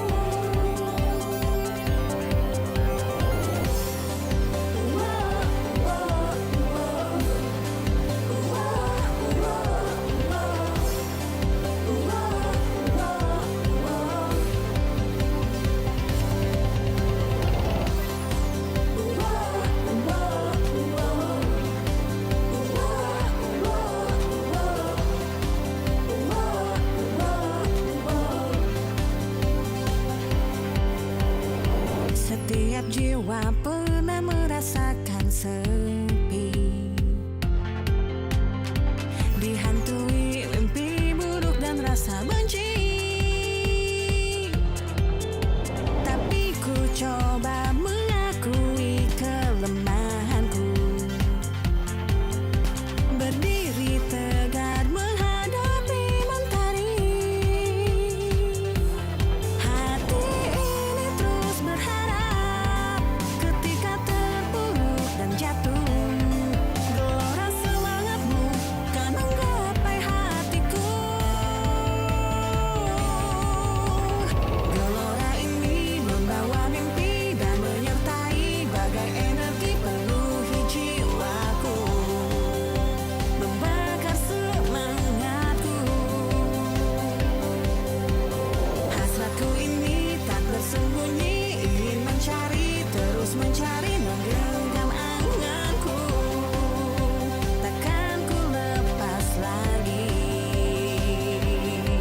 I come into play. I got my game face on and I'm ready to shake. You see my name will be known everywhere in the world, cause I'm a king, get it strong, and I never will break. Hey, one of the chosen, going that's the illest, watch me kill it like a sposter. Never catch me slipping on my pippin', I'm the coldest. The best I ever do it, I'ma show you how I know it. Notice, I am on my way. I'm here to handle business, I ain't come here to play. I see they in their feelings, I don't care what they say.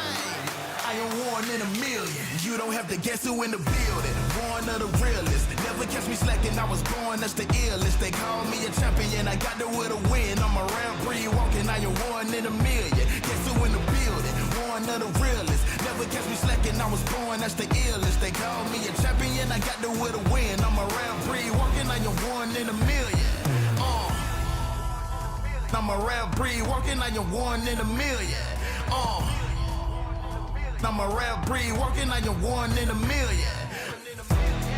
And I'm at it again. I'm a bad man walking around and tell all your friends. And whoever wanna test me, I am standing my ground. As they come closer, I am focused as I sprint with a grid. Yeah.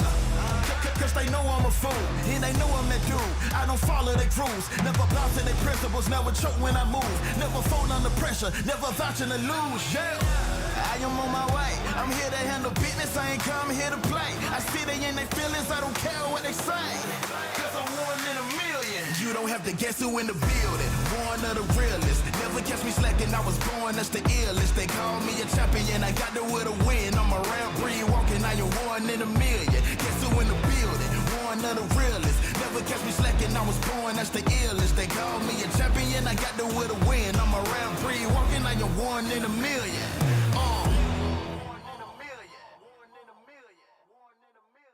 Let them know. Let them know. Shout it from the rooftops. They must know.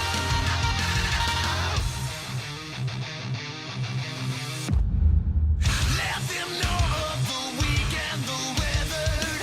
Let them know. Let them flock to the flight of the feathered. Let them go.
Nobody in my lane. Me and you, we ain't even playing the same game. Take my own credit, no need to drop names. Drop the weight, clean slate, I'm insane. It's giving insanity on a melody. More flow than a manatee. Levels that I reach, man, I defy gravity. Heart so strong like it runs in the family. I got the haters out of breath. Ain't talking about dinner when I got them this breath. Give Giving palpitation when I say it with my chest. Do the calculation, it's time to invest. Acquiesce that I am the empress. Going so sick, someone call the vet. I just can't be tamed, that I'm the Loch Ness. So blessed, they can't comprehend. I turn a skeptic to believer. I am a leader, resurrected like it's Easter. If you step to me, you'll get the misdemeanor. They can't defeat her, they can't connect the reader. Can't decline, don't worry, I'll be fine. Cause all I see is ups in the line. Did I plan this? Is this by design? Come reflect my light, can't be denied. Come correct, cause this moment is mine. It's mine. Tell me you're feeling the. Tell me you're feeling the. Do it like nobody does. Sipping that haterade, right to the finish line. Tell me you're feeling the. Tell me you're feeling the. Do it like nobody does. Sipping that haterade, right to the finish line.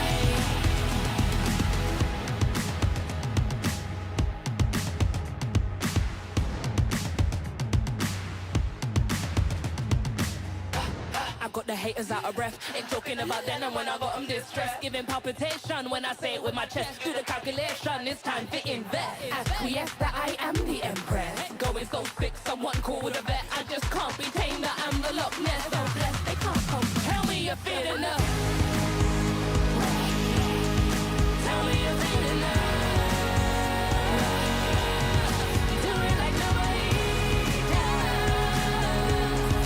Sipping that haterade, right to the finish line. Tell me you're feeling the.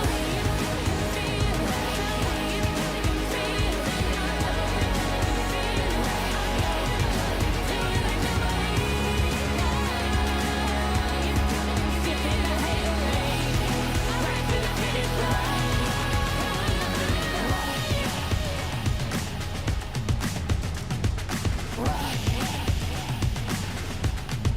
Tell me you're feeling the.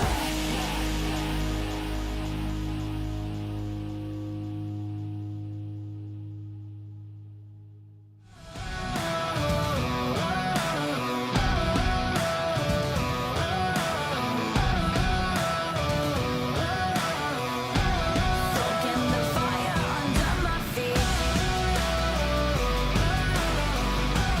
Soaking the fire under my feet.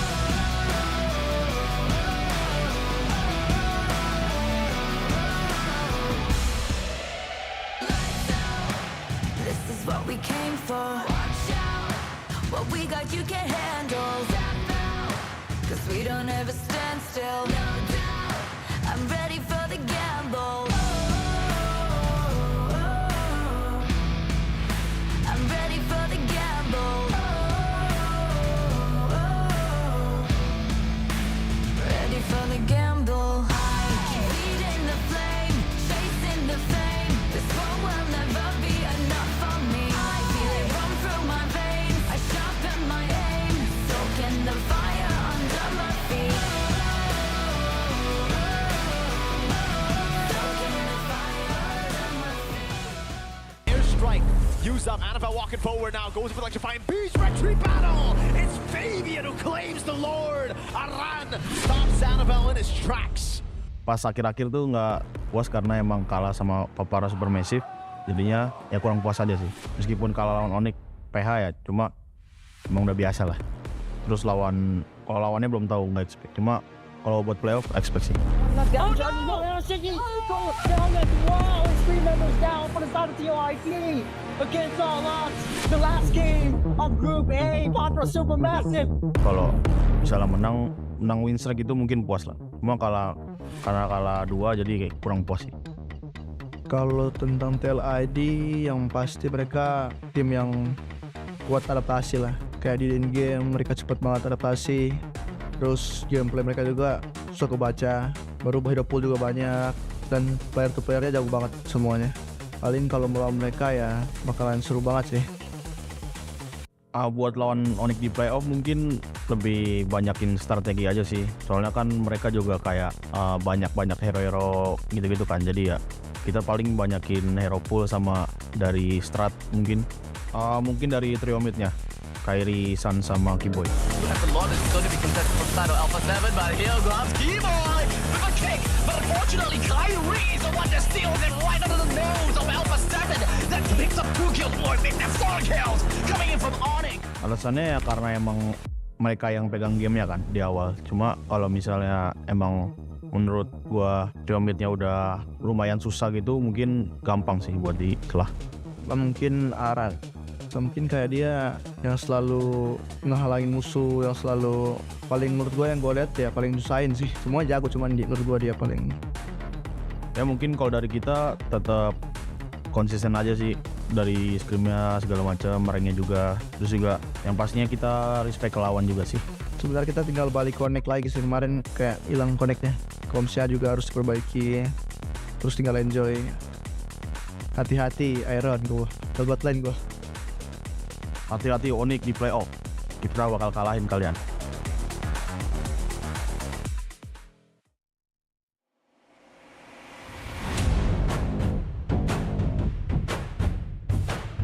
The sun has set on this lively city in Jakarta, but Mobile Legends need to be played to decide who moves on from the quarter-finals. My name is Gideon Q, and this is LaFell as our analyst at the set. Boy, this is an important one. One more quarterfinals to see who makes it into the semis. We've got Leo as well as Husky at the desk once again. Well, at the set once again to discuss this matchup before we start heading into the games.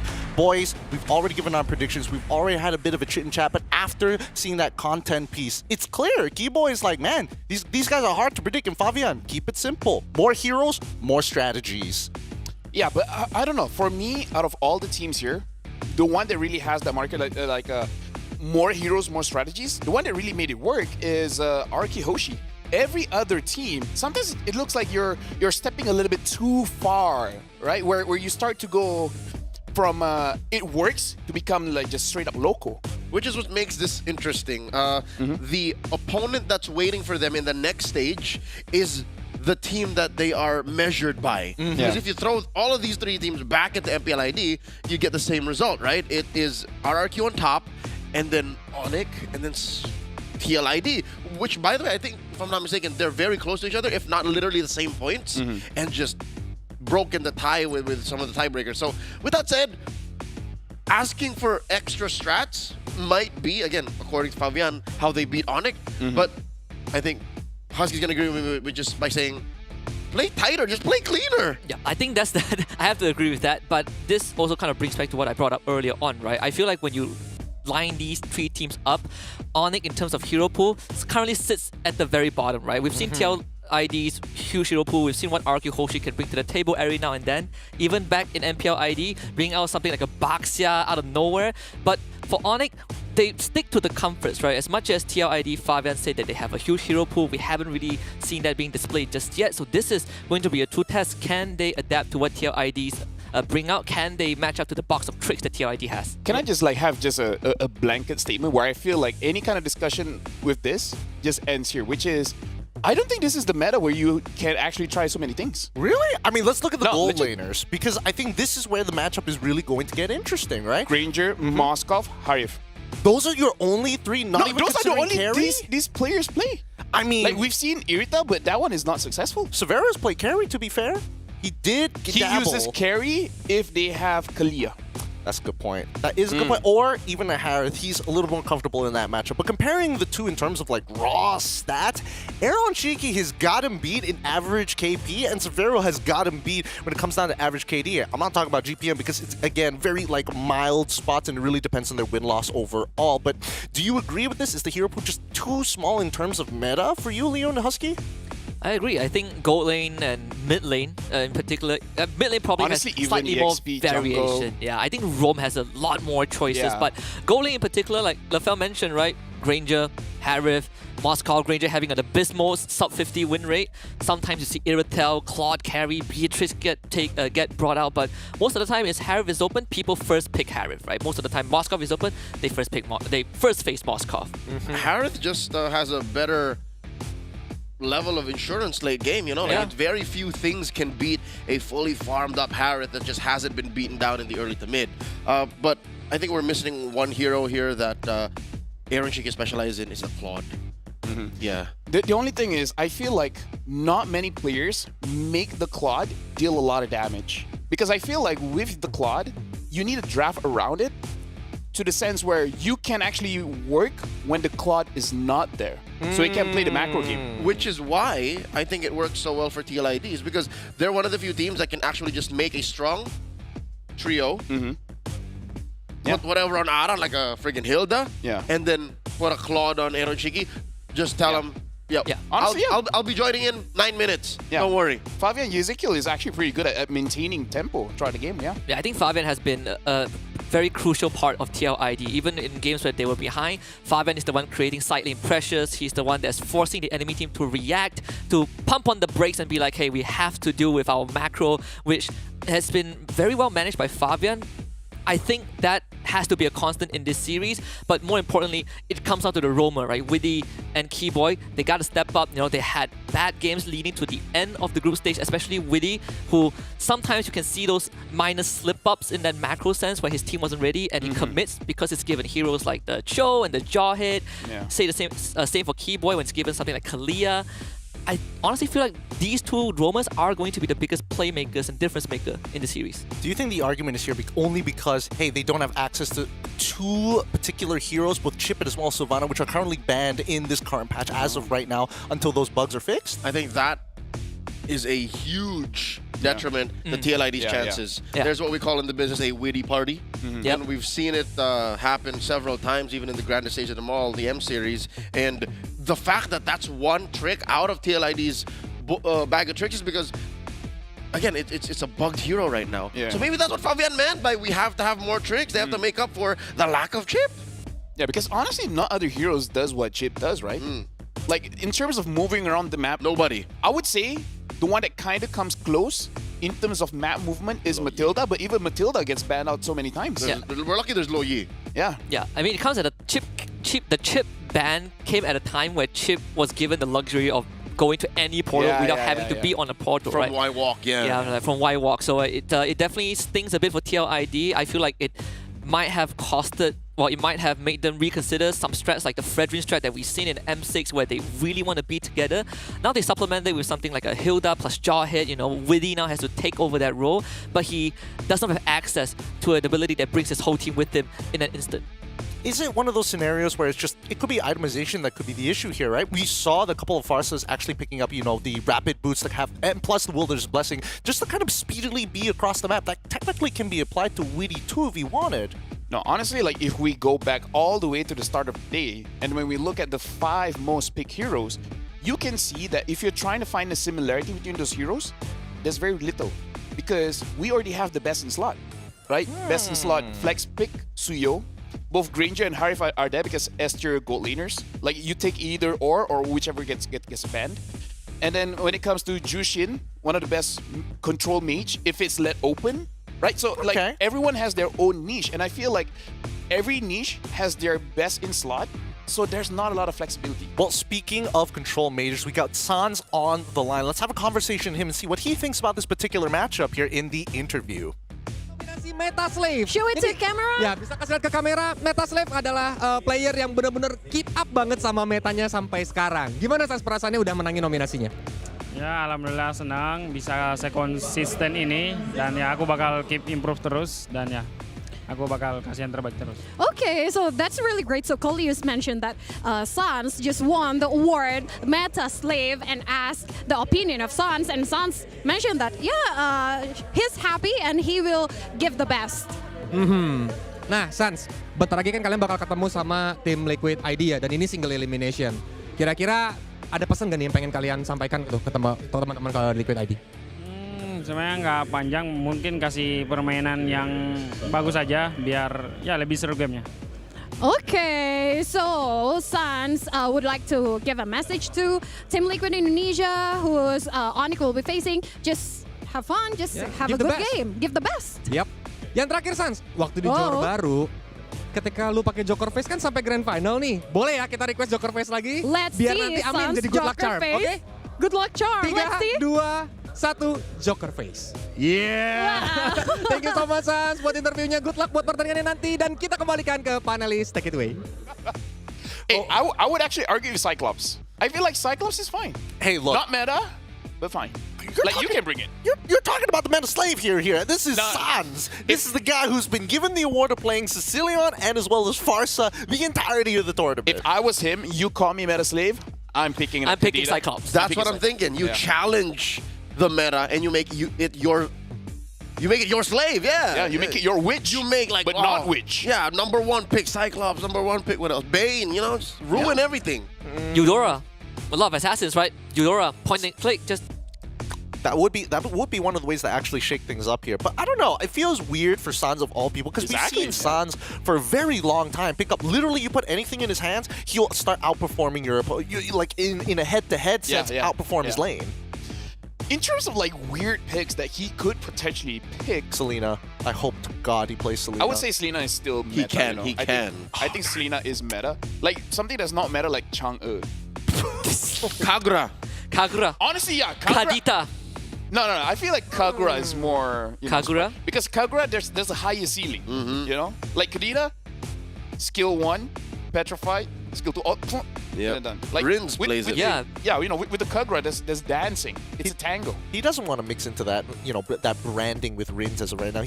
Still looking for his like own signature, quote unquote signature pick, and it is a bit of a bummer that as of right now it's just like the Sicilian guy. He's the scaling dude when he can be even more aggressive. We haven't seen a lot of Xavier's, huh? No, actually we haven't. Funnily enough, TLID actually plays Xavier. I think we've seen it a few times back in the challenge stage. That's the double poke. Yes, the double poke, right? Yeah. Seen that Xavier, Novaria, plus Granger, which gives you just so much long-range damage. Exactly. Speaking of long-range damage here, you can see that the chants are starting to go wild indoor Senayan right now with the Sonics already out, and I'm pretty sure the Cavalry is going to come on too, but man, the Sonic fan base, they are starting to catch up here. I mean, I'm glad the Kingdom is doing so well because then it's quite the show, but still, do you think that this psychological damage, the chanting, is going to start affecting either one of these players, especially for TLID because they are like the momentum-based team? I feel like usually if it really will affect, you would say like the rookies, but honestly, we saw it back in Johor, right? The entire crowd was chanting Silvero, and then he didn't seem affected because there are times where you chant and then the player gets overexcited, but he actually calms down a little bit more when people are cheering him on. So no, I feel like both teams, because the org itself is so big, it should intimidate them, but at the same time, they already have the system to make them feel comfortable. Which, again, for the sake of my predictions, make me feel comfortable because we've seen how TLID performs with a crowd favoring them, and in a crowd that doesn't favor them, it really doesn't change much. That's fair, but Husky, do you think that are you with us on this? Are you the kind where it's like, yes, I would prefer the crowd to chant my name, or would you prefer the crowd to hate you so you can play even better? I mean, ideally, I would want the crowd to be on my side, but if they're not, it's a way for me to prove them wrong, Sometimes it feels really great when you get to shut the crowd up, right? You beat the hometown favorites, and sure, it's pin drop silence when you win, but at least you know you've done something for yourselves. That way they can hear your footsteps. I feel like it would be cool, like if I'm playing and the crowd just opens up a random song that I can vibe with. Like say play anything from Kendrick Lamar, and I'm like, oh, really? You don't want like Luther, TV off. You don't want to be like, yeah, this is my winning moment. You won't let me down. Never over. Yeah. I would actually be impressed if anyone actually brought that up, That would be fun. I don't know, maybe like I'm just like I'm playing, and I like maybe because of the ADHD, I perform better when there's distraction. What? Yeah. What? Really? It's so weird. Yeah. It's like you know how when you have white noise, it's easier for you to think, or is that just me thinking? You'll be a great pro player when you put on those headsets. Oh boy. Oh, the white noise that they play in the that's fair. No, I mean like we played on the stage, right? I feel like when we were playing on the stage, I play better. I just need some kind of distraction. That's fair. Would you prefer a Marshall breathing down your neck? Depends on the Marshall. It's like LaFell, no. Is he no. cute? Like, we have an Amoy, right? Yes. So yes, we do. I don't. I'm staying there. We don't have to continue the conversation. We may move on. I mean, I'm stuck. Okay, hold he's on. left Actually, me hanging on this now, one. Now that I think about it, maybe there's 3 or 4 marshals. Not girls, guys. Guys, I feel like I'll be okay with them breathing down my neck. Depends on how they breathe. Will you be depends on how they breathe. If they were jogging, and then they breathe down my neck, I think it would be good rhythm to hear. So you see LaFell raise his hands up for a pause, and it's just because the Marshal is breathing too weird. Yeah. It's just There's like- nothing to pause. The game just continues. Sir, here's my number. Call me later. Okay, let's get back into At the one game. point, I'm like, excuse me, do you need an inhaler or something? Like, your rhythm is off. Your rhythm is off. Rhythm is off. Wait, actually, Leo, do you guys have internal matches within MPL PH? Because we have it in MPL MY every once in a while. What an internal match? As in, Internal like, matches. It's like Talons versus Moonton, Talons versus Production. It happens. Yeah. It happens? Okay, that's good to know. Yeah, but I can't say if I perform better with or without distractions. What? Like it doesn't affect me. Like it's the same. Like for me personally, I just True if there's a competitor. crowd, if there's a if there's a dude bringing, like play the same. Okay, fair enough. Now, let's pull it back into the game for a moment here. Coming into this, we need to talk about pros and cons, depending on which side of the spectrum you're going to be, whether the Cavalry or whether with the Sonics. We'll start with Husky first. You were with the Sonics here, and we need to see, again, what are some exploits we're looking towards TLID's side? I think exploit is, first of all, Fabian mentioned, the mid trio, right? Sans, Keyboard, and Kyrie are the highlights. So what you want to do against TLID is you want to make sure that you punish Widdy. Make them feel uncomfortable. Because TLID, so far, at least in this group stage, how they function is they get a snowball and they just kept running, right? They just kept stepping on the gas. They try to plow you over before you could do anything. You want to be able to punish that and go even. And then just take control of the macro. Because the two modes of TLID, they go fast, they snowball. And if it doesn't go their way, they start playing side lanes. That's why you see Fabian kind of start shining with heroes like Suyo, Hayabusa.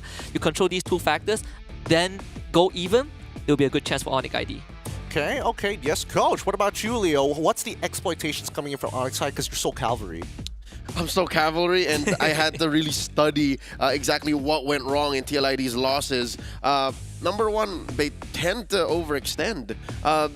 They get so aggressive. They're looking for that snowball. Hopefully they don't do that here. Well, let's look at the lock-ins before we talk any further about these teams. It's TLID versus Onyx Esports. Bigetron Esports harus mengakui kekalahan atas tim Falcons, tapi tentunya kali ini kita masuk ke match kedua hari ini yang mempertemukan dua tim dari regional yang sama, Indo Pride. Rose? Yes, indeed, Monica. One more team will be going home in this single elimination format that we have for the Snapdragon Pro Series Mobile Masters. And with that, the first team that will be gracing us on stage is the Cavalries, playing with every fiber they have in them. Hungry for victory and fueled by their passion. Ladies and gentlemen, introducing the Cavalries of Indonesia. Senayan, give it up for Team Liquid Indonesia!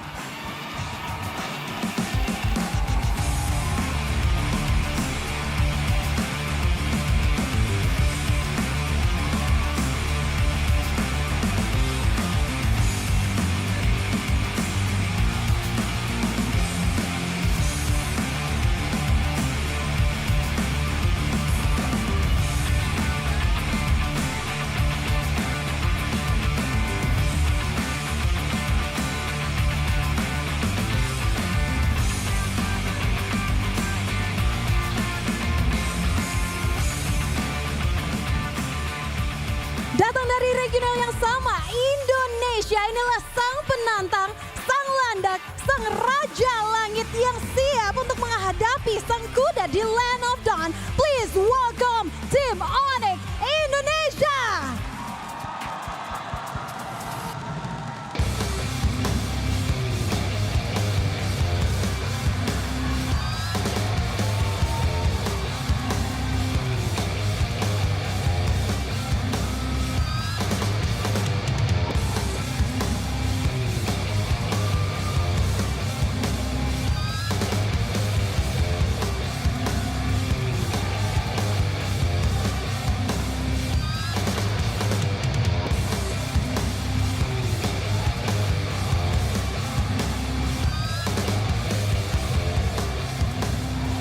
Rose, kita sudah mendapatkan dua tim yang akan bertanding di Land of Dawn kali ini di match kedua hari ini. Dua tim dari regional yang sama, Indonesia menjadi tuan rumah. Mereka tentunya lebih semangat lagi, full of spirits to match up with each other. So, tanpa berlama-lama lagi, langsung saja para panelis, silakan take it away. And there you have it, both lineups up on stage, and the fans are out to make sure they are giving their support as the excitement builds in the arena and they head on over to the battle stations. Leo, we were already talking about Onyx ways to use and to be abused. Yep, again, sometimes Liquid has this tendency to put themselves in positions where they shouldn't be, whether it be because they want to get more or they think they can get away with more. If Onyx can dig underneath their skin and give that false sense of security, then they're off to a great start. That's how you exploit TLID. Okay, what about you, Lefel? What are the big exploitations we are going to see in this match? Honestly, I feel like for entertainment's sake, I would rather both teams not being able to get Suyo.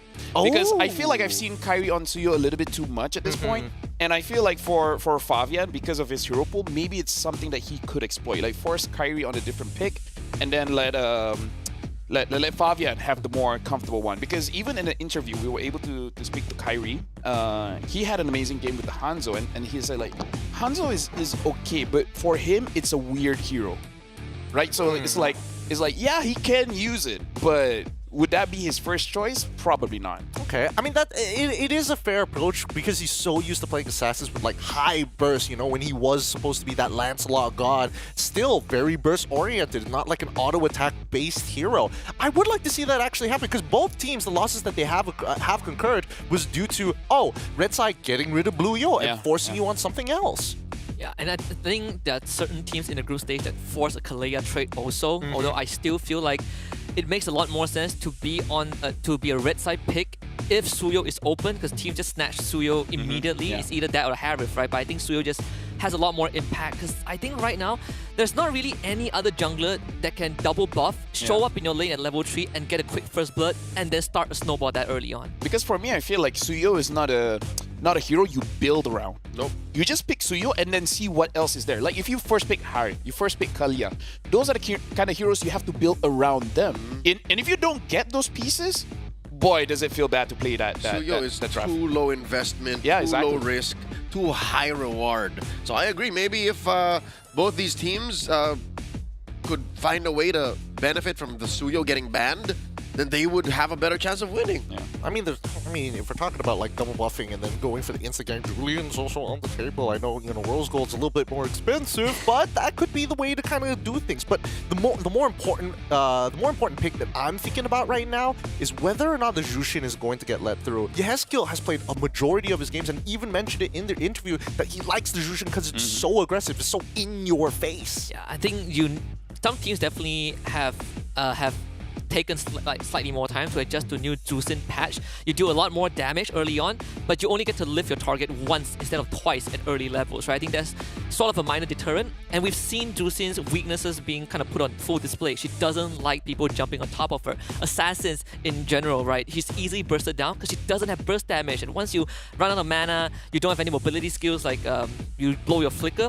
people can easily take you out, and you need prolonged fights. Jusin doesn't excel in fights that go, that end in a snap of a finger. And I reckon TLID are walking into this matchup with that in mind. Onyx knows we're prepped for this.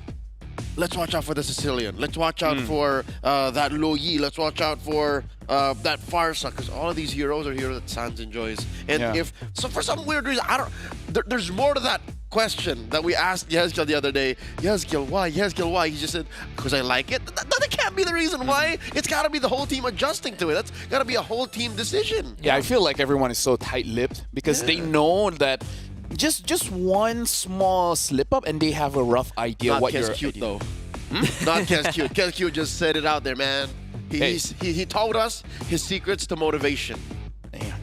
Hey man, SDL, same brand, cut from the same cloth as Kesku. We're hoping, well, I at least am hoping that he's going to be able to bring some of that Batman-esque, that Gotham-esque drafting here as we get ready for the draft. Now, you can see that the cavalry is out in droves as this drafting phase begins. The chants begin to see what weapons our teams are going to be bringing to the land of Dawn. Team Liquid ID on the blue side up against Onyx on the red. TLID on first, Onyx on second pick.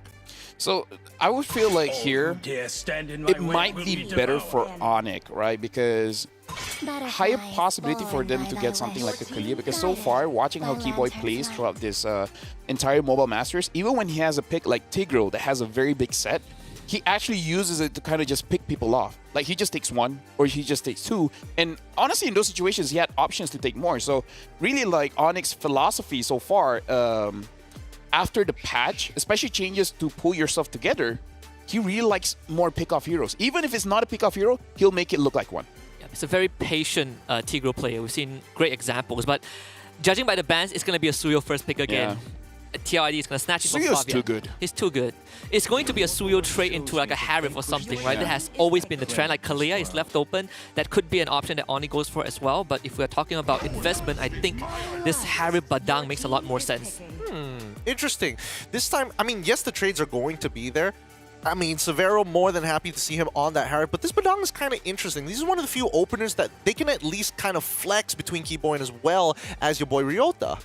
Which I think, since the Hilda got is still open and got stolen away, there it is, most likely will go to Ryota's hands. There's one more pick here. Team Liquid ID are still maybe hedging on that Granger. Oh, letting it go.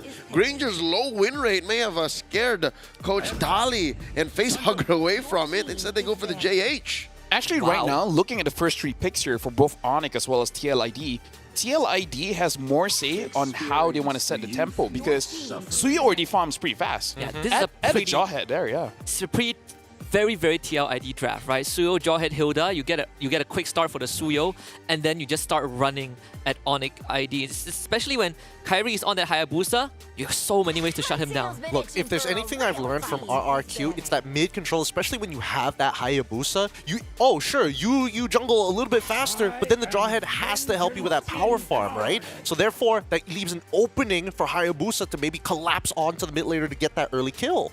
I mean, I don't know, because looking at how...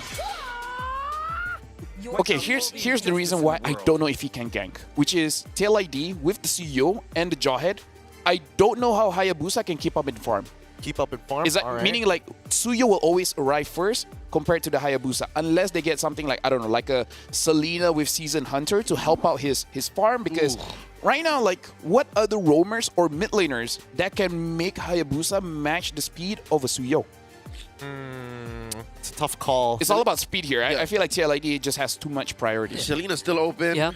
Vexana is a good combo with a Badang too, but we don't really see them do that as much. If you're not matching, you are at least looking to stop TLID from taking over your jungle, right? You want to keep your jungle safe. If the idea is TLID wanting to come in hard at you in the first 5 minutes, something like a high lows down the road to protect Kyrie would be a good option as well. Oh man, they instead pick up the Farsa, which feels to me like a panic pick. Like, you could have left that open, because Team Liquid ID will have to think twice. Is it worth it to give you Hez kill the Farsa? Because we have the Hayabusa to threaten.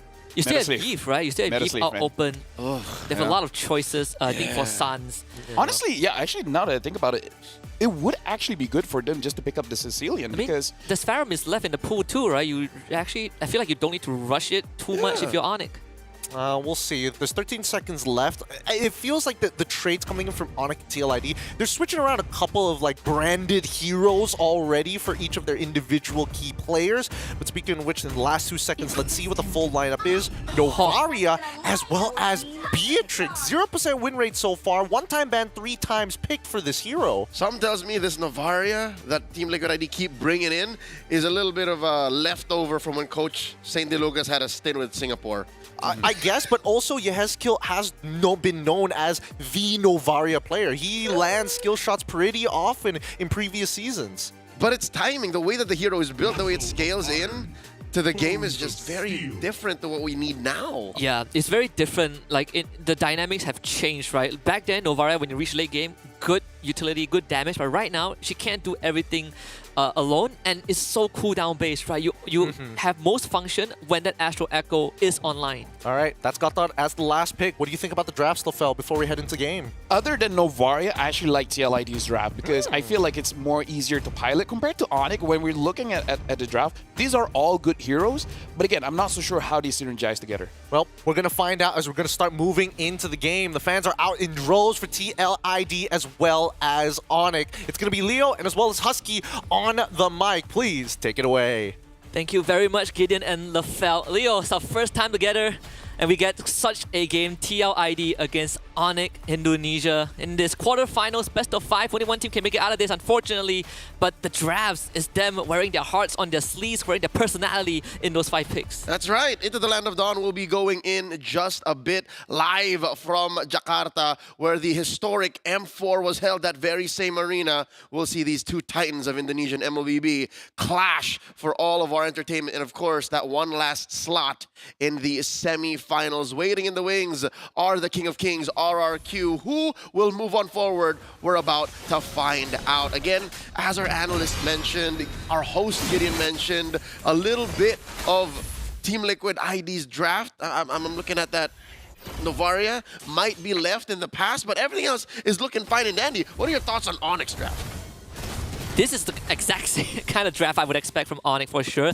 I do like how they have kind of adjusted to what TLID wants to bring. Again, you want to get Kyrie ahead. You want to make sure that Aran and Widdy isn't running into your jungle and taking over map control. That level 1 does show the adaptation of Onyx, right? Let the wave push in. Sans is safe. Keyboy is there to back him up. As long as TLID doesn't cross that middle line, I think Onyx can hold up just fine. I can appreciate the choice of Impure Rage on Favian here. The fact that he has strayed away from the usual now, the newly patched killing spree, it shows that they want to keep the damage flowing, all this while keeping Favian, you know, a little bit more sustainable. HP-wise, there's not much of a movement that you need because killing spree now gives you movement speed after you hit target with less than 30% health. Here he's just like, yo, I know you're not as mobile, which is true because Onyx, they still have that artillery hero in Sans. Aran walking into that pixel brush. I don't think Onyx ready for a fight just yet. I don't think so too. They really want that level 4 because it unlocks big ticket ultimates. Feather Airstrike, AOG, you got the Badang as well, the Muda. You want all of those front-loaded damage to even have a chance to match up against TLID, especially when you have displacement, the Jawhead or the beefiness of a Hilda. Turtles already spawned lower quarter. A little bit of a dance these frontliners are having. The mid trio are already there. 4-man presence from Team Liquid ID. Oh, there's an amazing echo! Instant ping into a witty displacement. Keyboy caught out, popped revitalized, will survive for pretty darn long. They still jump on him, a good stun. Favian drawing first blood. Yorota turns around. Kyrie will show up, trying to go into Aran, displacing the Ogi Shadow Q. Aran will still fall, but Liquid ID walks away with Turtle. It took too long to take down Aran, and he wasted their time too while doing it. That's a score for Team Liquid ID on the board, approaching 1,000 gold up. And that's the spillover we expected from Liquid ID, instantly going onto the Vito to take the camp away. Widdy will be caught by now. 4 members on top of him, and that will be a punish for Kyrie. And no clapback. It's clear how Team Liquid ID, the way that they drafted, again, eyes on this Novaria, have less than ideal initiative, right? When something happens nearby Novaria, all she can do is just like, I'm not ready. I don't have the kit just yet. You're on your own, kid. A lot of times you're just watching. You're like, oh my god, my team is getting destroyed, but I cannot contribute, right? I cannot show myself, and I can only lob a media at you every 5 seconds. So Savero was thinking of a recall, but forced to stay. It did disrupt that lane for him a little bit, so Savero gets some extra go topside. Which is the contrary to, oh my, why would he drop a force here? I guess he smelled something fishy and wanted to push forward. He was going to go for the recall anyways. That's why. It's a very different story for the XP lane where Aran is just clearing the wave so fast, bullying Ryota, that he can just, he's the one who's double laning. Look at him, he's always in mid, always looking for fights. Oh, unstoppable force! I feel like we've seen this before. Widdy overcommitting, but this time will be punished again. Killing spree for Kyrie. It's the same exact echo from the group stage against Supermassive, right? This was what Widdy wants to do mid-side, but once more, the team wasn't ready. We saw this over and over again, talked about it, mentioned it at least twice in the pre-show. Widdy had no business being there. The rest of Team Liquid weren't ready yet. I wonder what the conversation was. He's got to be a little wiser with these movements. And also have to understand that the only person that can enable a confirmed kill is not Yehescu, it's Fabian. And Fabian needs to be in the vicinity. They need to play together as a unit. And now Fabian has eyes on the turtle. Can they get it? Oh! Instant control to Aran, who will run away, but Kyrie finds the back line, almost takes down Yehescu. Keyboy will front line for Onyx, and Aran once more stuck. Witty will get away. Onyx takes control. And now the shoe's on the other foot. This is literally the same spot. AOG! Keyboy with the read. Extra Echo will only delay with his death. Witty with the outplay. Tosses Keyboy to his death. But Onyx should be able to get the turtle. Aran will see this happening, but does nothing. All right. Keyboy for a turtle. Oh, and small camp as well. Stolen away from Fabian. All leads to the same road. The fact that Team Liquid ID can't dig deep into fights the way Onyx can. Onyx, they're very low to the ground. Look at this, willy-nilly throwing out these feathered airstrikes. While Team Liquid ID, they have to what? Have a 3-step, 4-step setup to be able to say, you know what, we're going for the turtle. We're going for these fights. There's just too many parts waiting to be assembled into this perfect form that they need to hit. We both agree that if Witty gets control, Onyx has a good chance, and this is exactly what's happening. Witty will lock onto Keyboy, finds a toss onto Ryota, who will flicker away. Astro Echo comes in, pings on the tree, Savero will easily retreat. TLID, they brought the whole team topside, but they don't get anything. Massive rotation leading to nothing. There's got to be some opportunity cost paid here by Team Liquid ID. Onyx up by 500 gold. A lot of money right now on Savero, on Kyrie, with the cores of Team Liquid ID following through. And we're hoping that Yehescu slowly crawls up too, because right now, again, not just for the sake of Team Liquid fans, not just for the sake of the Cavaliers or people who predicted for him, but also for the sake of a good match. Like, I'm seeing nothing from that mid-trio of Team Liquid right now. That small goal advantage you see from Kyrie is not just from the 3 kills he got, but also that extra wave he got bottom, right? Ryota is behind in experience, but he doesn't mind because he gets unlocked from that Hilda lane, which is exactly what Onyx wants. They'll get top tier 1 for themselves too. Oh, that's a clean trade for Team Liquid ID. I mean, I'm not sure if they planned for it. Oh my god! Yehescu picked off! The Ghost of Jakarta revealed by Kyrie, who smites him, and Liquid ID down. Novara means you can't really go for more, but Keyboy can, certainly, with the AOG missing his mark, dashes over the wall. Witty flickers, toss him back under the turret, but the aggro is on the minion, so Keyboy would take pretty darn long to go down, survives with the Revitalize for slightly longer than TLID would have wanted, but still, they get the kill. It's a good read by Christian Witty, but I don't know if it was worth it to spend that much just to take down an already down and out Keyboy. At some point, it's going to be diminishing returns, committing that much to take down his Gatot Kacha. Now, there is some level of priority for Team Liquid ID in the pit. Last hurdle. Oh, Shiki falls! And Savero finds a solo kill. Aran wants to get Savero, but Savero will survive. Turtle slain by Fabian. Aran barely makes it out, but not if Ryota has anything to say about it. The fist does not connect on it. Walks away, but they did lose Turtle. That was an inch between Ryota's thrown wind fist and Aran falling. I could have sworn out of it. But again, you get away with what you can, and Team Liquid ID stole away that final turtle. About a minute and change, 90 seconds until a Lord spawns lower quarter. I don't think Team Liquid can take this clean. They're doing their best though. Like, just the fact that there's 1,000 between them, almost 1,000, means Team Liquid ID is doing some damage control. But if you have a Jawhead that plays defensively the way Witty is, I don't think it's ideal. Savero is eating good.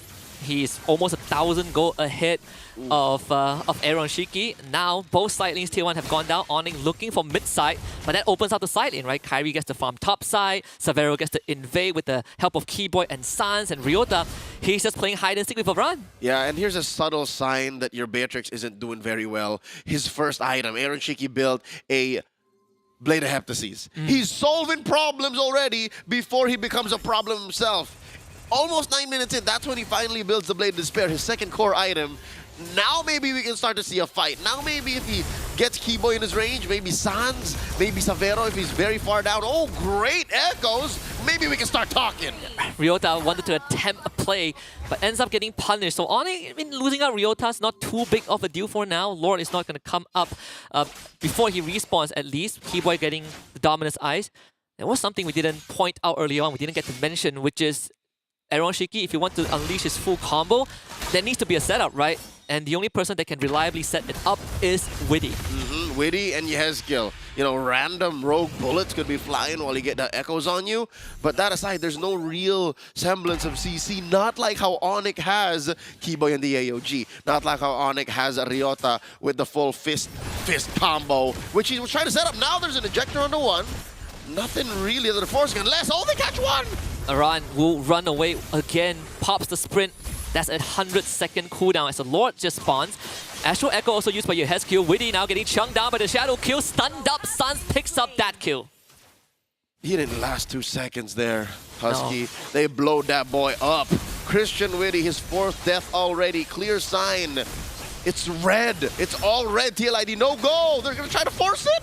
Concealed for Keyboy. Aran boxed away from the rest of his team. Once more forced to retreat. And Onyx ID just used everything, giving Kyrie a free retribution. Lord for Onyx. That was about 3 ults we throw. Team Liquid ID. As if the death of your roamer for free was not a clearer sign. Ryota picking up the Oracle. And Savero with the Holy Crystal. Dear God!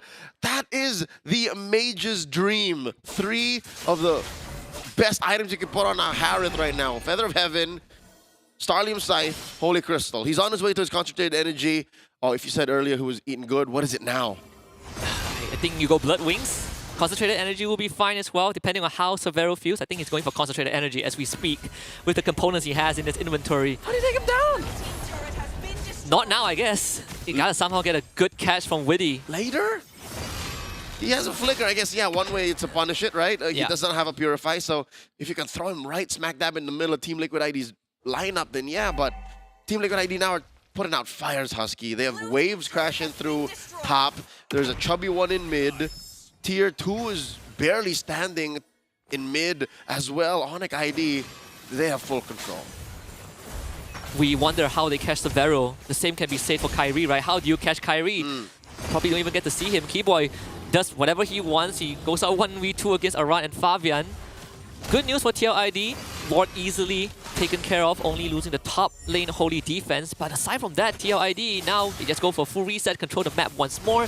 And this is exactly what we saw TLID do to their opponents in the group stage, right? Force them to play together as 5, but now it's happening to them instead. Yep. And they lost just one turret, that bottom lane. So they were giving up turtles left and right. Doesn't matter, the map still belongs to them. About a minute and change until the Lord spawns low, upper quarter here. Very low on initiative, Team Liquid ID. Even Vision, can I say that? Even Vision, it's so hard for Team Liquid ID to check in if there is a random Badang sitting in a L-brush like this, or if even downrange, there's an AOG that you're not expecting. At some point, it's not worth it to throw Aran into these bushes anymore. Like, he's just, you need him to check the backline. I think it's to a certain degree, it's even fair to say that the saving grace, the silver lining for TLID is that Lord is spawning topside. You could set up bottom wave. You could play that long lane with how they've always done with Fabian, who is on that Suyo.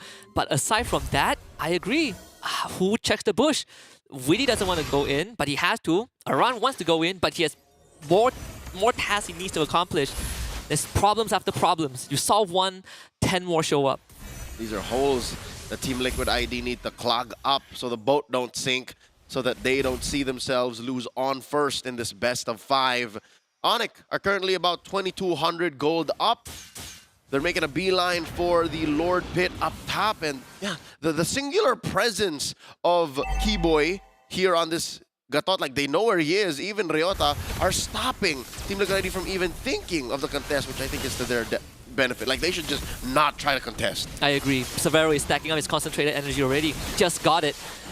But TLID seems like they still want to fight for this. Orion's gonna get boxed out. Good echo, pinging onto everyone on Onyx ID. Here comes Witty with the flicker toss onto Kyrie, who goes in, doesn't get the Lord, and gets bursted down instead. Witty sacrifices his life. Keyboy to the backline with the AOG. Aaron Shiki and Fabian separated. Aaron Shiki is the target, stunned up by Suns, and just tapped to death. Onyx will win that fight, but Fabian finds the trade before he goes down. 3 for 2, but Onyx comes out on top in the team fight. Divide and conquer. Onyx has successfully split up Team Liquid ID from that steal. Amazing work. Highway robbery by Fabian. Could have sworn he wasn't going to get it, but underneath all of that, he did. But that's what spelled disaster for Team Liquid post team fight, post-Lord take, Onyx had all its ults. So that's what they unleashed onto Shiki. That's what they unleashed on Fabian, which now makes me wonder, how soon did Aran and Yehezkiel leave the fight? Because it's as if they weren't even part of that fight. They went in they left as fast as they went in, right? Witty just got blown up straight. This Lord is pretty easy to handle if you're Onyx. That entire fight, we saw Severo untouched. I think Aaron Shiki didn't get out more than 3 auto attacks. He used the Nibiru's Rage, and then he just went down. To be fair, he isn't at peak form just yet. Still lacking that final item, which I would reckon is... Could there be room for a Wind of Nature? I mean, he is still scared of Kairi. Yeah, he and is. it is what hell is it to get punched down by Ryota? He already has a Rose Gold, so I think Winds of Nature is the only choice he can go for. He already saw his play of Heptaseas. It's still there. Isn't it a sea Oh, it's a halberd. It's a Oh, halberd. Yeah, it's a halberd. It's a halberd. Yeah, never mind. Would you put... no, you wouldn't. Would you put a... Halberd over Heptaseas? No, would you put a Heptaseas onto Aaron Shiki on the Beatrix? No, I won't. Yeah, exactly. He has the lifesteal item now, so it could be a modicum of items. Would you DHS? I think probably. Against Keyboy Ryota, yeah, just to chunk him down faster? Yeah, it would make sense. I think the idea for TLID right now is still big combo from Aaron Shiki, Witty, and Yehezkiel. Hopefully you blow up a target before the fight even properly commences. You get that man advantage and try to get a win. Yeah, sounds like they don't want to fight. Like they just want to pick off one and then walk away, pick off another, and then go from there, which is, again, as sound as an idea as any if you snowballed out of control. But now they're barely getting by. They are up by about 300, 400 gold, and the map is looking bluer than it ever has. This is the most that Team Liquid has done ever since they were at 50-50 in the early game. You did say that Fabian is the one that holds the team together, right? Playing that macro game, that Lord still gave TLID a breathing chance. Keyboy, he's out in the open. The good ping from Yehezkiel again. Keyboy escapes with the OG, so that Witty ultimate amounts to nothing. He will have to flicker to safety, but Kairi got his numbers. Shadow kill finds it, and Kairi escapes with the Shadow just like he never existed. What a punish. Once again, Team Liquid ID putting the roamer, Witty, in harm's way to protect the rest of the team from a failed engage. Nay, might I say, what if it was Witty who planned that out anyway? And it looks like Onyx are looking to punish that. They're a man down. TLID cannot contest. Given that last time they tried to do this, they were at least 5 dudes. Even if they were down, Feathered Airstrike starting it up. And Fabian has to pop the Winter Crown. Onyx will work on the Lord and TLID at the same time. Kairi once more showing it off. Double kill. Aaron Shiki and Fabian both go down. Aran, target number 3. We'll try to waste time, but for Onyx, time is precious and Lord is the target. Oh, still gets caught by the wings of that AOG, and Aran will get his immortality popped in. That's all she wrote. The Aran will go down. And they will trade punches. It's going to be Severo that picks up a mega kill. Lord number 3 for Onyx ID. They're back in control, Leo. Onyx are going to make the most of this Lord here. The first one truly belonged to them, Husky. We can all agree it had its jersey sized up. It was perfect. It was ready to march down top. But like when I stole it, now for reals, Onyx will be escorting this Lord through top lane. And it's coming out in about 10 seconds. I can only imagine what Liquid can do here because their wave clear isn't the best. We're looking at a Novaria here. Well, what's he going to do? You're only really relying on Aaron Shiki. Aaron Shiki is your key to defending. And you can only clear out one wave, right? One wave that's in front of your inhibitor. And after that, it goes on cooldown for a long time. Severo took off his boots, went for the Oracle. If he was unkillable, now he certainly is unkillable. Heart's Claw, last item for Aaron Shiki. So instead of the Winds of Nature, he went for extra lifesteal, which is understandable. He needed it earlier. Yeah. Right now, I think Kairi can just blow through that. No problem. Top inhibitor is going to go down to the Lord. Mid-wave gets cleared out, sure. But TLID, they are just trying to, like you mentioned, Leo, keep the boat afloat. And they start by doing this. Clearing the Lord. Making sure this wave in mid is managed well. And by looking for an exchange, Severo gets hit by the conceal, set up by Keyboy. Oh! With the flicker toss, that is the one that we've been looking for. Sans goes down, forcing a retreat from Onyx. Widdy pops the conceal. They want to get more than just Sans, but Onyx have drawn enough distance. Unfortunate that that top lane had got penetrated. If only there was a turret there and the wave was managed slightly better for blue side, for Team Liquid ID, then they would have gone on the full offensive. But this does give Onyx a chance to retreat, and this does, you know, slow down the bleeding for Team Liquid ID again, giving them a chance to leave their base. Thankfully, the next door is spawning top side, so no side lane pressure that TLID needs to worry about too much for the next minute and a half. And we are almost 20 minutes in, and that was probably the first crucial pickoff that Widdy has found. It is so tough for him to get to these backlines, right? You only have a chance every 2 minutes thanks to the flicker cooldown, and even then, it took them quite a lot just to get Sans. Yep, I think he's still on his way to more cooldown reduction, so we can see those kinds of plays again. But really, you're relying on that flicker. There's very little he can do to speed that up. So, with that said, Onyx understand that if they can count what Keyboy is playing with resource-wise, they can count on their cores being protected, because their front lines, forget about it. Keyboy at this point is almost unkillable. Like, you'll take at least 6 seconds of free hits. Ryota wants to get in your face. Ryota will spend his flicker 9 out of 10 times to flicker in front of you, towards you. But wait, did Shiki sell his... What is that? How did Shiki end up with a Wind of Nature? I think he sold his boots. Yeah, sold his boots, got the Winds of Nature. All right. So decked out just like Severo, albeit a bit late, but because of the earlier pickup by Widdy, they get another shot. Lord number 4 spawning topside. Hey, better late than never is what I always say. He's going to be using his fully built kit to clear top lane and then make a beeline for this fight. All 5 members of Onyx deep in the pit. Ryota holding that pixel brush. Keyboy spotted. Wow!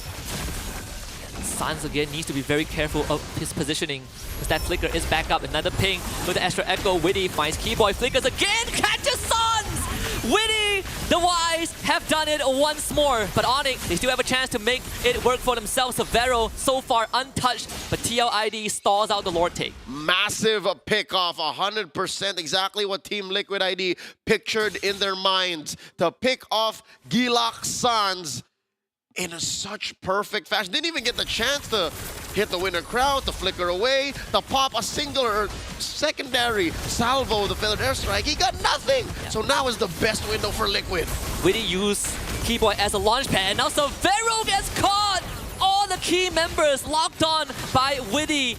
And Onyx certainly have lost their chance at this Lord take. TLID, 22 minutes in game 1, finds signs of life thanks to Widdy. You can't count them out ever, especially with such a scalpel precise lineup. Sure, in the first 15, 16 minutes, there's nothing this lineup can do if they don't snowball. But now, Widdy has just been slowly warming up, sharpening his flicker ejector combo, and he didn't even hit the flicker for that second one. He just literally found Severo.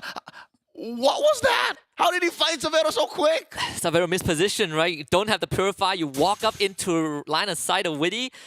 Bit of an unforced error that is costing them big. What, a few minutes ago, we both agreed that this was Onyx's game to lose. But right now, not so sure anymore, because TLID certainly have found the ties in their favor. Oh, look at that. Bombs away. Aaron Shiki with a Bennett, ruining that tier 2 in mid. Very low committal map impact. Team Liquid ID now has. Look at Yehezkiel. I wonder what he's doing. Oh, he's already built 2! Oh, even Yehezkiel's gonna start hurting. Now they can do the double sniper.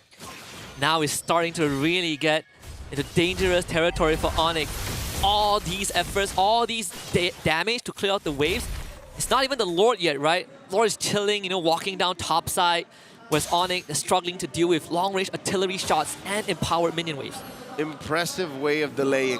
For the first time in a while, Husky, I don't think I've ever seen this.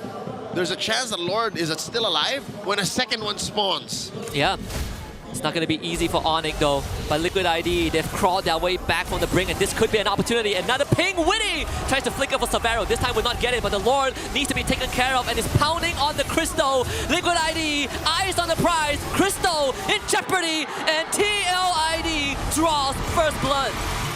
And not a single drop of blood had to be drawn to be able to get to that base. That is the scalpel precision that Team Liquid ID walked into game 1 with and scored first in his best of 5. game that was, boys. Oh my goodness, the back and forth, and then all of a sudden, Christian Witty coming out with some big plays for the Cavalry to turn this around. LaFell, what are some observations? I mean, this has been a long game, but man, what a fun one.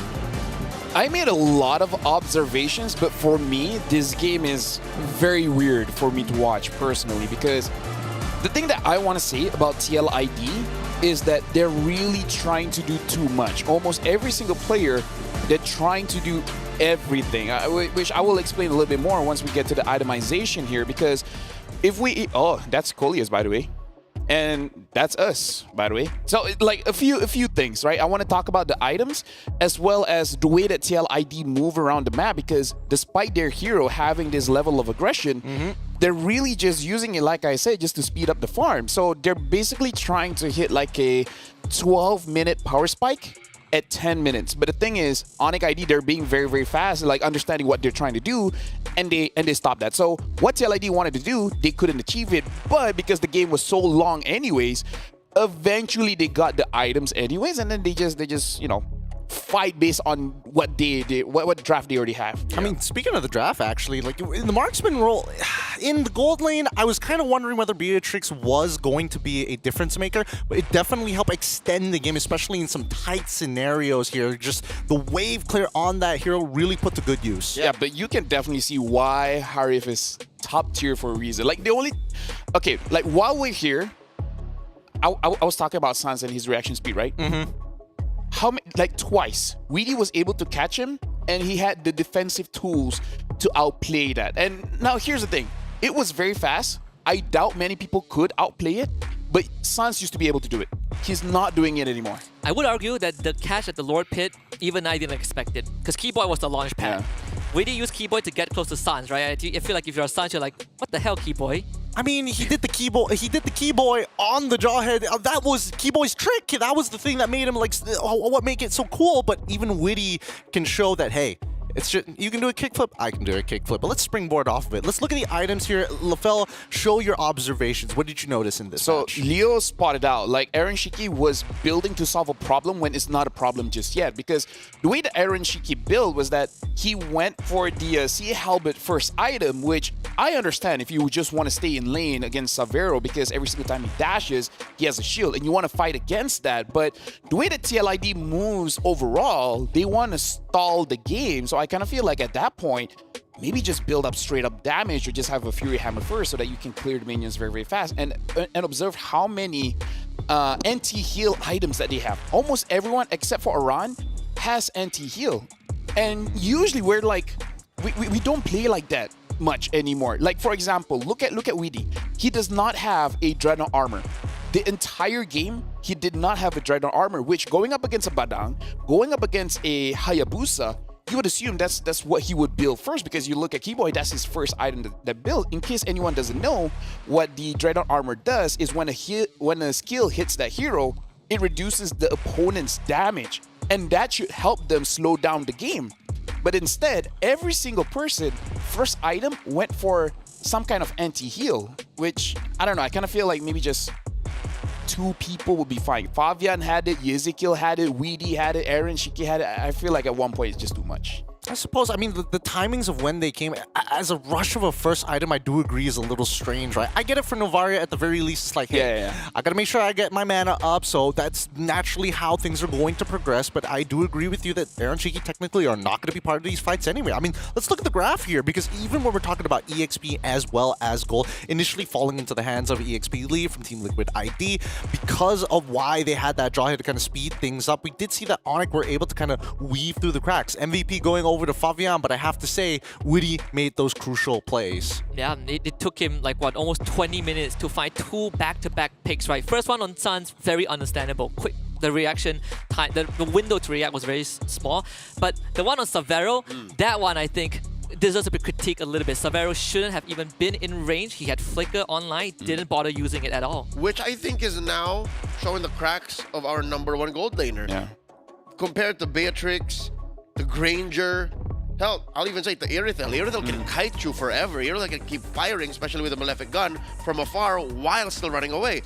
Harith, on the other hand, has the, you know, commit to these fights. Exactly, Like, he has to dash in, dash out within range of a lot of dangerous skills, and that's what happened here. They denied him that opportunity by throwing him into the pit and just getting blasted, which again is part of what makes Team Liquid ID so good. They were all so clearly locked in to whoever Witty was looking at. But this was also part of our discussion before the game even started, right? We were talking about Savero. He's an amazing rookie, and his worst sin is that he's very ambitious, because he's the kind of guy, you tell me to go, I'll just go. Yeah. Right? Like, he is not afraid to make a play, which we've seen throughout the game. There are moments amazing. He finds Aaron Shiki, let's 1v1 amongst everyone here. And then he does win that 1v1, and then eventually comes late game, he was caught by Weedy. So this also shows the characteristic of the player. He is very enthusiastic, sometimes to a fault. Hey, I don't know about enthusiasm. You actually said it perfectly. He's hungry. He's hungry. Yeah. He's very hungry to make that play, and you can tell but by the way he like kind of positions himself.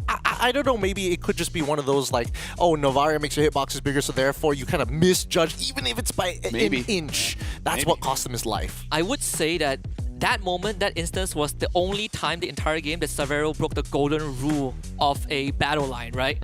Your front line, you are in the same exact level as your front line. Should have ever happened. Ryota was beside him, Keyboy was beside him. As a core player, you always got to be behind, right? You always need to have your front line be that punching bag. That wasn't really the case. I think something must have snapped, Onyx got slightly sloppy when Suns went down. What if that's their strategy? That's why they draft like this, where we actually want to play more than 20 minutes.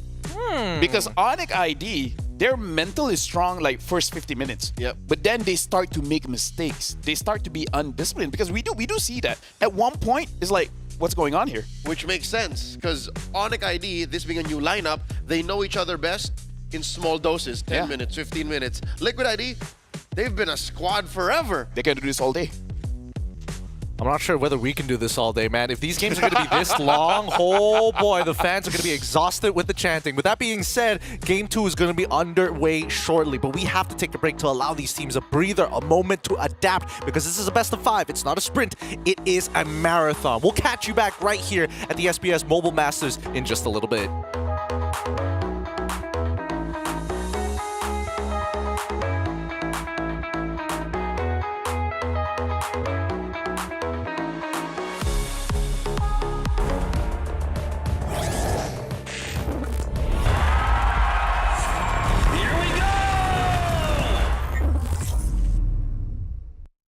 The Snapdragon Pro Series is brought to you by Snapdragon Elite Gaming and DHL.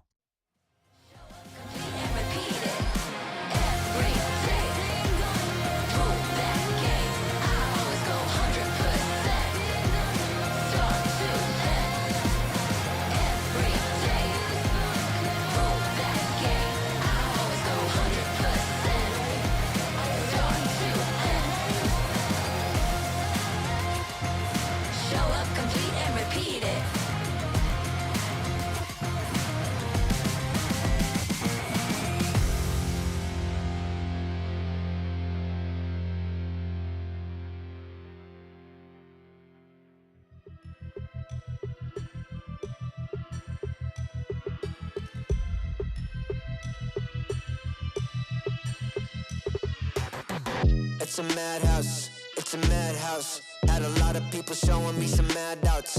It's a madhouse, it's a madhouse. I got love for the game, I don't cash out. It's a madhouse, it's a madhouse. Everybody with their hands up in the air like whoa. It's a madhouse, it's a madhouse. Shaking all the city, this is how I like my show. I got love for the sweat that I put in. Door with a foot in, proofs in the pudding. Things I did, all them said that I couldn't. Superhero bouncing like a villain. All y'all rooting, you the fan now. Yeah, you understand now what it took to be the champion that I am now. Head in the sky, it's about the time you land now. And let's see who of us has got the better plan now. Who's got the better plan now? Who's got the better plan? Who's got the better plan now? I'm just trying to understand. Who's got the better plan now? Who's got the better plan? Who's got the better plan now?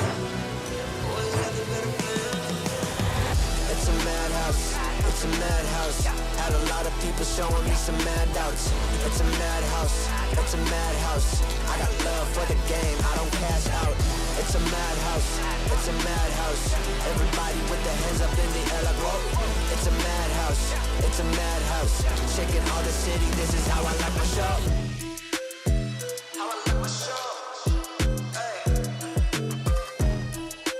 This is how I like my show. Hey. It's a madhouse. Hey. It's a madhouse, it's a madhouse. Had a lot of people showing me some mad doubts. It's a madhouse, it's a madhouse. I got love for the game, I don't cash out. It's a madhouse, it's a madhouse. Everybody with their hands up in the air like whoa. It's a madhouse, it's a madhouse. Shaking all the city, this is how I like my show.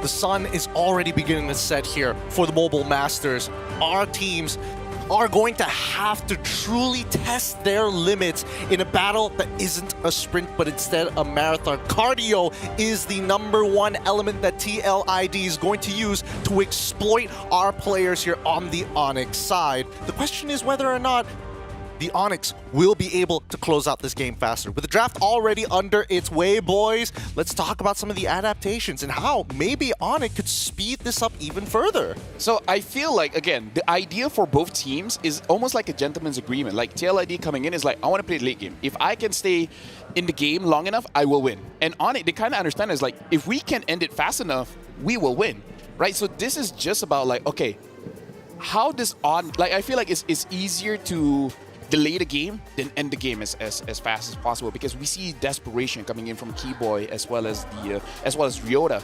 Looking at the draft, honestly, not that much change, except this time Kyrie does get the Suyo. Yeah. So maybe at this time, even if they don't go that fast, honestly, it's still fine.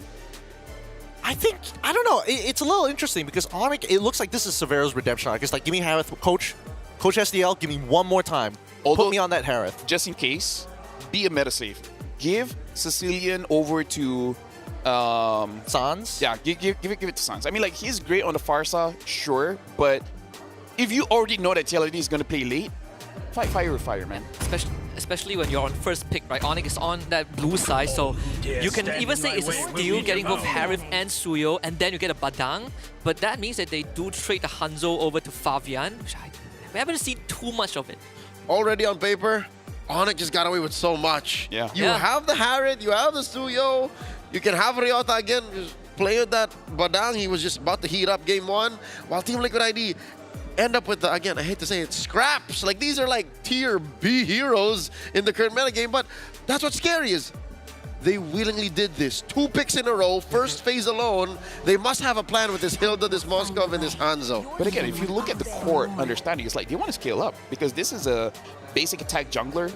And Moskov, he scales fast, but, you know, like, he needs to scale first. Side lanes, though. Right? Side lanes. Like, yeah, so, I don't know. It does seem like TLID wants to go back home tomorrow. I think it also plays into what TLID is already used to. That's true. Yeah. They got the silent control, you know, you got Moskov, you can Hanzo, they can really, you can really reinforce that macro game, right? They've already had that advantage in game 1, but this one enables it even more. It's all the more macros. Just we'll play the map, we won't play you. I think they are starting to decide to, you know, I'm going to play you because Sans already showed some form of weakness. The fact that they're going Hanzo into the Suyo matchup willingly when Joy is available, I think they want to hurt their mid laner of Onyx. Actually, yeah, that's crazy. Like, Joy is slowly, like, people, I feel like the first 2 days of group stage, a lot of bans. Yeah. But after a while, people are like, actually... So, Woody meme, I don't want to play with you anymore. Exactly, yeah. I mean, but if the main... No. If the main thing is to take down Sans, why not the Haya?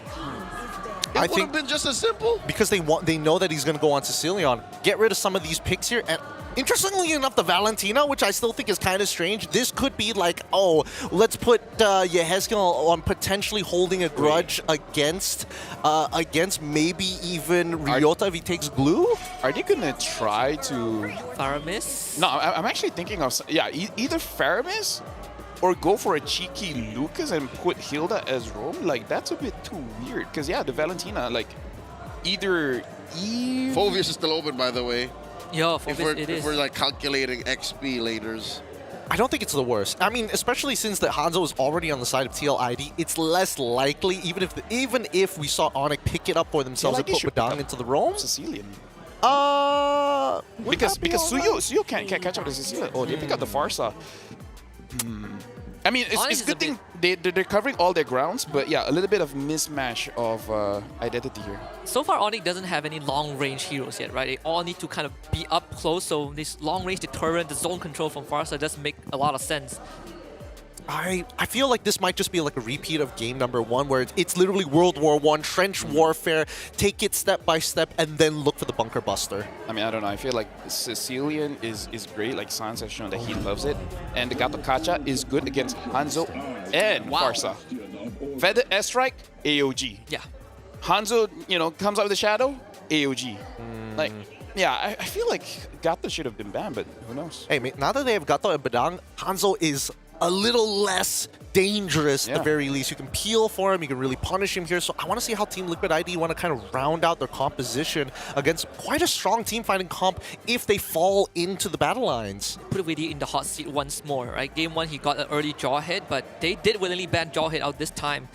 Tigreal has... There's no more Cho in the pool too. Yep, they banned it out from the side of Onyx. So this final pick in the last 10 seconds for TLID, St. Lucas has really got to whip out deep into the pool, unless they've got like a surprise pick for us. And it looks like it's going to be Guinevere. Oh my god. Oh. Why the disappointment, LaFell? No, it's not like disappointment. Gwyn is a very good hero. She can definitely crush you. The only thing is, her second skill has a very long cooldown. So if you miss that, it's going to be such a long time for you to, to recover. So I don't know, like Leo said, Onyx has like all the best heroes, not just in the meta, but for them themselves. And TLID, they're like, for me, just being a little bit too loco. Well, let's see how loco this game is going to get with Leon as well as Husky to take you guys into the Land of Dawn. That first series played earlier today went 4 games.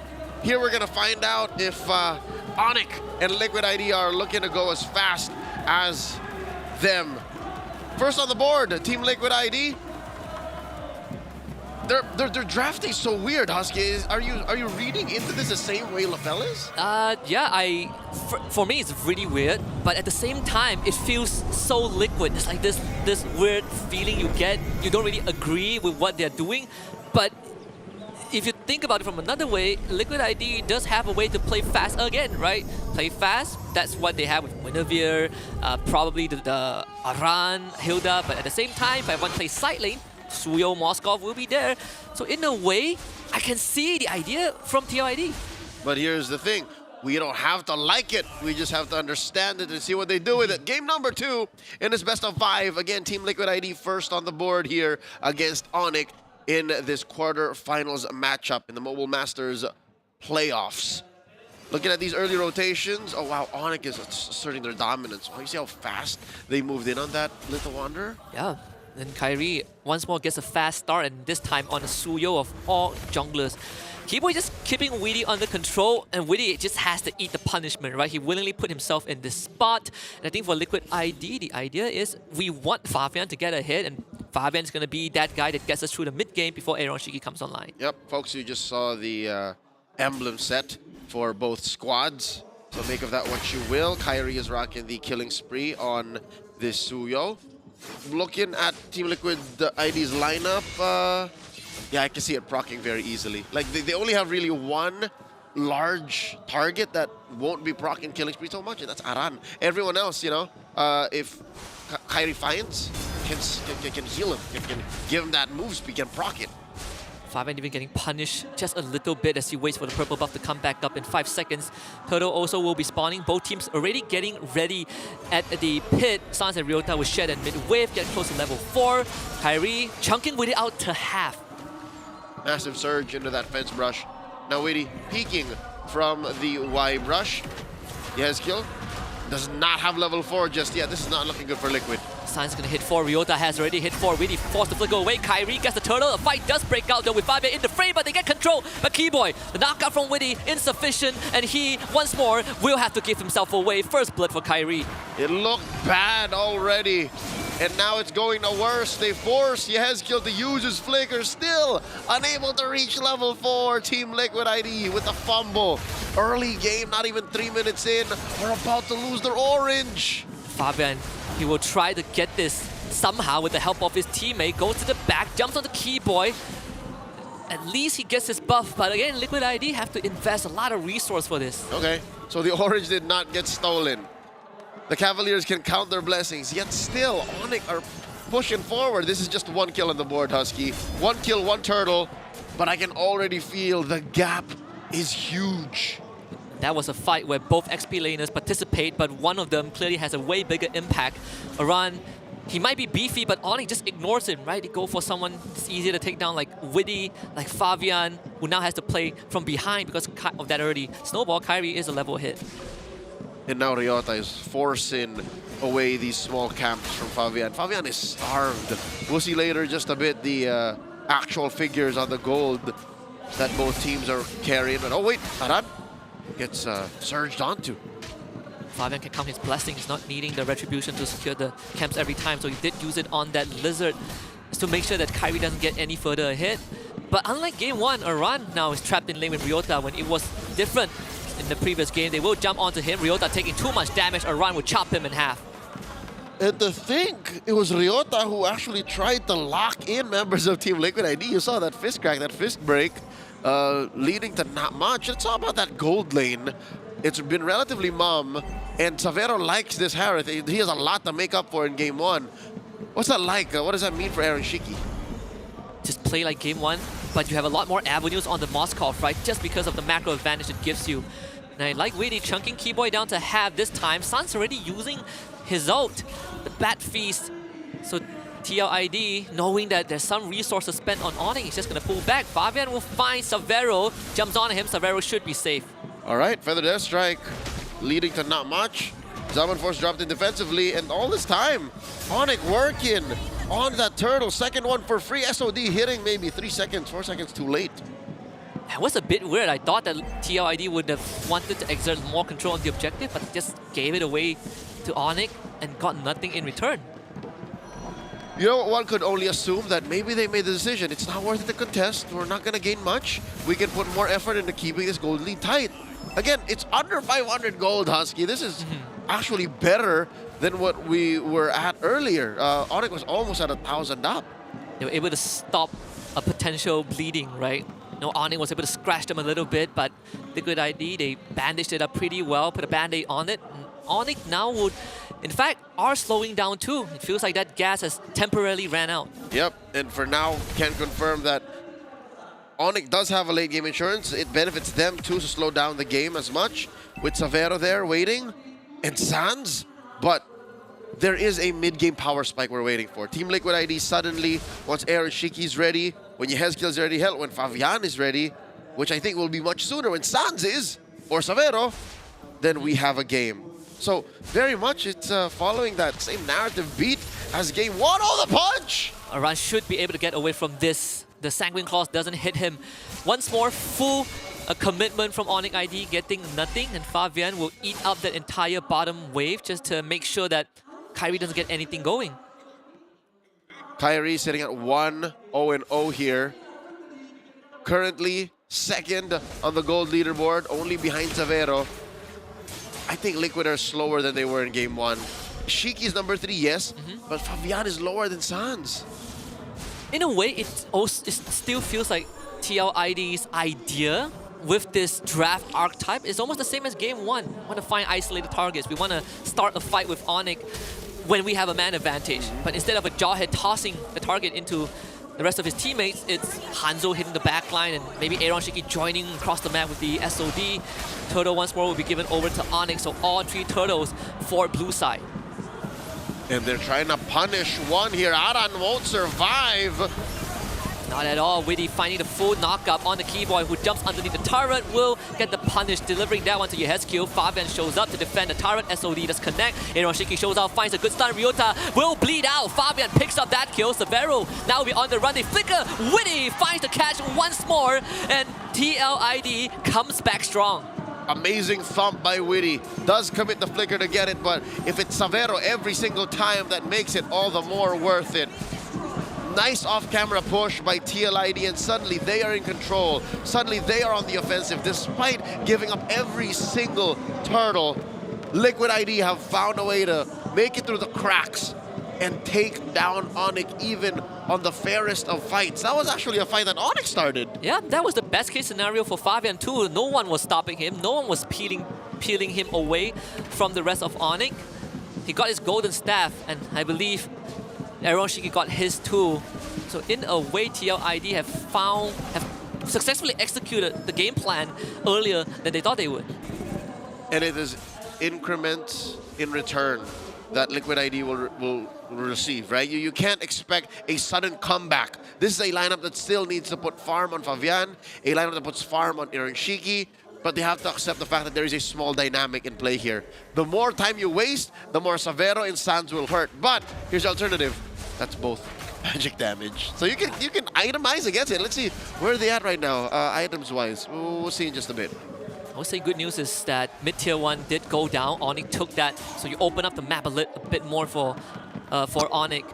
TLID looking for concealed play, instantly denied by Sans. A run from the back. Severo now commits to the fight. Keyboard will eat up all the damage, and Severo picks up Witty this time. Fabian wants to kill, doesn't get it, and it's a double kill for Severo. Yehezkiel has fallen, Witty as well, and now Shiki's running away. Oh no, he won't survive this! Kylie gets him. Tries to make an outplay with the SOD, but Kyrie eats it in the face. Onyx comes back strong just in time for the Lord to spawn top side. So this is going to be an Onyx Lord for sure. Despite the small amount of kills and how... Oh, wait, Fabian. Oh no, his body. Oh, he's going to get swapped out. Cool it, yeah. He's fine. Despite all that, it's still just about 2,000 gold between him.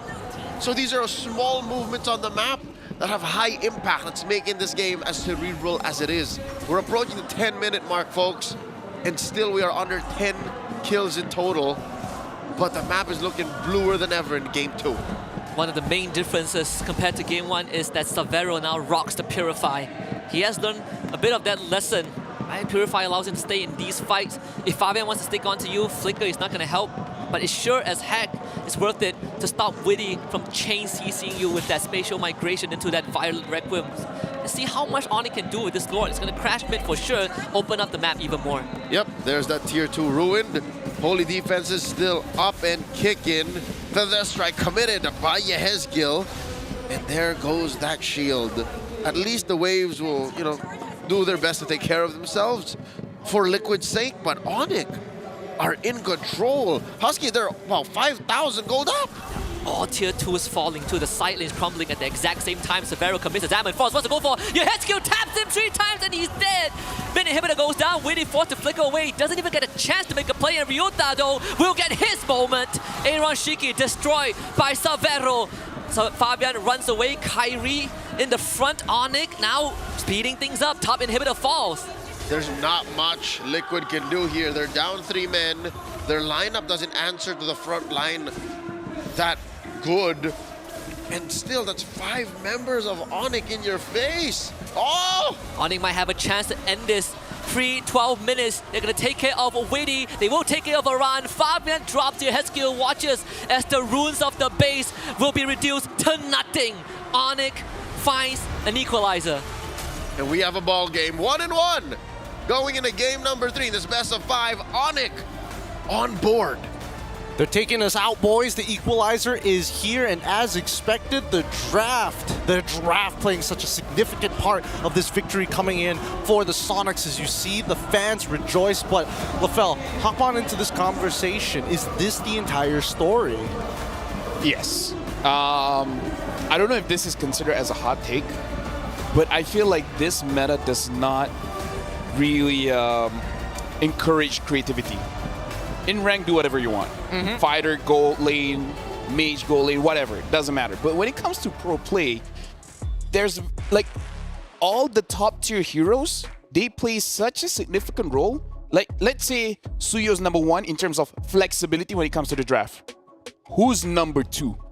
And whoever is number 2, the gap is too big, right? So honestly, like this is a meta where you kind of have to be a meta slave because creativity really doesn't reward you. I think I have to agree with you here. I think overall, Onyx, yes, they are getting some great picks, but from TLID's side, there's even certain interactions that just don't make sense. Like, why would you go Guinevere when you already have to see the Badang in the first place, right? There's just so many ways for it to go wrong that I'm surprised that TLID would take the risk, especially in a best of 5. And it's like, why does TLID have this obsession of like really pushing late? Like, look at their heroes. Like they take Hilda so fast, worrying that they don't have a frontline that can slow down the game. Which is weird because Phoveus was open this whole time. Yeah. So it's an odd reliance. Just to build on the creativity, I don't think it just doesn't incentivize you. I think it punishes you. Yeah. And that's exactly what happened here. I can't believe Onyx walked away with Suyo, Harith, and Cecilion. And Badang. And Badang. You know, it's Liquid ID. I don't know what the plan is or what the plan was, but it doesn't look like it was a plan that had feet to begin with. It's too local for me. Too it's local. a little too local. I think the first 3 picks already told majority of the story here. Right? Yeah. Like, it's like what? Harith into Suyo Badang for Onyx. TLID went Hilda Moskov, Hanzo. Yeah. I don't know if they, again, when you're looking at the draft, especially when they get like Hanzo within that, Hanzo pretty early on in that first phase, it's why? What are you looking to do? Hayabusa was left open too. Yeah. Like Joy again, was left open. this is also like, again, like all the picks are weird. Like that's why I groaned a bit when it comes to the Guinevere, because even as a roamer, I try to have fun, so I try many different heroes. I can say Gwyn is good, but her second skill, the cooldown is like 9 or 10 seconds. That's way too long in a team fight. Like you catch one and then you go out, and then the rest, you hope that your team can do something about it. Well, I mean, it's great for people like Severo because with the Purify, you're honestly just free hitting for free. Like, there's nothing that they could really do about him. He absolutely redeemed himself in this game, showing off that, like, hey, my mechanics are still there. This is the building of confidence that we're looking for. And if anything, he had less of a problem now because with Widdy's ult, you kind of have to get caught by the first half of the ult before you're sent up into the air with a Violet Requiem. It's not as quick of a snap as an ejector combo from Jawhead. So it went from bad to worse for Team Liquid, and they won with bad. But with worse, it's a very different story. Yeah. It's not, and that's why Jawhead and Cho are in the top 2 roamer selection, right? Because they have abilities that displaces their opponents, kick them back into the team. For Guinevere, you stay in place. Your team has to come to you. Yeah. And you have to take all the damage at the same time. Kalia does the same thing, yeah. I think yeah. I think, to be fair, I think the TLID has found the line where it's like, this is too much. This is where we're drawing it here. Anything more than this, we're gonna get a little too crazy. We gotta pull it back. I feel like in the meta right now, you cannot have too many late game heroes. I mean, actually no, I'll take that back. How many patches has it been? It's a bad idea to go full late, right? Like Cecilian late game, everything else scale into mid. That's a good draft. Yeah, that's why you see Hanzo needs to scale, you know, Moskov needs to scale. Imagine if they had the Novaria in that game as well. Like, that would be abysmal. It truly would be. And I think that at the end of the day, it is just I feel like it's limit testing from TLID. Or that they were literally not looking at the enemy's draft and were purely going, hey, this is what we expect them to do, and somebody's going to get punished, and then realize they didn't catch any fish in the net. Kyrie said it right. Was that Kyrie who said Hanzo is weird? Yeah. See, He said Hanzo is weird. So the Hanzo going in here for Fabian, I bet Kyrie's like, yeah, no, I take Suyo any day. Yeah, I mean, yeah. You already see the Suyo. Yeah, roll to roll. You would have that same conversation. It's like, why would you? Look, a lot of things are left up in the air, and we're left a little more wanting for game number 3 to hopefully wash the bad taste of game number 2 out of our mouths. It's TLID and the equalization coming in from Onyx. With that being said, we're going to go on a short break, and when we come back, it's going to be more Mobile Legends action here at Mobile Masters Snapdragon Pro Series. We'll catch you right after this.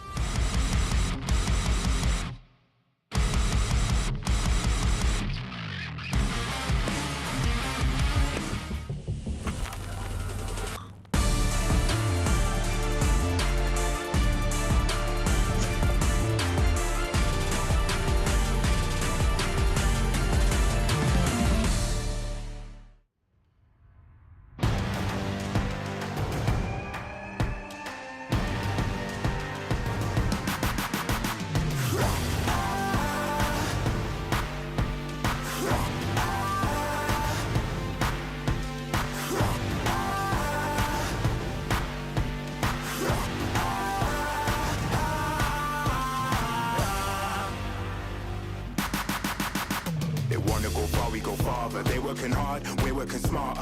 Where they're gonna go, we go harder. Hit every swing, roam like a king. Every dream in your head getting bigger and bigger. Isn't it time we start pulling the trigger? Shoot for the clouds, let there be no doubt. We're floating without any drought. Baddest the baddest, just call me rolling. Playing with folks for the serotonin. Placing your best, yeah, we're going all in. It's somebody calling my destiny. Betting on me, you don't wanna be my enemy. Wait and see, lay on the waist. Taking a victory, not just a taste. Laying on fire, we're storming the gates. You don't wanna be my enemy. Wait and see, lay on the waist. Taking a victory, not just a taste. Laying on fire, we're storming the gates. Laying on fire, we're storming the gates.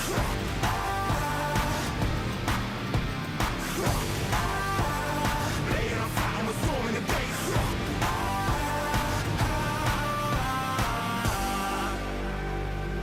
Right from the heart of me, never apart from me.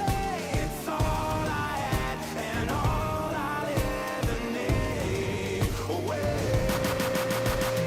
Way too close to call it. Taking a leap and we're going all in. Baddest the baddest, call me rolling. Messing with folks for the serotonin. I'm betting on me. You don't wanna be my enemy. Wait and see, lay on the waist. Taking a victory, not just a taste. Laying on fire and we're storming the gates. You don't wanna be my enemy. Wait and see, lay on the waist. Taking a victory, not just a taste. Laying on fire and we're storming the gates. Laying on fire and we're storming the gates. Laying on fire and we're storming the gates.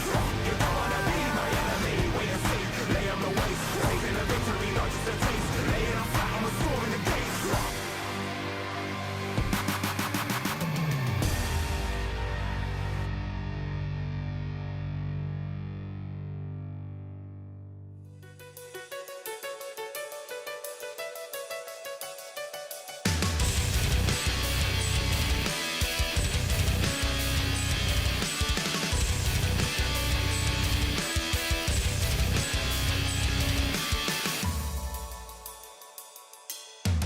I stare into the eyes of people all unknown. Feels like I'm imagining everything and I'm so alone. Can't stop for a moment to gather my thoughts and all my strength. Can't stop for a second, can fall to the side.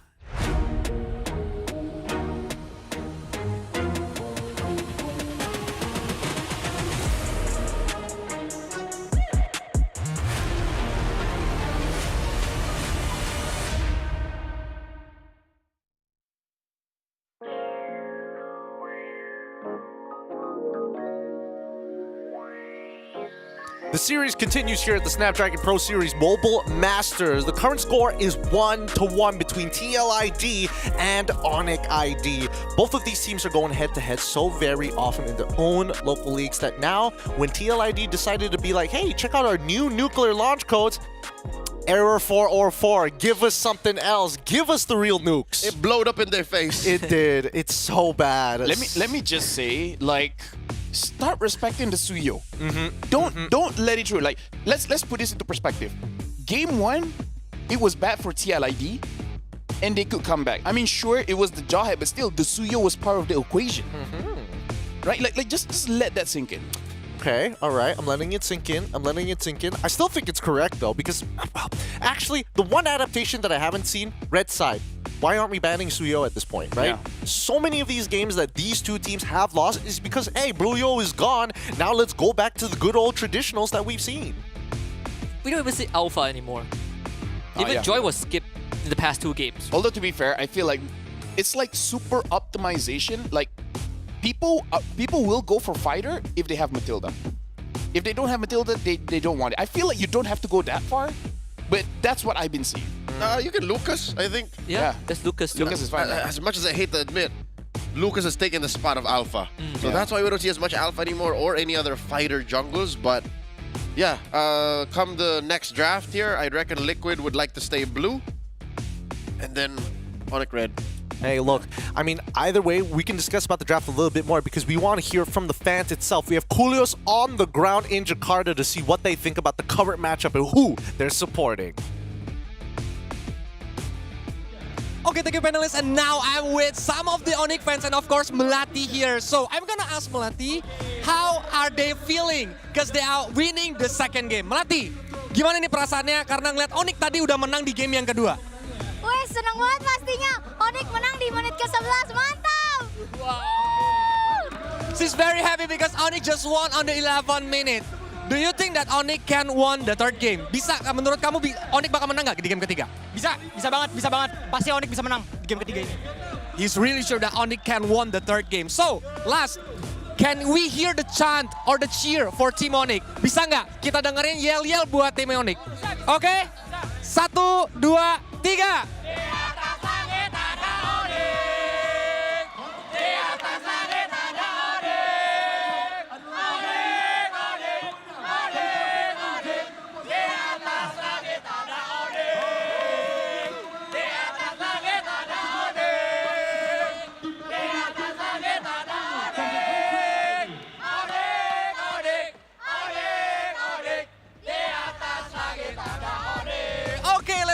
What a way to transition into the draft. I mean, the Onyx fans are all pumped up for it, but the first phase is done with TLID on blue side and Onyx on the red. And looky here, TLID, already the draft looks much more amazing. Don't you agree, Leo? Yes. Except for the unnatural and phenomenal love for Hilda. It's like, I guess, did they just say, Aran, we love you. Yeah. You should get anything you want. Hilda, please. No, I like the Jushin, I like the Suyo. They're off to a better start. And one question we did raise, or that I think we are unanimously raising, is what does Shiki play? I mean, like, to be fair, this is the thing. It's just that there's a lot of gold laners, sure. But one of the things that make it like so like top tier, right, are the burst damage. Moskov is the only exception, being the only DPS marksman that's really reliable right now. So other picks like Iritel and such, they have burst. Like, looking at the composition that Onyx has right now, something like a Claude looks good, but you know, they really have to make sure that they have enough damage, and with a Claude, eventually they will have enough damage, but again, it's just one of those games. You kind of want to go like 15, 18 minutes before you really want to fight. That could be an important timing for this particular matchup as well. We'll see whether or not TLID want to have like those scaling types still. And there we go, the Cho locked in for Onyx. Let's see what Keyboy can actually do this time around, but it will force TLID to take more Purifies. So does that mean Liquid's playing for the late again? Well, why are we going back to that? Where did they pick up that weird identity? Is that an FPLID thing? It feels I thought it was the opposite. Right? They just gotta go. That's why it's called Liquid Stampede, man. It's not called Liquid Watch Paint Dry. We didn't mention the Claude as well, so that's Shiki's Claude. There you go, Claude. It's so different compared to what we saw in the group stage, right? They have very fast games. The draft usually wants to keep pumping on the gas, but right now it's going the opposite way. Yep, it's really going the opposite way here. I mean, they got 6 more seconds to finish off their composition here. Honestly, a high loss is good because you can. Oh, why? That's a total 180. You know what? Like, we did a why? Like. Okay, let's give it one more game. One more chance. Let's give it one more game. That's all they can afford, really. Yeah. And Nolan. So it does look like Oni, they want to try to speed up. And honestly, Nolan is good because at least it can match up against a split push coming in from the Claude or the Suyo. Unless he gets knocked up by this Guinevere. I mean, good luck. I mean, no more NTCC from the Fracture, right? That's fair. That's fair. I mean, either way. Or you could just dodge it. You could just dodge it as well. I think either way, TLID and Onyx are going to have a high execution game, and that's what we're expecting to see here in game number 3. With that being said, Leo and Husky, it's all you guys. Enjoy the show. A small but still uncomfortable adjustment from Team Liquid ID going into the draft for game number 3. We're at equal points, 1-1, going into this match. Another bout between Indonesian Titans. Husky, how do you feel about this time around? Because it's like Onyx can't offend us, but Liquid ID always just brings up these odd choices. It feels like Liquid is going the opposite direction of what we know about them, right? They went from, I mean, game 1, sure, there's a fast draft. Onyx shut that down, so credits to Onyx. Game 2, clearly it was uncharacteristic. Game 3, they made some adjustments, but it still feels like they're leaning more towards the, I want to go late. And how late is that? And can they afford it? Aaron Shiki on the Claude. It's going to be at least 3 or 4 items before he starts threatening Onyx on this draft that is, again, so well composed. Even if they do have Kairi on less than stellar hero right now in the current metagame, that Nolan. Welcome to game number 3. Team Liquid ID versus Onyx. Check out those emblems in case you forgot how a Claude is built. It's, oh my god! Man, Sans walking back into that, almost loses his life. Had to blow the flicker, so that is the start you want to see from Liquid ID. We didn't mention the Suyo, one of the only heroes right now that can show up at level 3 and just take you down. Sans really wants his level 2, Keyboy helps him out, Kyrie gets the purple, but still, Liquid ID getting a bit of a head start. Alright, he says, can I have some of them greens, sir? But ends up going home anyways.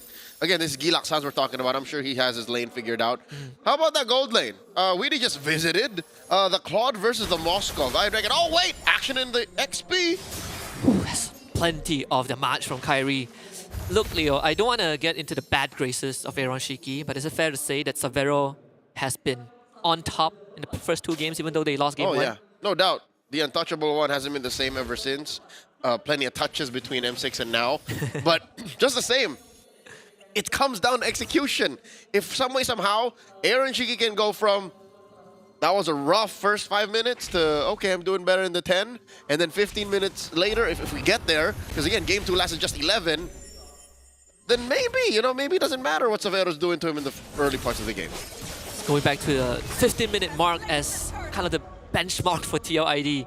A weird conversation to be forced to be having, but still, it seems like that's what they decided for themselves. They get first turtle, which is a good start. This is probably the slowest beginning we've seen for both teams this series. All the more for Onyx, because we were expecting for them to punish Team Liquid hard for drafting this way. Again, putting a Guinevere on Witty the Wise. I know a couple dudes watching from home who enjoy Guinevere. Good friend of mine, Ray Ash. He's gonna die on this hill saying, hey, Guinevere is worth playing, right? Again, if you find that perfect combo, that thump into the Requiem, but we barely saw it in game 2. What makes Liquid think they can find Onyx with that same combo now? This is their last shot at a Guinevere. It's all they can afford, man. It's all they can afford. Right after this, it is a do or go home. So with the pretty early exit for TLID, you might see the repeat of that challenge finals, which I think for TLID fans would be a nightmare. Don't say that. It's pretty hard to sleep through the night. Don't say this, Husky. Don't say this. You're hurting the #1 fan in me. I'm sorry, all right? Leo. I'm sorry. 3 minutes in, Liquid keeping a solid 500 gold, and already they're off to a better start. This is better than what we saw in game 2, because game 2, by the second turtle, they were already sweating. By the second turtle, they were already like, we should have been picking these fights.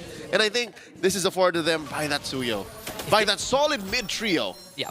If game 2 was a line, I think you can't get any lower than that. That was as baseline as it can get. It's all up from here. It can only go up, for sure. If we get this freeze from Savero, Kyrie will take his orange buff. Again, slow contentions across the map. You know, Ryota and Aran doing their own thing. Obviously, Aran's going to proxy the wave. Ryota is just looking for intel on Fabian, and he will instantly find him. And holding this L-brush to the east of mid lane.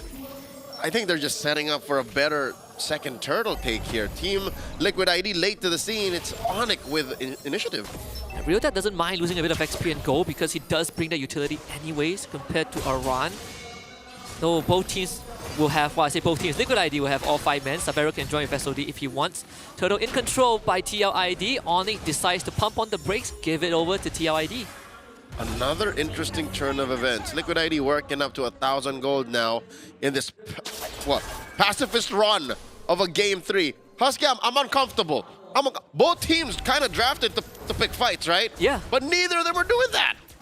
More like Onyx feels like they wanted to fight. Oh, although I would say that I was expecting Witty to make more aggressive moves. Props to Keyboy for keeping up with him. And to a certain degree, Ryota, both gold laners getting some gold plating. Keyboy does get caught, but Shenpo to safety. Comes around, turns back, finds a kick on the Witty. And a fracture blows him up. Kyrie once more getting first blood. Amazing rope-a-dope action there. Even forced Witty to use the flicker.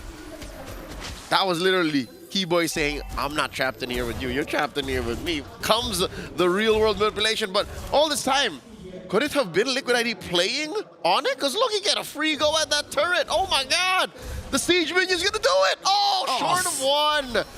Oh, Aaron Shiki may have miscalculated. There was no one to get him there anyways. Yeah, he was worried though. I probably didn't have any vision of Onyx at this point. In fact, is Aaron Shiki getting a bigger W? Because now he's ahead on net worth and experience compared to Savero, who also had a free bottom lane. Not really sure what really happened there. Savero actually went for a recall and then rejoined mid, so that wave neutralizes down bottom. But it doesn't result to a conversion. The turret still stands. So that still gives Team Liquid ID a clear advantage despite the pickoff on the Widdy. So interesting how where we thought sheer violence and constant conflict would benefit Team Liquid ID, it's in the silence, it's in the peace that they're finding their dubs. Husky, what is this? Some sort of Twilight Zone? Maybe that's where the line was drawn. We all thought that TLID is going to go fast, but we also did point out that perhaps Aaron Shiki is the key. Maybe getting into the late game is the key. He is more than 1,000 ahead of Savero at this point. He's power farming. He's 1,000 above the next dude that's farming as good as him, and that's Kyrie. Ladies and gentlemen, the untouchable one might be back on top of the food chain this time around. Liquid, first to the scene here, deep in the pit. Check out where Widdy is, spotted by Keyboy. Missing the spatial migration, Aran forces Kyrie to back off. I feel like this is going to be another TLID turtle. If Onyx doesn't speed up, Kyrie wants to get into the fray, but it's just not possible. Ryota and Kyrie work together in an RWM. And Blazing Duet unleashed by Aaron Shiki. SOD completely misses. And Keyboy goes down. With a turtle to boot, all three going over to the young Stallions.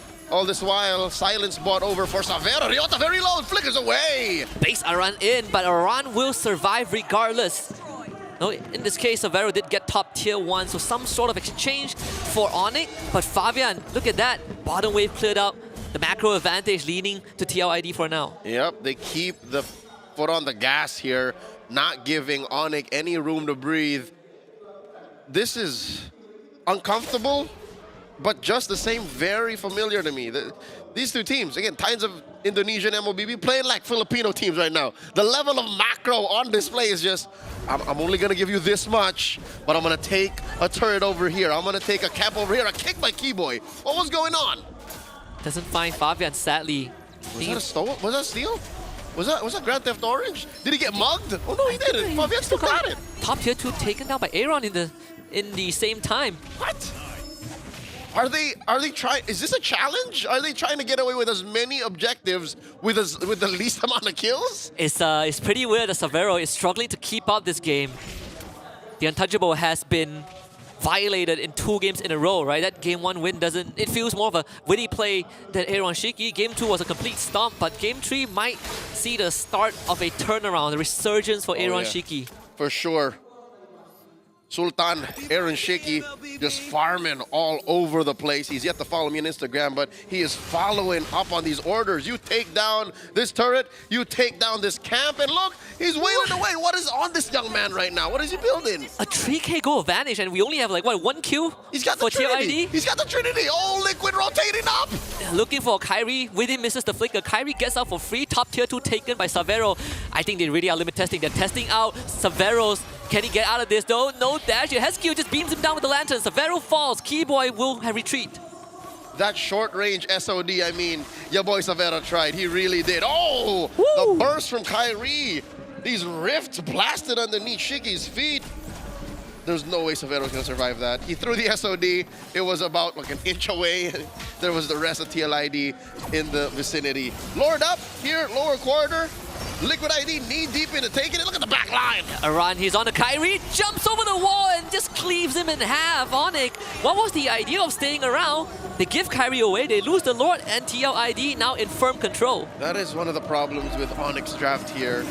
In addition to the uncomfortable and highly complex level of macro Team Liquid ID is putting on display, Onyx, when their formation is broken or when they're not where they want to be, it's so hard to fight. Oh, the thumb and the Requiem! And they will punish Ryota for trying to engage. A kick from Keyboy. Aran traded back by Hiroshiki. Almost takes down Keyboy.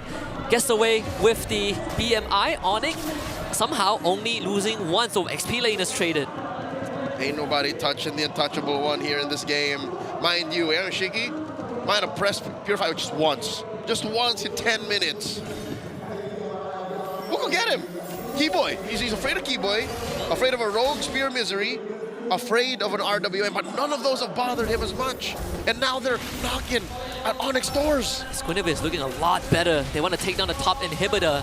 The Lord will do the job for TLID under 11 minutes. Lord number 1 has already dealt structural damage to the base of Onyx. And that was just the first Lord, Husky. We're still sitting at 4 and 2. Onyx are looking to do damage control here. Are they about... is there a power spike they're looking for? I mean, it's like Severo on this Trinity is about as good as, you know, it's relatively going to get. That and Suns, I guess. Maybe Suns needs one more item. Aaron Shiki just got Winds of Nature. He is a full item ahead of Severo. Yeah, if you're talking about gold laners as adults, Shiki's Claude right now is a 20-year-old man. Like, he's barely going to grow. That's about as big as he gets. And that's it. Like, whatever his final item is just icing on the cake. Or even when you sell his boots, like, that's it. He's growing out fast. He can already speak when he just got birth. Maybe that's how fast he's growing. He's a Benjamin Button type situation. No. He's just a fast grower. He's just a fast grower. He hit puberty early. He's a fast grower. That's what explains his 5,500 gold lead for Team Liquid right now. Onyx have had very little priority over anything. This is literally the opposite of game 2. If you cover the team tags and the player IGN, this could very well be an NPLPH game. Uncomfortable, not what we are used to, but it's still a breath of fresh air with how much control TLID has. Keyboy sees around, but that's not the target you want. Oh, I don't know, there were 3 dudes in there. Seems like now he does. Even the orange is so difficult for Kyrie to even get a sniff of. You're truly the untouchable if you have abilities that get you away from these situations. Aaron Shiki, he pops out bottom lane and he disappears. The wave is constantly shoving towards Onyx base. The only saving grace is Lawrence topside, so Onyx don't have to put too much effort into managing that wave, which is going to be super menace anyways, but still, it's a drop in the ocean compared to a heap of problem that they have. Yep, a lot of problems Onyx are dealing with right now.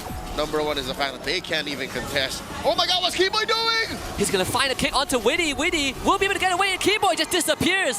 Yehescu keeps him down. They committed quite a bit there. And Onyx just lose out. Still, Liquid gets the Lord. Lord's gonna be marching out about 10 seconds from now. Something's gonna crack. It's gonna be going through top, and Liquid's gonna sink these other waves. Yehescu just got a lightning truncheon. That's how far ahead he felt. Lightning truncheon, Sky Piercer.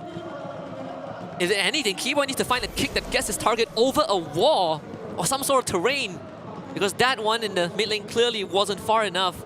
And it's not like a game 2 Guinevere. Witty doesn't go down as easily as he did in the previous game. Witty currently just rocking that anti-Keras and that immortality. That's all he needs. Now they're inside the base. This already looks like a checkmate angle unless Onyx has something to say about it. Once more, Keyboy caught in a rough spot, forced to back off. Mid inhibitor crack. Witty goes in to find the cash. Sans commits the RWM, blazing to it to the bed by Aaron. Shiki Severo will retreat. SOD completely misses, but Onyx at least will defend the base. Aran knocked up, taken down by Sans, and Keyboy once more traces life. There's a 2-for-1. No bushes to keep that Hilda safe. And it looks like Liquid is slightly slowing down. That is a 3-man defense from Onyx. They don't want to force this, especially with the way they've been playing the game so disciplined. Husky, about 15 minutes in, and Onyx are still figuring out, what is this Liquid? Who are you? Irreversible damage dealt to the base. Ryota didn't get to too much. Didn't use his Zol, didn't use his Flicker. He just got blown up in an instant. And that's why we favored Onyx draft. Again, is because we know these two teams to be fighting teams. These are teams that like to get in the paint. These are teams that like to get dirty. But Liquid suddenly is germophobic. It's like, no, we don't touch anything. We just want to start hitting objectives. And like, if one of y'all dudes get a little too close, we'll get you, but that's it. I mean, TLID went from the LeBron James alley-whoop slam dunk to just a Steph Curry three-pointer. Oh, yeah. Mid-court shot every few seconds. I love football. I love rugby too. Liquid is approaching a touchdown in the paint. A 10K gold lead, and Onyx can't even think of this 30-second lore coming out. If they could, they better start thinking of how to find Shiki. Touch the untouchable. Do the impossible. Give him a 30-foot free kick or something. Dude, that's cricket. This cricket? I thought that's hockey. You punt. Hockey is where you're allowed to fight, and Onyx cannot fight Liquid right now. You're right. You have a point. There's no 3 minutes on the clock. You guys sort out your issues, all right? Because Liquid, I don't know how they do it. They just always find these pockets of space, and now they're playing with the inevitability of the firepower they have. The concealed play from Kiboy here gets spotted out. Revealed by the Lantern again. Onyx only has limited time to contest this because that bot wave is built up so huge. They don't take care of it, that inhibitor is going to go down. It's a lose-lose situation regardless. Keyboy, he's desperate, finds the flicker kick onto Witty. Witty will go down, so does Keyboy. Eroshiki once more with the Savero gets away, but not Ryota, who goes down. Fabian returns to Lord Duty and Onyx forced to give up. The art of the turn, SOD throw now, nice try. But Liquid will still get away with so much more. Look at the damage put on by Onyx, but they couldn't finish the job. Husky, I'm impressed how Liquid could both take on the Lord, start a dance, and turn on the flick of a switch. Down goes Kyrie! What? A run almost solo killed Kyrie and Fabian picked up the pieces. Savero just got a rose gold media, but oh boy, without Kyrie and his retribution, this Lord potentially could be the game ender. Savero needs to be a hero again, but Eroshiki just goes in, becomes frozen in time, and that's more than enough for TLID to swoop back and take the lead. It's 2-1 in this best of 5.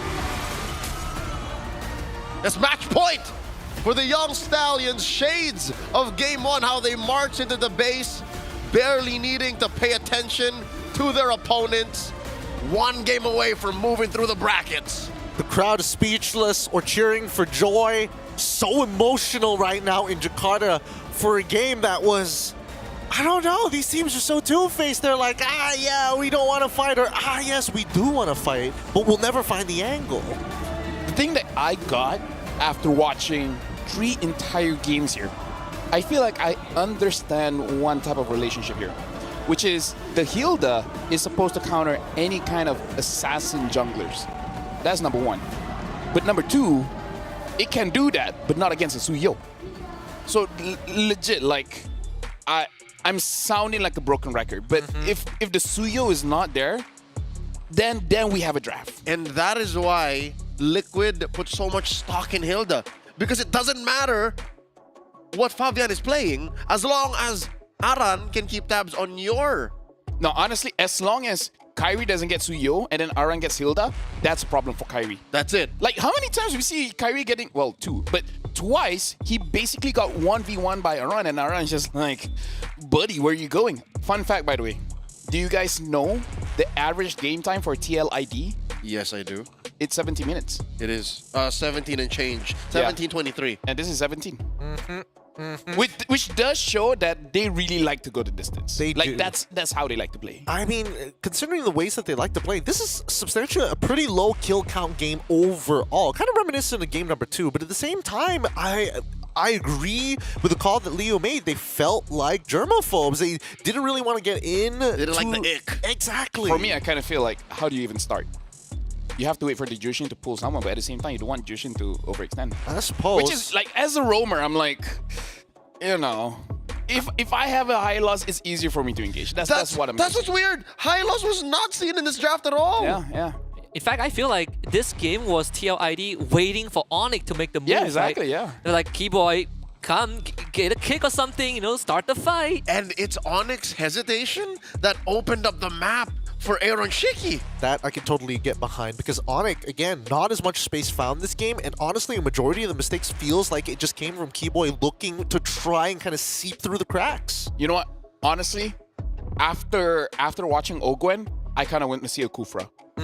Like, I feel like in this situation, instead of a Guinevere, I feel like the Kufra would be able to work well with a Suyo. Because with a Suyo, you just need someone to just go in, tap him, and then Suyo can do whatever he wants. Or, after we acknowledge our MVP, that is the untouchable Aaron Shiki, what if Onyx picks up the Kufra, put it on Keyboy? Because there were so many moments here when that's all Onyx needed. Just a stopper, just a bouncing ball, Liquid, please, and then they can go from there. It's a 7 for Aaron Shiki, right? Untouchable James Bond. Literally, this man is Mission Possible, bro. He does look a bit British. Okay. Man, I love the Irish. Too much. Not sure if that was the angle I was gonna go with, but I'll take it for now. I can see it.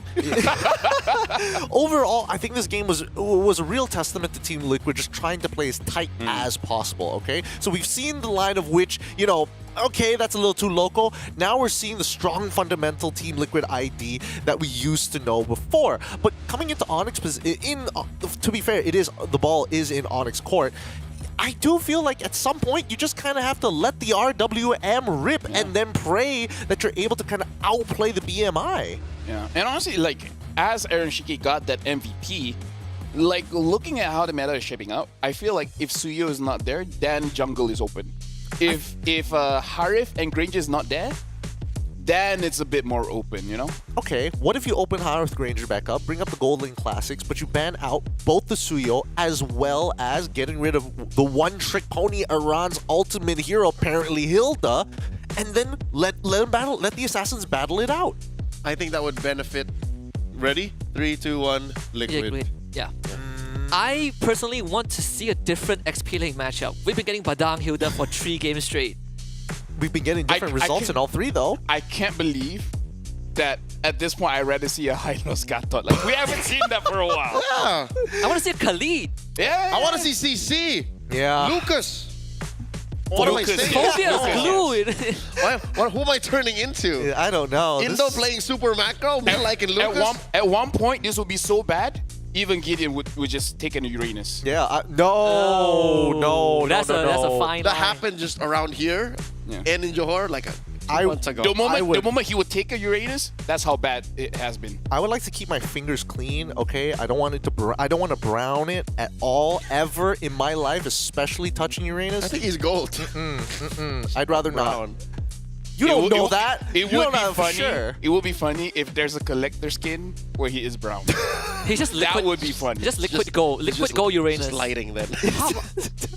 Anyway, about this match, yeah, I feel like we are starting to see what Liquid is cooking, which is basically like, Aran, shut down Kyrie, everyone else, good luck. But it feels like a template that could be punished in just a little bit, right? I feel like Onyx, after 3 games, they could figure something out. Honestly, here. if this is the case, bring in the carry.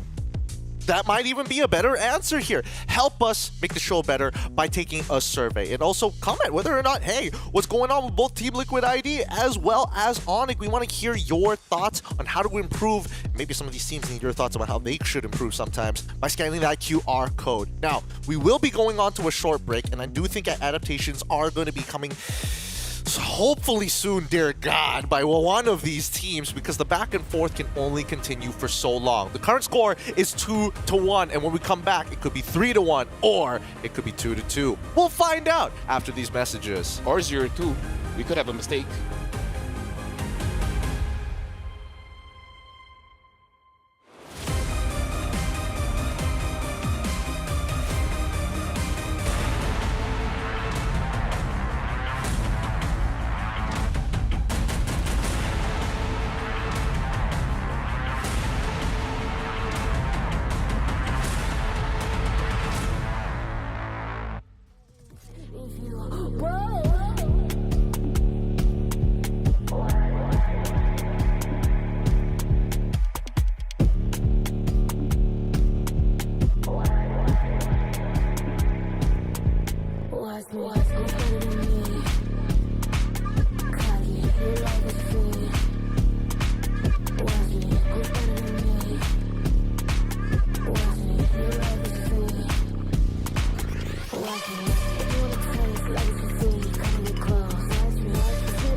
it goes so unseemly. I can't be stopped.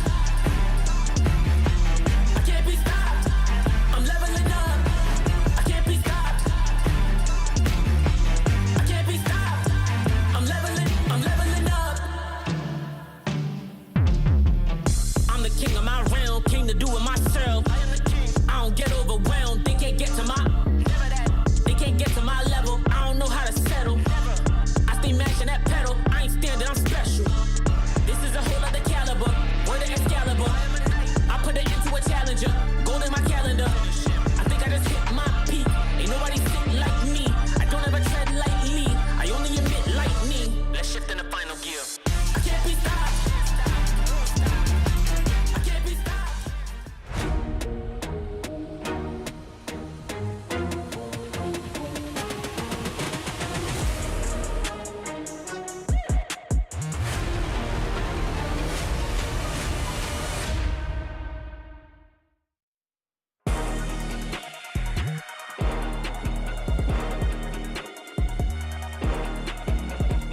It's match point for TLID at this point of time, and Onyx, they need to bring out everything if they want to equalize this score and bring it to all 5 games. Welcome, you're watching the SPS Mobile Masters, and once again, everybody here is thinking about it. What could be the adaptations and the respect that must be given to Blue?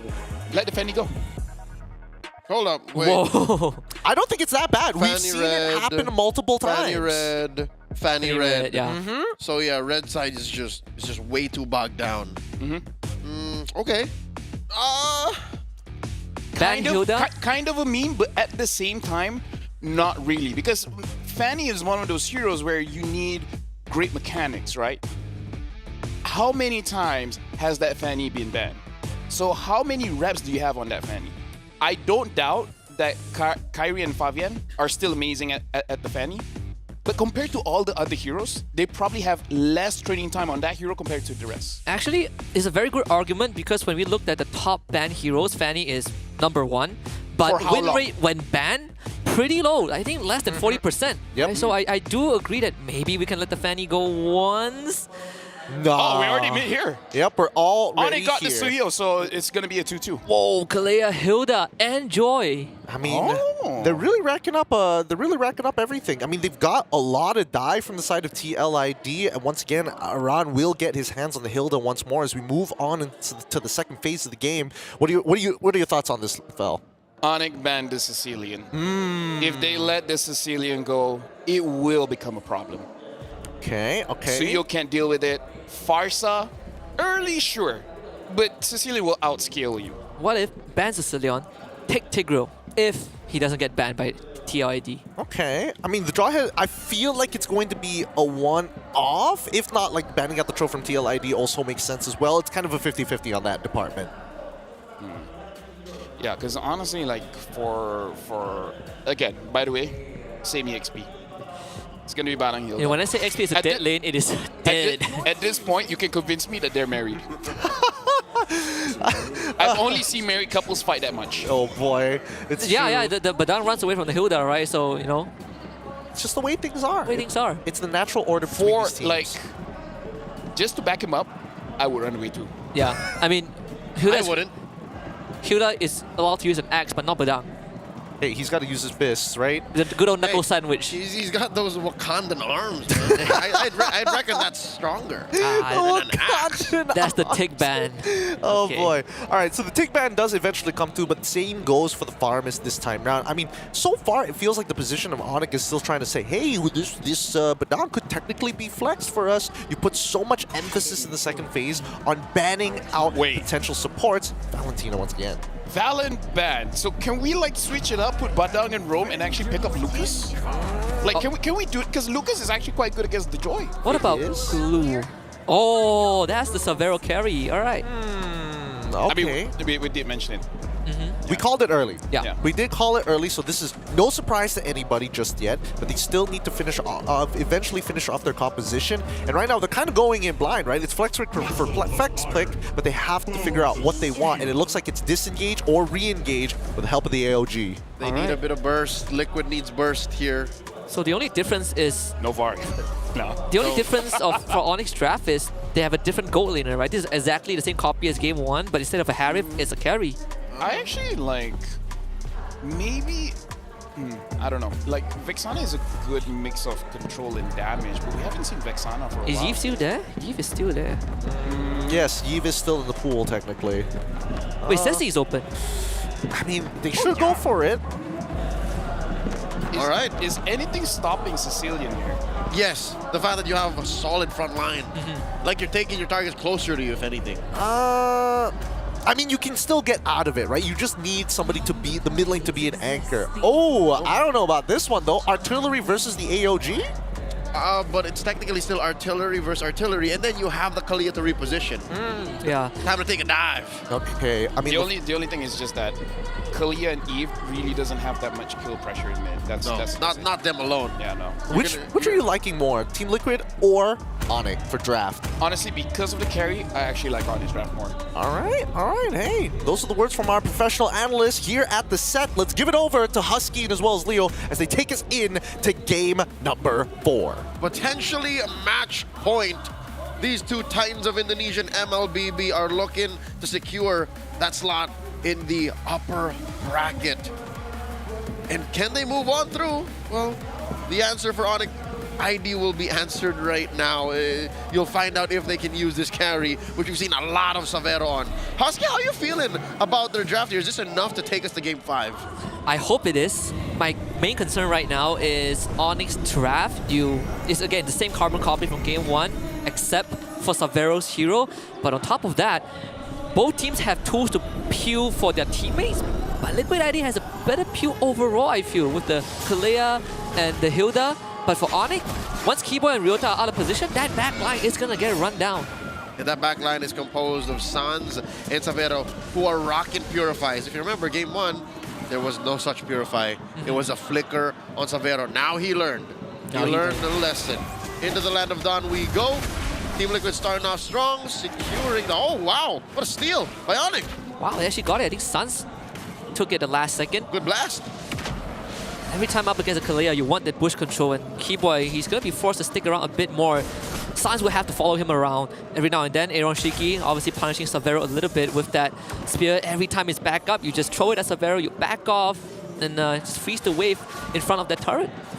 And that's why Onyx is putting so much pressure on Arashiki. They learned their lesson from game 3 to not let the untouchable go untouched. It just doesn't work that way. Just keep touching, spreading that germs onto him. Yeah, making sure that he doesn't get the farm and the EXP good to scale up into the mid game, because that's where I think Team Liquid ID has to start punching back. If not, oh lord, Onyx fights are going to be so much better. We saw Onyx taking it a bit too slow in the previous game, and TLID got to run away with basically no cost. I feel like if I'm Ryota, I want to get out of the lane first, because he has always been second, right, in the past 3 games. It's all easier said than done, forcing a flicker away from Witty, because Aran is... Hold up. Folks, Aran's rocking Vengeance. When was the last time you saw a Hilda rock Vengeance? Never, I think. It's been so long. I think it's just to take out Savero, right? It's like Dare hit me when I have Vengeance online. Caught for a bit. You go down, solo kill potential. Aaron Shiki dancing with death. He gets away. Kyrie gets turtle. All right, that is a win for Onyx in the Turtle Pit and as well as the Gold Lane, a TKO. Now they're bearing hard on the orange. Fabian kicked out of his own jungle. Only RWM is left. Yehescu will let it loose. Here comes SOD. Connects. Aaron Shiki to the back instantly. Takes out Sans for first blood. Orange buff taken away by Kyrie, but he now needs to find a way out. Snipe not enough to take out Yehescu. He wants to get close, but slowed down by the retribution of Fabian. And Aaron Shiki takes him down. Keyboy late to the party. He wants to punch him down. Will find a trade, but it's 3 for TLID. This is the opposite of what happened in game number 3. Sheer violence, brutality, and kills all over the board. Ryota gets away. Oh my god, 3 minutes in, already a huge trade for Team Liquid. Felt like a bit of a mistake for Onyx to fight in those tight corners. TLID willingly took the fight. All these splash damage from Yehescu, Aaron Shiki, Witty. Felt like it was forced. I understand the initiative to take the lead, but that's not how you do it. Oh! Run, pops Vengeance, buys time, still goes down, punished by Kyrie. All right, yeah, he knew he was going to die. Most likely, the next few members of Team Liquid ID were very far away. we've still yet to see the Vengeance actually do the thing that Aran wants it to do. Fabian now kicking Keyboy out of his jungle. In hindsight, Husky have an idea why Onyx still took that fight. They really wanted to slow down Fabian. They took away his orange, and that will eventually, you know, in essence, equivalent to a slowdown elsewhere. Oh, where'd the purple go? It was taken by Fabian, Keyboy, AOG out. So both roamers trade their ult just as the turtle is about to spawn. All right, turtle up in 10, and so far Savero is still winning the lane. Aaron Shiki has nothing to say for this. He's about to lose his turret. I agree with you, Leo. I think all things considered is not too bad. Right? Onyx still has a gold lead, measly 1,000, but plenty of map control right now. Freeing Savero from his lane. He can do double waves if he wants, but now he can also join his team for the turtle. Look at this early aggression. The yellow Ube by Onyx in full swing now. 4 minutes in, second turtle up, and Liquid ID can't even smell the turtle, man. SOD blocked by Ryota. Onyx sticking together as a full unit. They're ready to fight TLID if the cavalry dares misstep. That is the yellow Ube in action. I didn't expect Onyx to fight this tight. I knew they wanted to scramble Team Liquid ID's formation, but for them to be the ones in such a tight unit going around like a kill squad, that is new to me. That is something unexpected. Keyboy continuing the pressure on Fabian with Ryota and Sands as support. Savero as well. Oh, they're going from coast to coast. They just want to break this bottom tier 1. Aaron Shiki cleared the bottom wave, recall, and went for another lane swap, but in the end, it's Onyx being 1 step ahead. Both side lane tier 1s now go down. I'll double you down on that, Husky. 2 steps ahead, because that's 2 turrets. The 2 side lanes were in. Aaron Shiki was hoping for some breathing room. Vengeance catches a lot. Keeps him alive. RKO from Witty. Keyboy misses AOG, but has revitalized. Fabian gets caught, able to get away. And Aaron Shiki finds the kill on a Keyboy. TLID somehow makes it out alive. Keyboy down, spends quite a bit of resources there. His revitalize, his ult, and Team Liquid ID punish him on the way back. Oh, is that a steal? Steal stole it. Stole! The bird! The bird stole it. Maximum range. That must sting for Fabian. He didn't have retribution. So even the Leon and Crystal wasn't enough. Not even a basic. Not even a basic. Savero baited in slightly by Aaron Shiki. SOD connects. Aaron Shiki will find a punish. Very well done. Ryota late to the party. Can Onyx find a punish? Aaron Shiki has chance to free hit right now. Yehescu also is here. Keyboy waiting on the taunt. Now flicker on by Ryota. Takes down Aaron Shiki. Good confirmation as Keyboy gets brought back. No, Sans gets brought back and falls. Kyrie barely misses Yehescu. Scrappy fight bot side. Oh, Witty splits up. Aran runs away. Kyrie here and Ryota going in. And Witty should be confirmed. Wasting so much time. Fabian not only dealt massive damage to mid-tier 1, but now he's going to take away the purple buff of Kyrie. Still not equal. Still not even. That's 2 buffs stolen away by Onyx from the Usurper. And they still have 1. That's a grudge that Fabian is holding. And he knows his breath, man. He's not going to blitz a turtle alone. Instead goes for his orange, while Onyx goes 3 for 3. So in the end, TLID did take mid-tier 1, which does open up a bit of that macro advantage that they want. Kyrie sets up top wave. Purple buff coming back up. TLID, they're just gonna line themselves up to protect this. Yep. Good news for the cavalry. According to my calculations, if they're right... Oh, wait, Witty looking for a quick escape there. Oh, conceal! So out of position, Witty will have to flicker from that. I believe that's also a retribution used by Kyrie. According to my calculations, again, back to it. If Team Liquid can keep a 1,000 to 2,000 gold lead off of Onyx, like keep it, you know, relatively close, and the game overextends, they might be able to take this, even if they are behind, as long as it doesn't balloon out of control.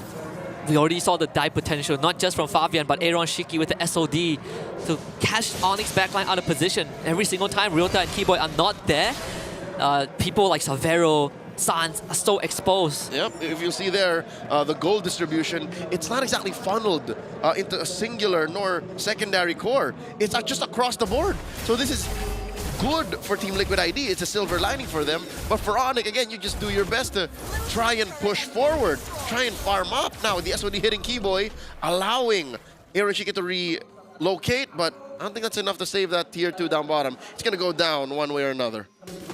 Does allow Aaron Shiki to be 1 step ahead himself. already with the rest of his team.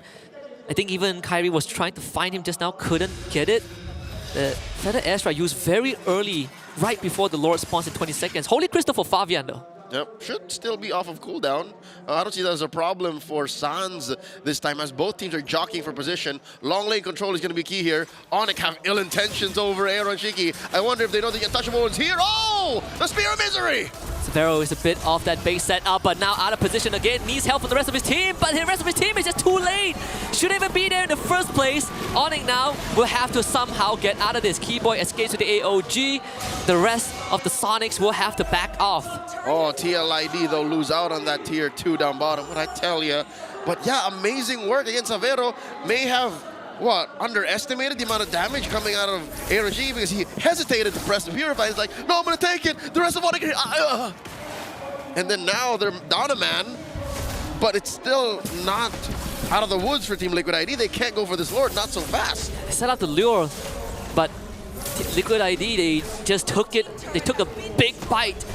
Now they threaten the Lord. Bot T1 goes down. Aaron Shiki can do this forever and have the SOD too. This dance favors Liquid ID.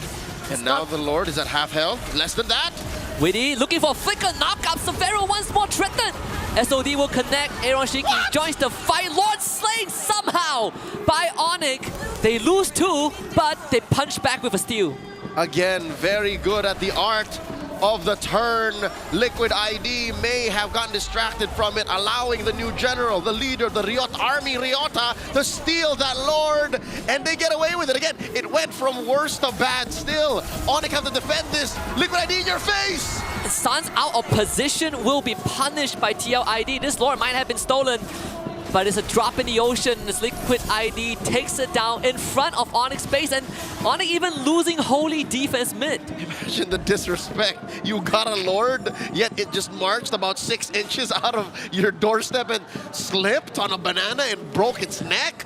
Onyx, sure, stop the bleeding, but are currently bleeding. They're down 6 kills, 11 minutes in, currently about 2,000 between them and Liquid ID. Liquid ID are now positive on the map. They are. That's a violation on the Lord.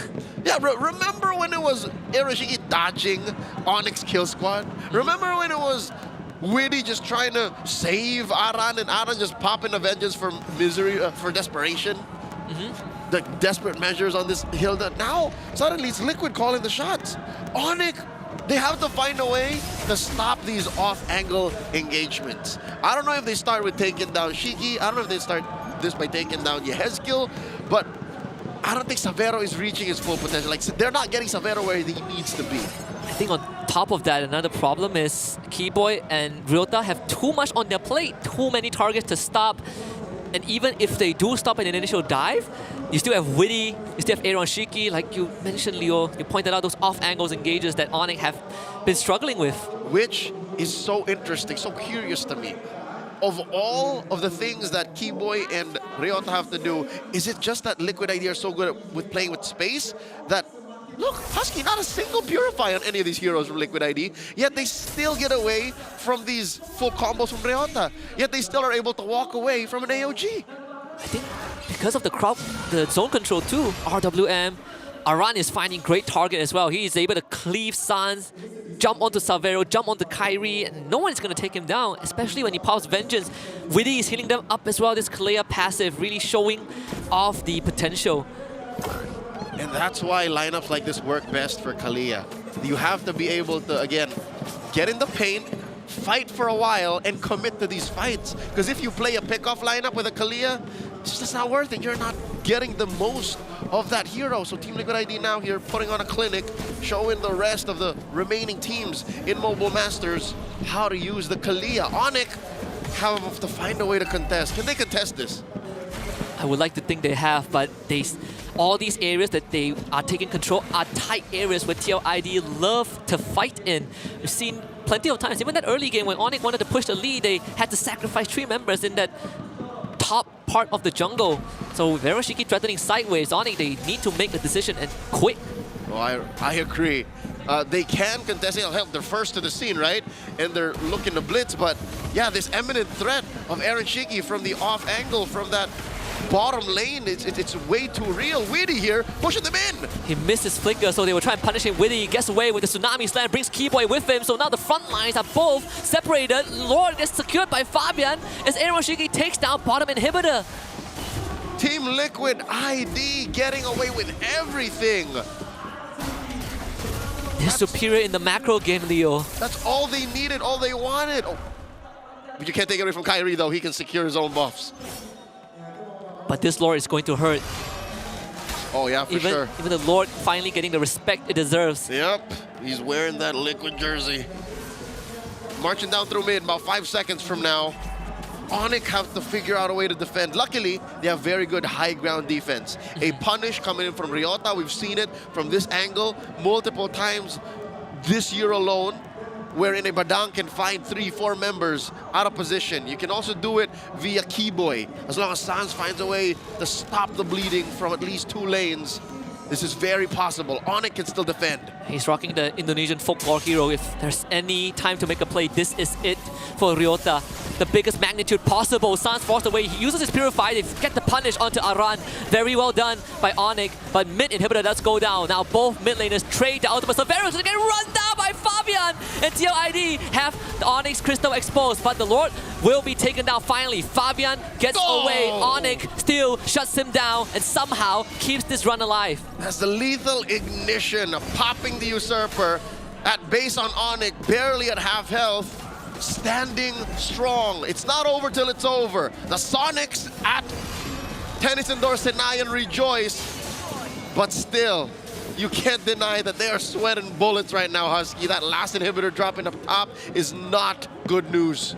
Onyx hanging on by a thread. Savero, he rocks the Purify, but try purifying yourself out of Fabian when he's unleashing 10,000 volts on top of you. That's not gonna do anything. I don't know how you can make space for Savero at this point. You have to have a security detail on him, but that's counterproductive to what Onyx wants. What do you want to do? Put Ryota next to him to make sure that nobody touches him? Commit all of your dashes backwards? Ryota has to be the hero. I mean, Keyboy is the one that's most suitable for the job. We did see him early on peel a run away from Sans, but once that's out of the way, the sides were exposed. That's how Fabian got in. So already, if we're considering who to use to protect Savero, who to use to protect Sans, are we not considering not losing? How about winning? What happened to being on your forefront? What happened to being in the driver's seat? That's what Onyx needs to do here, unless they have a plan, unless they have a scheme for this next Lord. It's 10 seconds away. Husky, it's in the top quarter, and every single lane at this point is a long lane. Every single lane has bled. Liquid ID can threaten anything from anywhere. Yeah, I hate to say this, but I think Savero has to somehow protect himself. He's played the game of his life. If you want something done right, do it yourself. Not that he has a choice at this point. His teammates are, their hands are tied. Aaron Shiki, he's going to show up on the map sometime soon. We already saw a minion wave ending the game in this earlier series. It will be a heartbreak for it to conclude this one. Sideways pushed in. Savero alone isn't enough. And Liquid ID knows that. They will jump onto Keyboy, who uses the AOG to disengage. Ryota will try to hold back the cavalry, but they will do so for now. Fabian wants to look for an angle, can't get in. Aaron Shiki will join the team with the SOD. Not too bad for Onyx. Amazing, a 3-man catch by Ryota. The follow-up was there too, but it seems like both teams are feeling skittish about this. Both teams do not have it in them to go all in. More so Onyx, which we understand. Breathing room for Onyx, but again, that air and oxygen is limited. TLID, they will have plenty of shots to make this happen. Surrounding Onyx from all angles. RWM comes out, Vengeance pop by Aran, who will go down. But Fabian once more to the backline. Sans wants to go away, gets pinned to the wall. Aaron Shiki takes him out. Immortality from Fabian, keeps him alive for a bit longer. Ryota will catch him, but Aaron Shiki goes into the base. He doesn't really care. Untouchable. Aaron Shikimaru, like a shadow, puts TLID in the semis. Damn you, Aaron! Damn you! Onyx had it, that was their fight, but instead they fall out of the Mobile Masters Playoffs. TLID, move forward! GG, well played. The Cavalry did it. Match point is theirs, 3-1 against Onyx. And the fans cheer for joy, waving their phones, making sure that the Cavalry is heard. Boys and girls, this has been quite the matchup between these teams, and honestly, the Untouchable made it happen despite Ryota's best attempts from Mission Impossible to Fist Impossible and turning it around to only end up losing all of their inhibitors. I gotta say, man, like in this game, if I want to say it, is like Onyx ID, if the game is honest, they're looking good. With Tail ID, they got a lot of deception, man. Like every single time, they're able to trick Onyx ID. It's like, hey, I'm waving my hand here. Look here. And then something else is happening elsewhere. Like, and I feel like the one that got caught the most was Savero. Every single time he felt like he was safe, he was the first to die. Liquid pulled a trick from an old member of Team Liquid. He's a legacy. He's a force of nature, if you will. And he's done this multiple times. And it sucks that he's played for a different team now. Very happy for him still, but Aaron Shaky with that split push, beautiful. I mean, even remember the second turret down bot. Savero thought, turret, no HP. I can push this, no problem. Aaron comes in and then kills him. Mind you, early game was good by Savero. Dengan split push dari Aaron With that being said, Shiki, let's have an interview with Aaron Liquid Shiki. Indonesia memulangkan Onyx Indonesia dari negara yang sama, dari regional yang sama, Indonesia. Yes, you are right, Monica. That was an intense series. However, Aaron Shiki, if I recall correctly, just a few months ago, we were together in Malaysia, right? Johor Bahru for the Snapdragon Pro Series. And you guys got sent home by Onyx Indonesia. Is this your revenge? Apakah ini balas dendam dari Aaron Shiki dari Team Liquid? Ya, benar sekali. Oh, he answers, yes, this is the revenge. But what about, what's the difference between, apa yang membedakan mungkin pertandingan kali ini dengan sebelumnya? Kalian lebih jago kah sekarang atau lebih pede? Gue cuma mau nyampein kalau sebenarnya ini tempat permainan kita. So this is their game. But Rose, tomorrow they will be facing another Indonesian team. Jadi besok kalian akan ketemu lagi dengan tim Indonesia lain. Ada RRQ Hoshi. Bagaimana kalian masih sepede hari ini kah? Pede banget. Oh, they are. You know what? I can say that, you know, they're very, very hungry for a victory. And who knows? This could be TLID's season to get a victory. But before that, Aaron Shiki, I just have one last question. When you were doing that split push with your Moskov, what was going through your mind? What were you thinking? Pas kamu lagi ngelakuin split push itu dengan Moskov kamu Aaron Shiki lagi mikirin apa? Lagi mikirin Ryota. Why? Because Ryota dark system. Oh, wow. Okay. Very different Aaron Shiki in Indonesia, huh? In Malaysia, he's such a good boy. No. So let's ask Aaron Shiki. Yes. Which is the real Aaron Shiki? The one Rose met at Malaysia or this one? Benar sekali. Lupa lagi Aaron. Jadi Aaron, kan kalau kata Rose waktu ketemu di Malay itu good boy banget Aaron Shiki. Kayaknya sekarang berbeda. Yang mana Aaron Shiki yang asli? Ya ini gue udah menang, yay. You know what? He's fired up, and I'm pretty sure he is tired. That was an, you know, an incredibly long 3-1, especially the first game. It was like 20 minutes plus. So congratulations, Aaron Shiki. I'll see you tomorrow on your match up against RRQ Hoshi. And with that, let us throw it back to the panel. Thanks, Rose, and as well as Monica, you heard it first from the Untouchable. Man, feels good that he's kind of coming back into that form we were hoping to see. Yeah. I feel like the moment it's not a front to back, Onyx is like, how do we position? Like even remember game 3 and then game 4, it's just like someone is coming from the side. Either it be Aran, Weedy, Aaron Shiki. Game 3 was Aaron Shiki with that class. So it's kind of like if you're coming from this angle, bro, trust me, we know what to do. The moment you guys split, I was like, Hold up, hold up. Yup. Keep it in my face. Don't go for those back shots, brother, man. You gotta make sure that you can position. I don't know if I would use those exact words. No, you would use exactly those words. I want to see where the shots are fired. They're more like side shots. I would agree with you that they were side shots, but regardless, when you're looking at this game, there were so many moments where it's like, technically, Onyx has tools to outplay a lot of these scenarios. I mean, like, here's the thing, right? Ryota was the only one that didn't die. Man was holding up And an he entire was- nation, dude. He was supposed to frontline, and the one that died the most, Sans and Savero. I mean, sure, Keyboy as well, but we gotta look at this. The damage dealers died the most. So either we have three options here.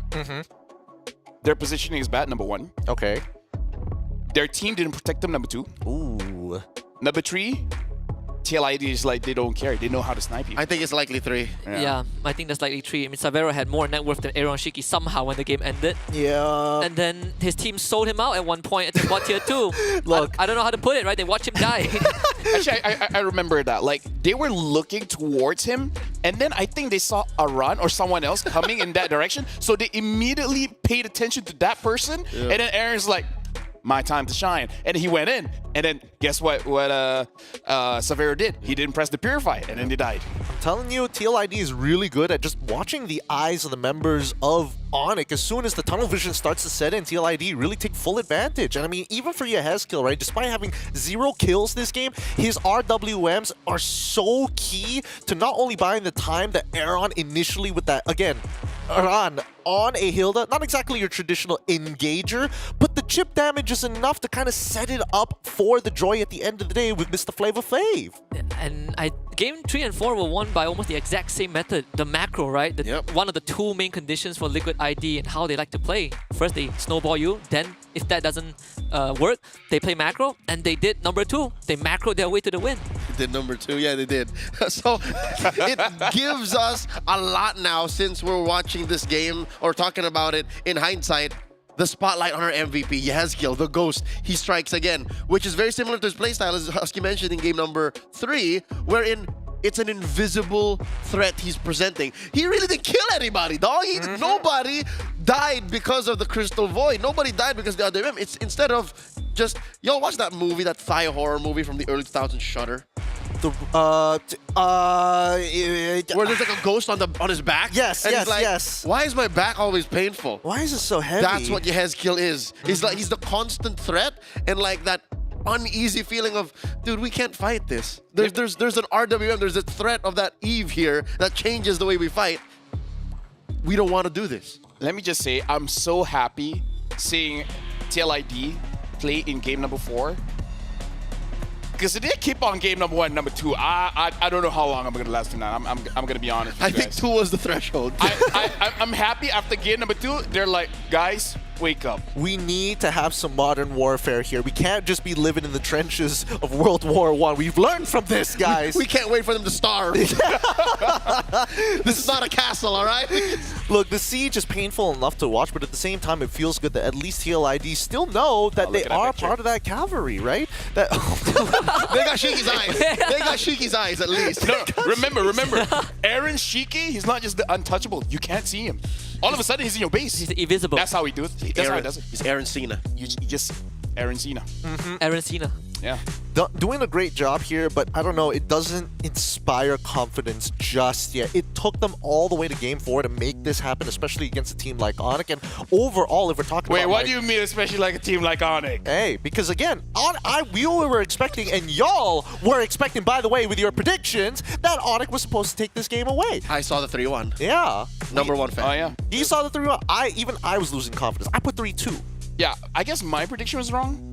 Yes. You were 4-7, dog. Yeah. You were predicting the best of 13, by the way. You were wrong in this universe and like the 3 others. Collectively. I need to talk to Dr. Strange about that. Hey, look, the singularity isn't going to work every single time. But even so, it does bring joy to the cavalry to see them move on in this fashion. But I hope things are going to eventually change. That's actually going to be interesting because they're going up against RQ. Yeah. Where, as of right now, in the competition, I believe TLID has the longest average time and Arki Hoshi has the shortest average time. Because they got that 9:30 game. 9:30 game. So it's another clash of things.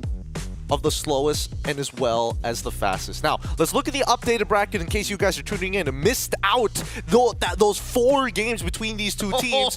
We now have our top 4. In the semifinals, it's going to be Onyx PH up against Falcons. It's going to be RRQ versus TLID, PH on PH, and ID on ID Violence. Tomorrow is Break Leo's Heart Day. You have to make me choose between Onyx Philippines and Falcons PH, and then I'm so Kingdom versus TL's #1 fan. At least we are guaranteed ID PH finals. I mean, there is that guarantee. Honestly, we didn't set this up. If they just played better in their groups, maybe this would have been different. Yeah, if only they get first If only seed, BTR won. Yeah, really big deal here. Honestly, If really, your ID really just big beat deal. Onyx Philippines and didn't drop against Supermassive, I'm just saying. Hey, I don't know. RRQ had a perfect run, to be fair, in Group B. All right, Just them. No games. Just them. Just them. Well, Onyx also had a perfect run. I'm so confused. they right now. didn't get 2 O's. They lost the game. They They did lost- drop a couple of games here and they there. did. Not all the games are going to be as smoothly in the Mobile Masters in the groups as it is going to be in the playoffs, but hopefully the level of play is going to elevate as the days go by. With that being said, though, help us make the show better by taking a little bit of time to scan that QR code and letting know your feedback on what can be done better here on that show to make it more accessible, a lot more fun, a lot more energetic, or whatever you guys want here on the SPS. Don't look at me like that. What are you More hyping energetic? How much more can we do? For? Hey, man. What else can we do without crossing the line? I mean, like, I feel like if we want to make it exciting, we can do something that will make the sprinklers go off. I have a good idea. Set up a firework when you win, right? Yeah. Indoors. I They feel like take a photo and then they set up a I feel like cracker. outdoors is not that impressive.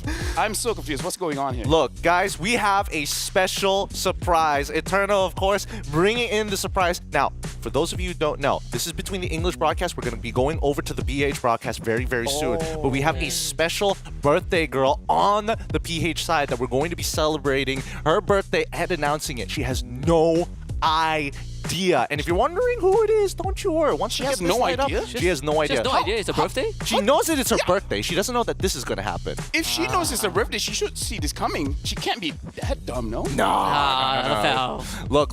We've already preempted her, all right? If you go on to Naisu's TikTok, they've already wished her happy birthday as soon as the clock hit 12. She has no idea that this cake is on their way towards the PH broadcast. We're bringing in the father of the 2 youngins from MPL PH. We're going to be bringing that cake over. We're going to give our best regards to Does the cake even Brigida. taste good? It does. tastes good? It's great. It's amazing. Boys, the Brigida has come to internationals very recently, and In case you don't know, honestly, it's Brigida. it's a phenomenal time to see her continue to grow. So we're happy to wish her happy birthday. So do we sing happy birthday in Tagalog? Or? No, just in English. In English? We also just sing it in English. Oh, really? Oh, really? Para sa first series mo kasi joke lang. Ayoko. Basta sana 5 games. Yun Let's see how it unfolds. Pag-iisipan ko pa yung prediction ko Happy for the birthday, first Queen Bee. series. Ang hirap to. Dance. First series. Happy birthday to you. Happy birthday to you. Happy birthday to Brigida. Happy birthday to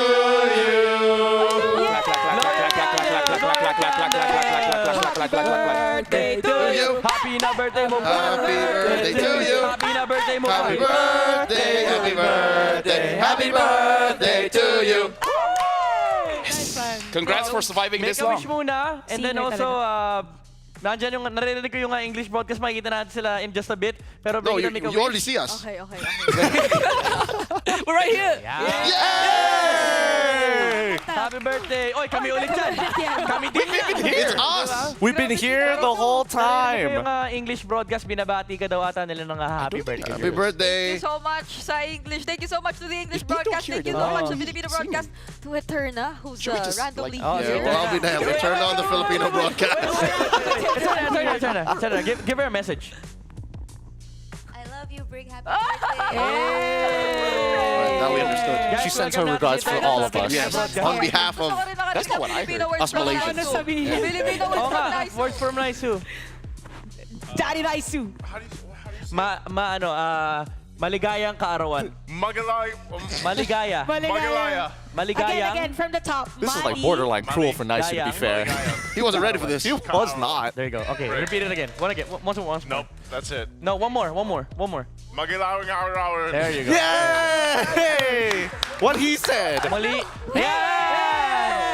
One more song. Hi, Gideon. Hi, Gideon. Wait, did Hi, you just Lafel. notice Leo. us? Hi, Husky. Do you have a message to Brigida? Yes, we've been watching the entire time. The Yeah. best regards from the English broadcast to the keep talking to PH you broadcast. Happy birthday from all of us here at the set. So, Brigida, good luck for one more year. One more year? Yeah, good luck. I mean, like, and all the years. Oh, ominous. Let's take it one at a time. Just one more year. Oh, okay, one at a time. Okay. Yeah. Let's survive one more year, and then we see how it goes. Good save. Good save. Yeah. I got scared. Thank you so much. Thank you so much, English Did broadcast. that sound like a threat? It did. Narinig pa. Wait, yung tuhod. No, you stay. Yes. That was so ominous.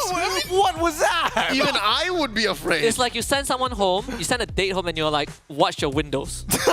No, and then you just go, no, in general, just watch your window. Yeah. No, but isn't that like just generally a good thing to remind specific care? Yeah, it's like, like, okay, good luck surviving this year. Good luck on the next one. Man, if you were talking to me, I would get it because once we're reaching into that 30-year-old ratio, then it makes a lot more sense. She's still young. Living is not so easy. So that means Husky and I have like 5 years more. Yeah, totally. You'd be the horrible car salesman. Someone buys a car, and you're like, watch your brakes. Check your insurance next year. I would make them be careful. I'd be like, sir, once you walk out, depreciation. It's hard. It got so real so fast. So afraid to hit 30. Yeah, dude, look. It changes you. Like Does me. it? Does it? What changed? Okay, before 30, both my knees were fine. To be fair, age wasn't a factor. It wasn't turning 30. It was something else. Cut back to the clip of LaFell and JB doing a backflip. But with that being said, guys, if you're going to look for that clip, an easy way to find it is on the ESL MLBB social medias. You can find it on X, the Everything app, Instagram, as well as Facebook, for those of you who are still there. Guys, I don't want to call it X, man. It is what it is. It is what it is. The owner turned it into X, all right? Yeah. Better I hope respect someone it. else buys it. Whoa. Just to change the name again. What would you name it? Just Twitter is so good. Twitter X Amazon. If someone buys it and they can't use Twitter as well, you're sad, then just call it bitter.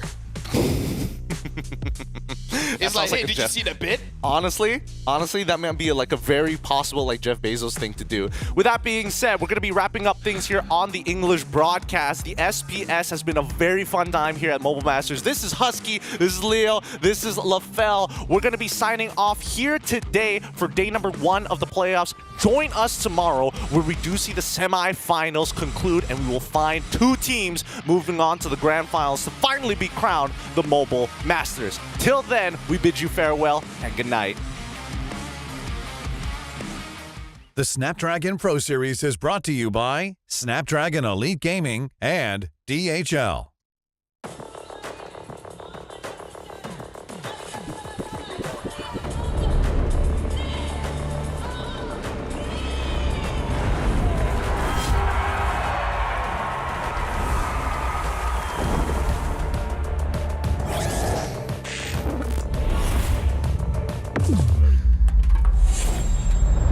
Let the weak melt away. Killing spree. God's easy. Taking the kill back.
They working hard, we're working smarter. Where they're gonna go, we go harder. Hit every swing, roam like a king. Every dream in your head getting bigger and bigger. Isn't it time we start pulling the trigger? Shoot for the clouds, let there be no doubt. We're flowing without any drought. Baddest the baddest, just call me rolling. Playing with folks for the serotonin. Placing your best, yeah, we're going all in. It's somebody calling my destiny. Betting on me, you don't wanna be my enemy. Wait and see, lay on the waist. Taking a victory, not just a taste. Laying on flat and we're storming the gates. You don't wanna be my enemy. Wait and see, lay on the waist. Taking a victory, not just a taste. Laying on flat and we're storming the gates. Laying on flat and we're storming the gates.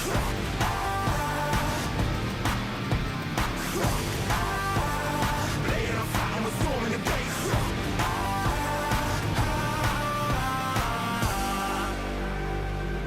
Right from the heart of me, never apart from me. It's all I had and all I'll ever need. Way too close to call it. Taking a leap and we're going all in. Baddest the baddest, only rolling. Messing with folks